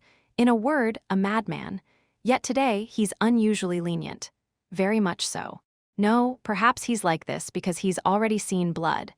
The corpse flung on the floor was rife with signs of severe torture. Lady, would you take a seat here? The Grand Inquisitor pointed to the chair with a seemingly kind smile. Contrary to expectations, Leah sat down quietly on the sofa without any particular reaction. Click, clack. As soon as she sat, leather straps sprang to life, binding her arms and legs. Though restrained by the blood-stained leather belts, Leah didn't scream. Instead, she looked at the Grand Inquisitor as if accustomed to it. "I'm seated." The Grand Inquisitor's eyes filled with interest at Leah's novel reaction, but he didn't indulge in any unnecessary actions. He began to ask various questions while checking the report he held. Yan recalled the conversation they had on the train while observing him. "Let's memorize the answers to a few questions that a scary person will ask later." Answers. Anyway, the questions are going to be obvious. Yes, I'm confident in memorizing. Leah's confidence was not misplaced. Her memory was indeed extraordinary. Yan, too, could predict the kind of interrogation the Grand Inquisitor would conduct. "I've conducted interrogations myself at least 1,000 times. If I can't predict this, I might as well drown in a puddle." Then, "Tell me about the places you've traveled to so far." I don't remember well, but there was Simon's territory and Gatton territory and Bashaman territory, Soma territory. That's all I can recall." That roughly matches the movements we've tracked." The Grand Inquisitor's questions mostly fell within Yan's predictions. Leah responded aptly to the Grand Inquisitor's inquiries. After about an hour and 100 or so questions, the Grand Inquisitor concluded the interrogation. "Just wait here for a moment." "Yes." The Grand Inquisitor removed the leather straps binding Leah's limbs and led Yan out of the grim torture chamber. He rubbed his forehead and slumped into his chair. Then he leaned back, making a thoughtful noise as he rested against the chair's backrest. "Is she your first love?" A sudden question, followed by an irritating snicker. Yan's face contorted. "Yes. Or not?" Yan's mind raced. Did this man know about Yan's affection for Leah and deliberately treat her leniently? If you add his previous life, he's nearly 50 years old. At that age, he wouldn't fancy a mere 15-year-old child. If he had married early in his previous life, he'd be old enough to have a granddaughter Leah's age. But, yes, now was not the time for such thoughts. The Grand Inquisitor was dangling a carrot before him, but it's difficult to keep that child close to you, so I've thought of a compromise. "Yes, our quarters are adjacent. How about employing her as a maid?" Yan's head snapped up, locking eyes with the Grand Inquisitor, who wore a playful smirk. Yan felt a wave of relief inside. Identity is but a trifle here. The servants are mostly orphans snatched from across the continent. Unlike the trainees, they're not treated as important, so it's easy to swap out a retired or dead one's identity with a new face. "That's true. If you need her, I'll call for you." "Of course." "Is that satisfactory?" The Grand Inquisitor chuckled. He pulled out a thick stack of documents from the desk drawer. On the very top, the bundle's identity was revealed. New inmate profile. Yan's eyes widened slightly. He had stumbled upon an unexpected clue. With skilled hands, the Grand Inquisitor slid the bundle back in and unfolded the one beneath it. Servant profile. The profiles of the servants were detailed on each page. The Grand Inquisitor flipped through them until he found something suitable and studied it slowly. Then he extracted one of the profiles. Scratch, scratch. The Grand Inquisitor erased a name from the profile with his fountain pen and asked, "What shall we name her?" "How about Leah, Leah?" "Leah. Sounds good." Humming indifferently, the Grand Inquisitor wrote Leah in the name slot of the profile and stashed it back in the drawer. "Are you satisfied with this?" Of course he was. It was disappointing not to have completely freed her from the Grand Inquisitor's clutches, but this was a triumph nonetheless. "Thank you. Then work even harder from now on." The Grand Inquisitor laughed at Yan's bowing figure, expressing gratitude. The still laughing Grand Inquisitor suddenly looked straight at Yan, as if remembering something. "Now that I've granted your request, you wouldn't mind doing a job for me, would you?" Yan's lips twitched. He hadn't expected to be asked for a favor in return. "What is it?" Tapping a letter on his desk, the Grand Inquisitor said, "I need you to make a trip to the east." "The east?" Yan's gaze shifted to the letter on the desk. His eyes darkened as he read a particular section. "All right, what do you need me to do? Rescue the trainees? Well, if it doesn't work out, just come back." Yan shook his head. "Why wouldn't it work? I'll bring back all the living trainees by the time I arrive." "Will you do that?" Yan nodded. His eyes were still fixed on the sentence written in the letter. "I'm counting on you, Grand Inquisitor. Sent by your brother, Leon Cabalin." Rescue trainees from the Dragon Soldier Project, which didn't flinch at the death of dozens, hundreds. This absurd assignment was a request from the Crown Prince to the Grand Inquisitor. Chapter 69. In the Eastern lands, the trainees faced their second trial, gathering intelligence on the Plateau of the Dead, where the undead naturally emerged. A place where one could easily pass if they dug up useful information, unlike the North or South. The chief instructor clicked his tongue in disdain. But in such an easy place, over 80 people went missing. Useless fools. Under normal circumstances, they wouldn't even be worth rescuing. However, since His Highness the Crown Prince has requested it, you'll need to exert some effort. Yan's cheeks twitched once. Requested by His Highness the Crown Prince? The chief instructor and the Crown Prince were like cats and dogs to each other. Or rather, was it more like the Crown Prince extending a hand while the chief instructor sought to take advantage of the opportunity for his own gain? Yan saw through the chief instructor's true intentions, using the prince's request as a pretext to showcase a striking achievement during this opportunity. The dazzling success Yan had created in the north. If he could achieve even half of that in the east, it would surely be mentioned at the upcoming Grand Council of State Affairs. With high nobles and bureaucrats in attendance, just the mention of Yan's name would amplify the chief instructor's influence. After all, every noble would think it was the chief instructor who had groomed Yan. And this could be an opportunity to gain the upper hand in the political strife with the special mission commander. His mind is still as sharp as ever. Contrary to his thoughts, Yan asked with a serious face, "How long is the deadline?" 15 days. A fortnight?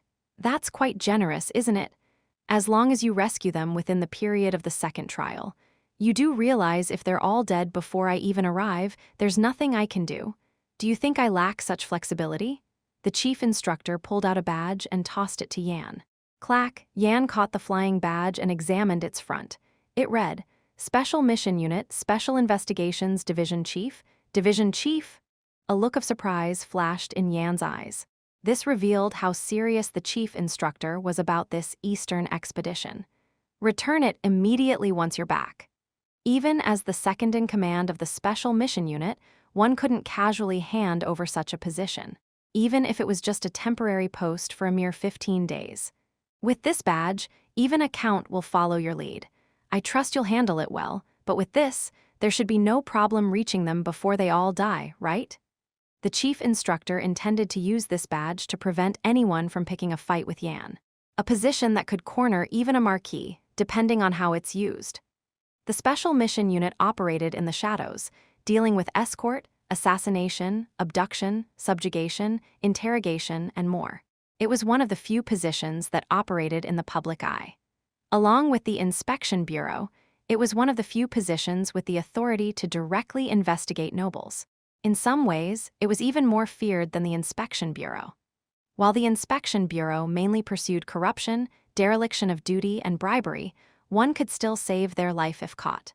However, the Special Investigations Division of the Special Mission Unit investigated those threatening the Empire's existence, employing cruel methods like torture.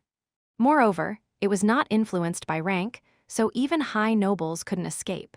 Even merely maintaining a close relationship with the suspect could lead to arrest. Thus, it was a department that could make investigated nobles as docile as lambs.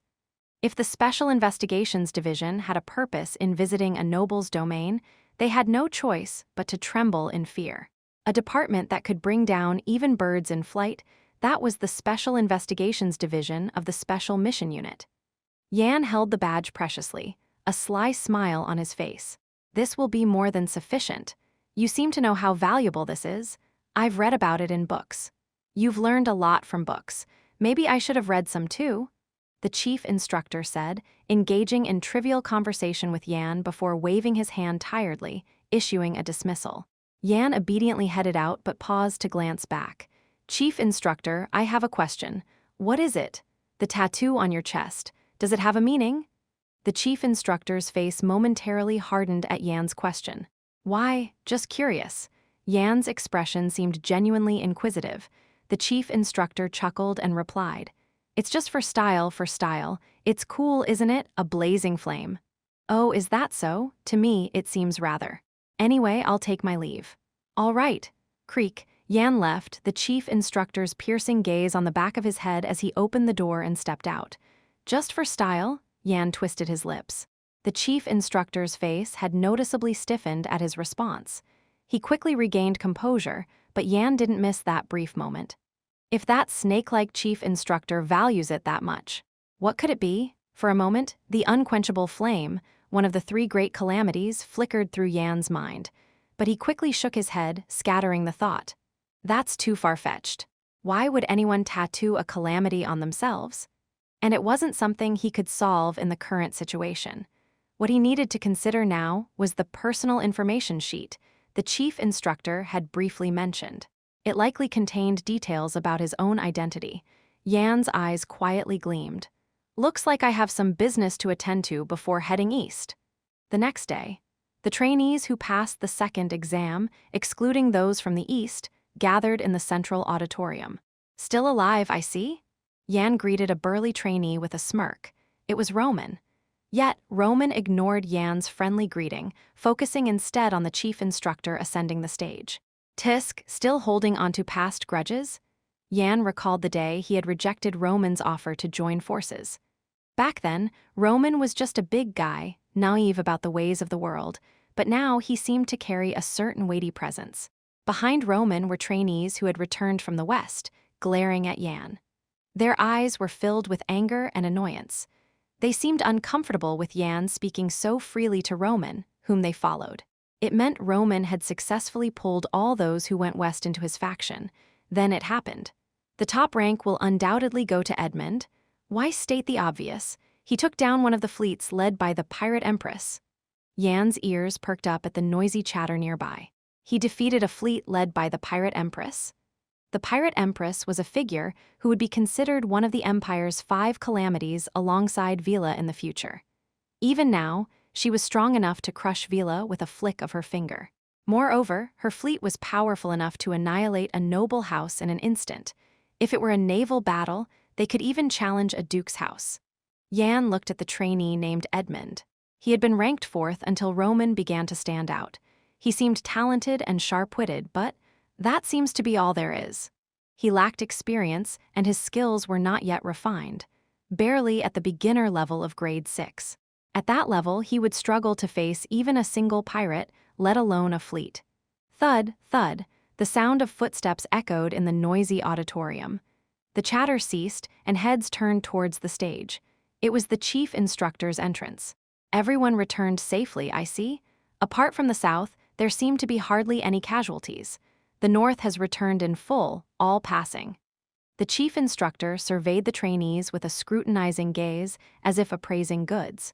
After inspecting everyone, he grinned. Shall we start with the results then? With those words, the trainees from the west and south lit up with anticipation. They were confident their names would be at the top this time. The test topic for those who went west involved capturing or collecting bizarre monsters and plants, while the south dealt with subduing pirates attempting to land ashore. Snap! With a flick of his finger, the instructors posted a long list of grades on the wall. These grades would significantly impact future placements in other institutions, special missions, or night orders. That's why they were all the more important. The trainees checked the list with tense faces, then their expressions turned blank in disbelief. Have you all seen it? At the chief instructor's calm tone, rage and confusion rose among the trainees. What in the world is this? This makes no sense. Why are only those from the north in the top ranks? Did they bribe someone? A commotion began among the trainees. Though they had never complained about the chief instructor's oppressive announcements before, at this moment, they raised their voices without hesitation. What was Roman's hard work in the West for? He even got injured on behalf of others. This is a scam. Trainees who had taken the test in the West questioned Roman's grades. Be quiet. At Roman's deep voice, the trainees in his faction fell silent. However, they couldn't hide their dissatisfaction. The problem was with those who had taken the test in the South. How can this be reasonable? Edmund ranked 32nd. There must have been some foul play. It must be the work of the Beowulf family.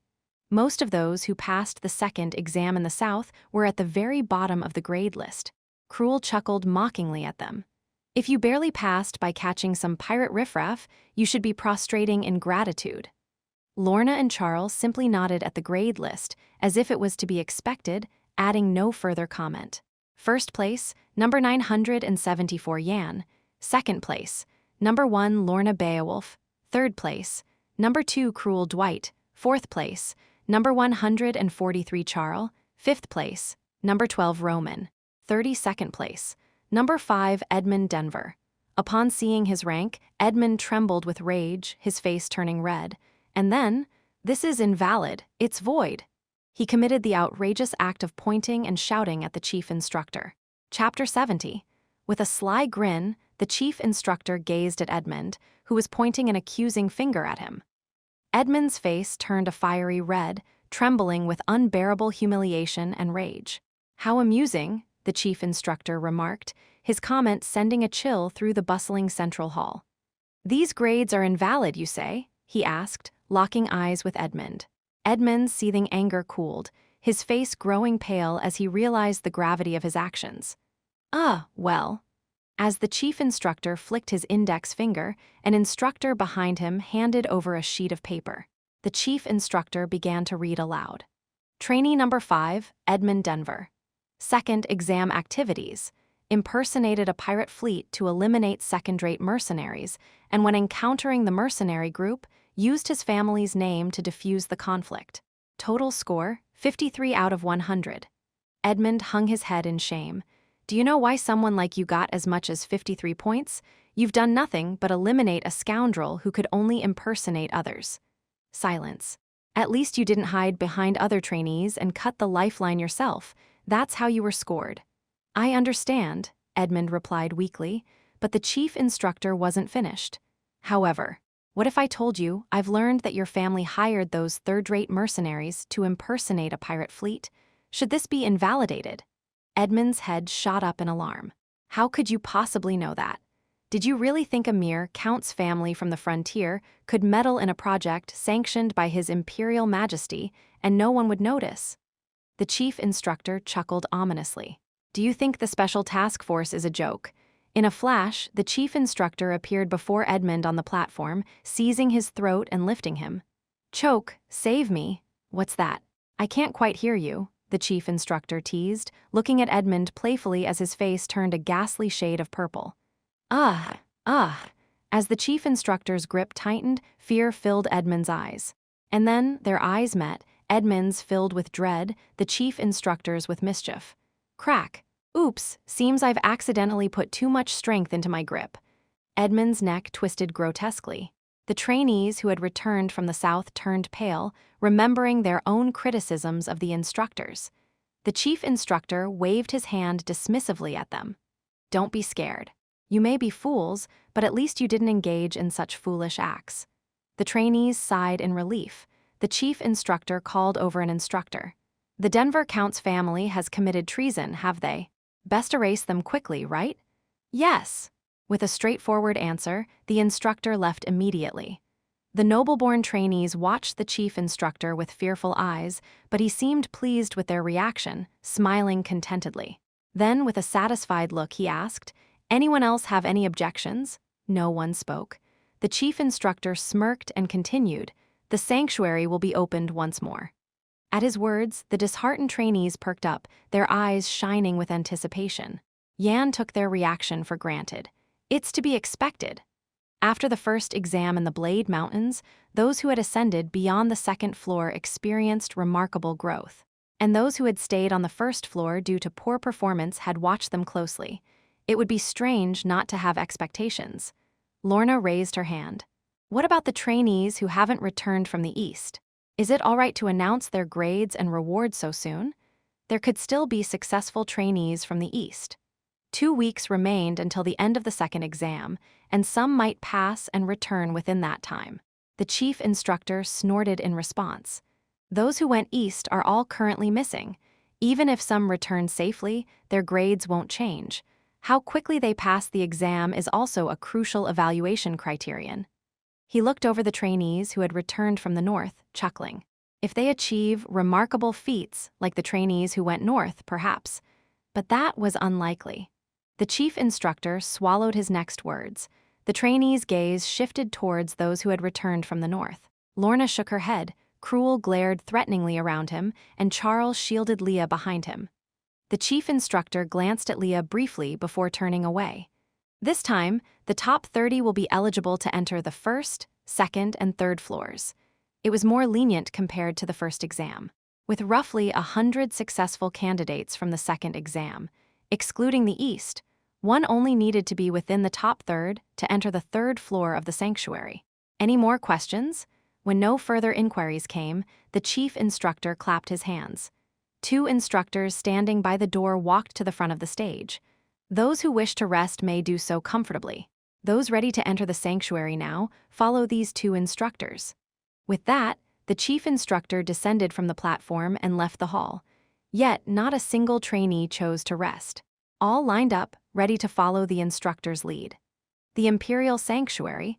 Unchanged through time, the Imperial Sanctuary stood unchanged, a testament to time itself. Wow, this place is extraordinary, Mammon marveled at the sight of the sanctuary's gates. It was created by the founder himself, he thought, then quickly shut his mouth. Expal? He felt a twinge of shame for admiring the sanctuary built by his nemesis. Yan chuckled and stepped into the sanctuary, followed by an instructor who recited the familiar precautions. Nothing had changed. Enter only the floors you're qualified for. Leave before 10 p.m. and do not damage anything inside. Otherwise, you're free to do as you please. As they entered, the scent of ancient paper assaulted their nostrils. The first floor was exactly as they remembered it. The same bookshelves in the same places. Yan was eager to ascend to the second floor. There are pieces on the second and third floors too. Mammon might be knowledgeable about mana hearts, but the founder's insights would surely surpass his understanding. As Yan stepped toward the staircase, a firm hand clasped his shoulder. You've achieved a remarkable feat in the north, a deep voice boomed. Yan turned to see Roman. With a serious look, Roman asked, What exactly did you do? Are you curious? Yan replied with a smirk, sensing Roman's true intentions. Let me rephrase. How strong are you? Roman changed his question. No, how much stronger have you become? Roman was visibly shaken by Yan's return. When he had last seen Yan after an intense training period, his sharp aura was almost palpable. Now, I feel nothing. He wondered if Yan's skills had regressed, but he had heard of Yan's incredible achievements in the north. Edmund, was it? That guy had been bragging about killing pirates as soon as he returned. Yet, the chief instructor knew the whole truth behind that incident. He had personally praised Yan and 3 others for their deeds, which meant the Special Task Force had confirmed there was no foul play in their remarkable achievements. It was all Yan and the other 3. There's no way he's regressed. Yan observed Roman quietly. How important is my strength to you? Roman replied with a calm demeanor. It's important. Why? Because you're my first target. Yan couldn't help but laugh at Roman's response. Roman's face contorted, thinking Yan was mocking him. It's not mockery, relax, it's just cute, that's all. It sure sounds like mockery. No, really, it's not. Yan waved his hands, denying any intent to mock. He genuinely wasn't laughing at Roman. It was just amusing that Roman, once hailed as the Empire's prodigy, now saw him as a target. So, Yan offered a hint. Check out the technique called Vajra on the second floor. Vajra was the fundamental technique for Roman's future role as Gold Star among the Empire's 7 stars. If one could grasp its secret, they'd possess a body as indestructible as diamond. Since its inception, no one had mastered it to its full potential, leaving its power unverified and stuck on the second floor. By its merit alone, it wouldn't be out of place even on the 4th floor. But it was a vision that didn't suit Yan, so he had no intention of learning it. Under normal circumstances, I wouldn't have shared this, but they had escaped together once, and a bond had formed. And perhaps there was a slight ulterior motive. No one knows Roman's potential as I do. The chief instructor and other instructors have only glimpsed his unexpectedness. So, he was planting a debt. To ensure a grown Roman would feel indebted to him later on. Roman's eyes sparkled at Yan's words, and without another word, he passed by and ascended. Ungrateful brat doesn't even say thanks. Yan grumbled once before heading to the second floor. The bookshelves were fewer compared to the first floor. Yan's eyes gleamed with excitement. Shall we go find a piece? 8 hours later. The sanctuary's secret, Yan sat in the third floor's chair, his face weary from the search. It can't be, he muttered. The books on the second and third floors combined were fewer than those on the first. It didn't take long to peruse them all. Perhaps due to his heightened state, comprehension came swiftly, each book understood at a glance. But still, why is it not here? No book seemed out of place, nor did any react to the breath of the divine dragon. He even tried smearing a drop of blood from a tiny cut on his finger, but no book revealed its secrets. The Emperor assured me 4 pieces were hidden here. Since the 4th floor held no reaction, he assumed the other floors would each contain one. Yet, even after scouring the books on the 2nd and 3rd floors, nothing. Am I missing something? Could it be a cipher in the titles or a message strung together in the texts? Such tricks were common enough. Regardless, it seems I can't uncover more today. Yan's gaze drifted to the clock on the wall. It pointed to 8. 2 hours remained. There was no urgency to find the founder's pieces within that time. There was always tomorrow and the day after. I told the chief instructor I'd depart in 3 days. I just need to find it by then. Yan stood up, stretching his back, the entirety of the 3rd floor's armory coming into view. Walls and bookshelves of black ironwood. The ceilings etched light magic circle and the gentle white lights floating beneath. Statues of the founder and their inscribed words, and the windows connecting to the outside world. Nothing seems special. With a sigh, Yan descended to the 2nd floor. It was much like the 3rd, save for more bookshelves. Shaking his head, he stepped towards the stairs to the 1st floor. But then he paused. Wait! Yan turned back to the 2nd floor. A detail caught his eye. There was another difference between the 2nd and 3rd floors. His gaze settled on the statue of the founder. The posture and inscription are different. The 3rd floor's statue depicted demons wailing at the founder's feet. Drawn as if by a spell, Yan approached the 2nd floor's statue of the founder. There the founder stood, sword hanging, eyes fixed forward. Yan slowly lowered his gaze. With one sword, 1,000 soldiers fell. Thump! Thump! The mana heart began to resonate with the words inscribed beneath the statue. I've found it. Chapter 71. Yan glared at the inscription beneath the statue. To think I'd see that dog-like face again. Mammon ground his teeth in anger, spewing curses. But Yan had no time to keep pace with Mammon's tantrum. Thump, thump. His mana heart reacted the entire time he read the inscription. It clearly meant there was a carving within the statue. With one sword, 1,000 soldiers fall. Yan mulled over those words. To the average person, it would seem like a boastful exaggeration, but Yan knew better. There were those capable of such feats. For instance, during his journey to the north. The countless barbarians who scaled Beowulf's walls were frozen solid by the Duke's eternal frost domain, unable to resist. At that time, Duke Beowulf didn't even draw his sword. Merely rolling on the ground, he unleashed an immense energy that slaughtered the barbarian hordes. Yan stroked his chin, deep in thought. It's not a clue about domain expansion. The founder is known as the strongest in the empire, no, in the history of the continent. If it were about the domain, the numbers would be different.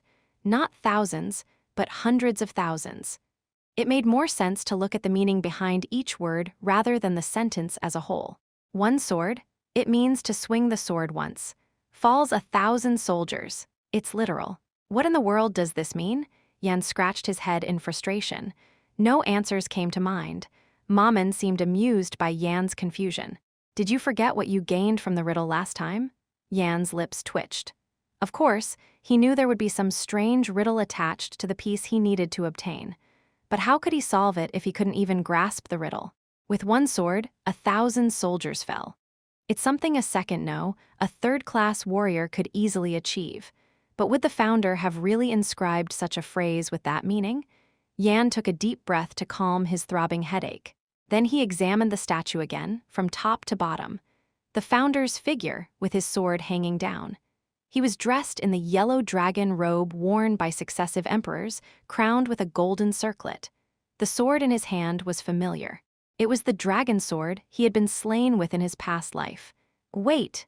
Yan's eyes widened as he inspected the dragon sword. Why are there scratches on the dragon sword? It was impossible. The dragon sword was supposed to maintain its flawless blade even in the future. He knew it well, having been cut by it. The hardness of the dragon's sword was beyond imagination. Scratches on such a sword. Yan squinted and brought his face close to the part of the statue, replicating the dragon's sword. The scratches were very fine. What was peculiar was the sheer number of them. On a hunch, he checked other parts, but nothing stood out. Yan began counting the scratches on the dragon sword. After a moment, 1,000. That was the number of scratches on the dragon sword. Thinking of the inscription, something seemed to click. It mentioned the falling of 1,000 soldiers. Did a soldier leave such marks on the dragon sword? Could each soldier leave such a scratch? Impossible. The hardness of the dragon sword that Yan knew was unimaginably high. Then something flashed through his mind. Are they not scratches? Then what were these marks on the dragon sword? As Yan pondered, time flew by. During that time, Yan stared at the dragon sword, and he was able to formulate a plausible hypothesis. Could it be that 1,000 soldiers mean 1,000 swords, and the inscription didn't signify an action? If he was right, the founder's sword contains 1,000 swords. Since the founder didn't make the dragon's sword himself, it wouldn't be about the manufacturing process, so what remains? Swordsmanship, HMPH. Mammon snorted as if to say, "You're just realizing now?" At that reaction, Yan's mouth gaped open. The founder's swordsmanship? It would rank among the top 3 in the continent, and that's a generous estimate. Yan, who had been gleeful, suddenly furrowed his brow. But where is this swordsmanship? He had succeeded in understanding the meaning of the inscription, but he hadn't obtained the piece. Yan touched the inscription. It felt rough and something seemed off. Realizing something was strange, Yan ran his hands over the inscription repeatedly. Swish! Yan's half-closed eyes began to fill with astonishment, and after a brief moment, "Ha ha ha ha, this is insane!" Yan laughed awkwardly. More than the thrill of discovery, he was astonished by the founder's audacity. To think someone would embed their swordsmanship into a statue for all to see. "I told you so, and you're just realizing it now. Ignorant fool." Mammon babbled nonsense, but Yan hardly heard. Drip. From now on, he could only drool over the founder's swordsmanship. Sigh. Yan's revelation was a secret so profound that without considerable experience and discernment, it would have been impossible to unravel. One sword to vanquish 1,000 soldiers. This phrase signified swordsmanship, and at the same time, it was a verse concealing swordsmanship within. Precisely, it was hidden only in the inscription beneath this statue. The inscription was not carved with a chisel but written with a sword, through the execution of a certain sword technique. To inscribe with swordsmanship.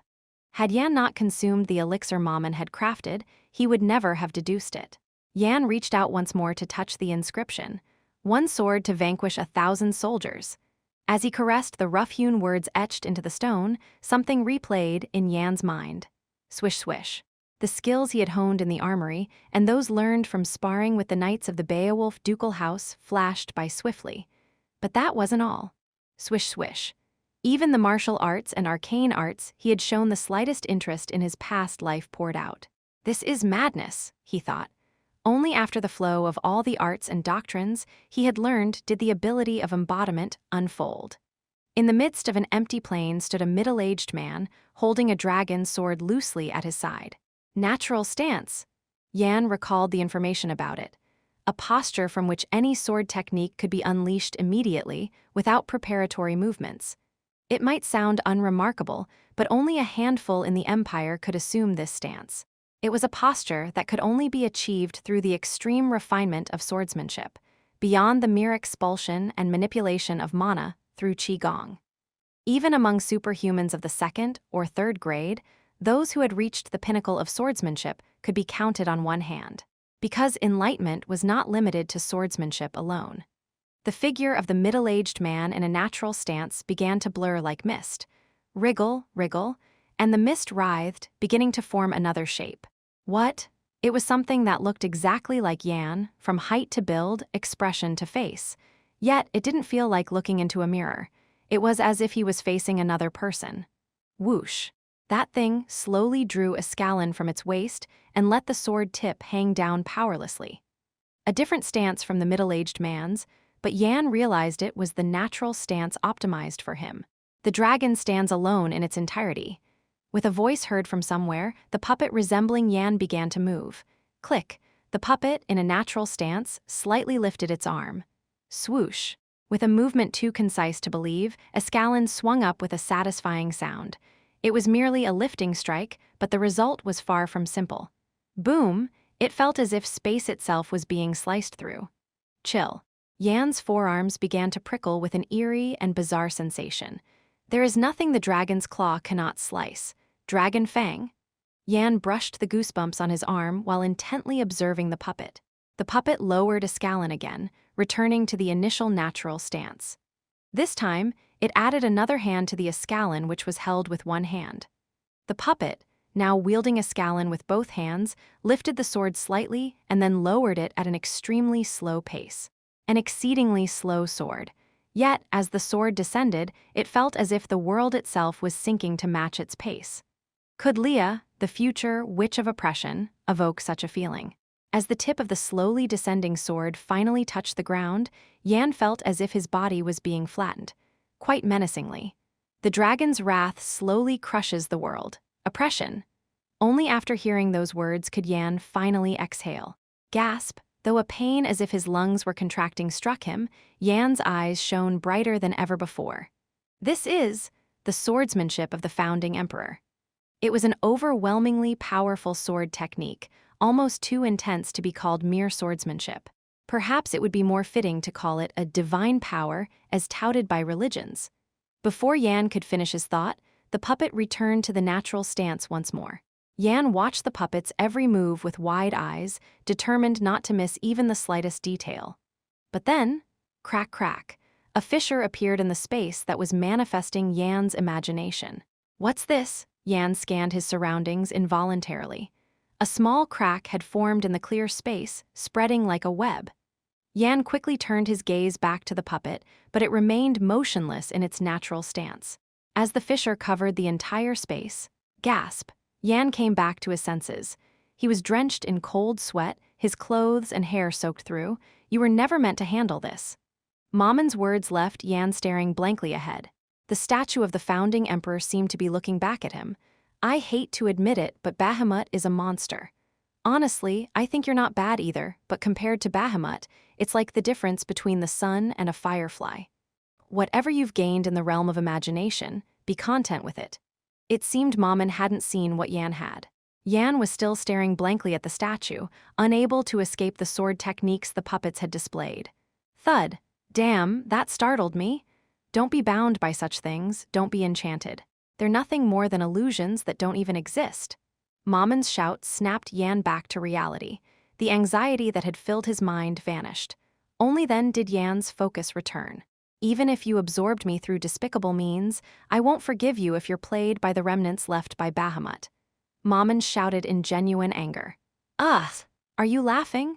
Yan shook his head vigorously, shaking the sweat from his wet hair. Then he straightened up. Crack. Thank you, Momon. If it weren't for Momon, Yan might have lost his mind. No, there's a high chance I would have gone mad. If Momon hadn't awakened him, he would have been entranced by the founding emperor's swordsmanship indefinitely. HMPH, Momon snorted, not bothering to say much else. Yan turned around with a satisfied look. I've acquired a part of the founding emperor's swordsmanship. Well, not acquired, but since it remains in my mind, I must obtain it by any means necessary. Though it seemed like he was just gazing at the puppet's swordplay, he had carefully stored every minute detail in his eyes. He would be able to absorb it in some way. From the looks of it, there were still unseen sword techniques remaining. But greed invites disaster. So, slowly, only as much as I can handle. It's time to move on to the next level. Shall we go up to the next floor? If I've gained this much from the second floor, what incredible things might the third floor hold? Yan's heart began to pound with anticipation. The clock hands on the second floor wall pointed to 9. There was still an hour left before the royal armory closed.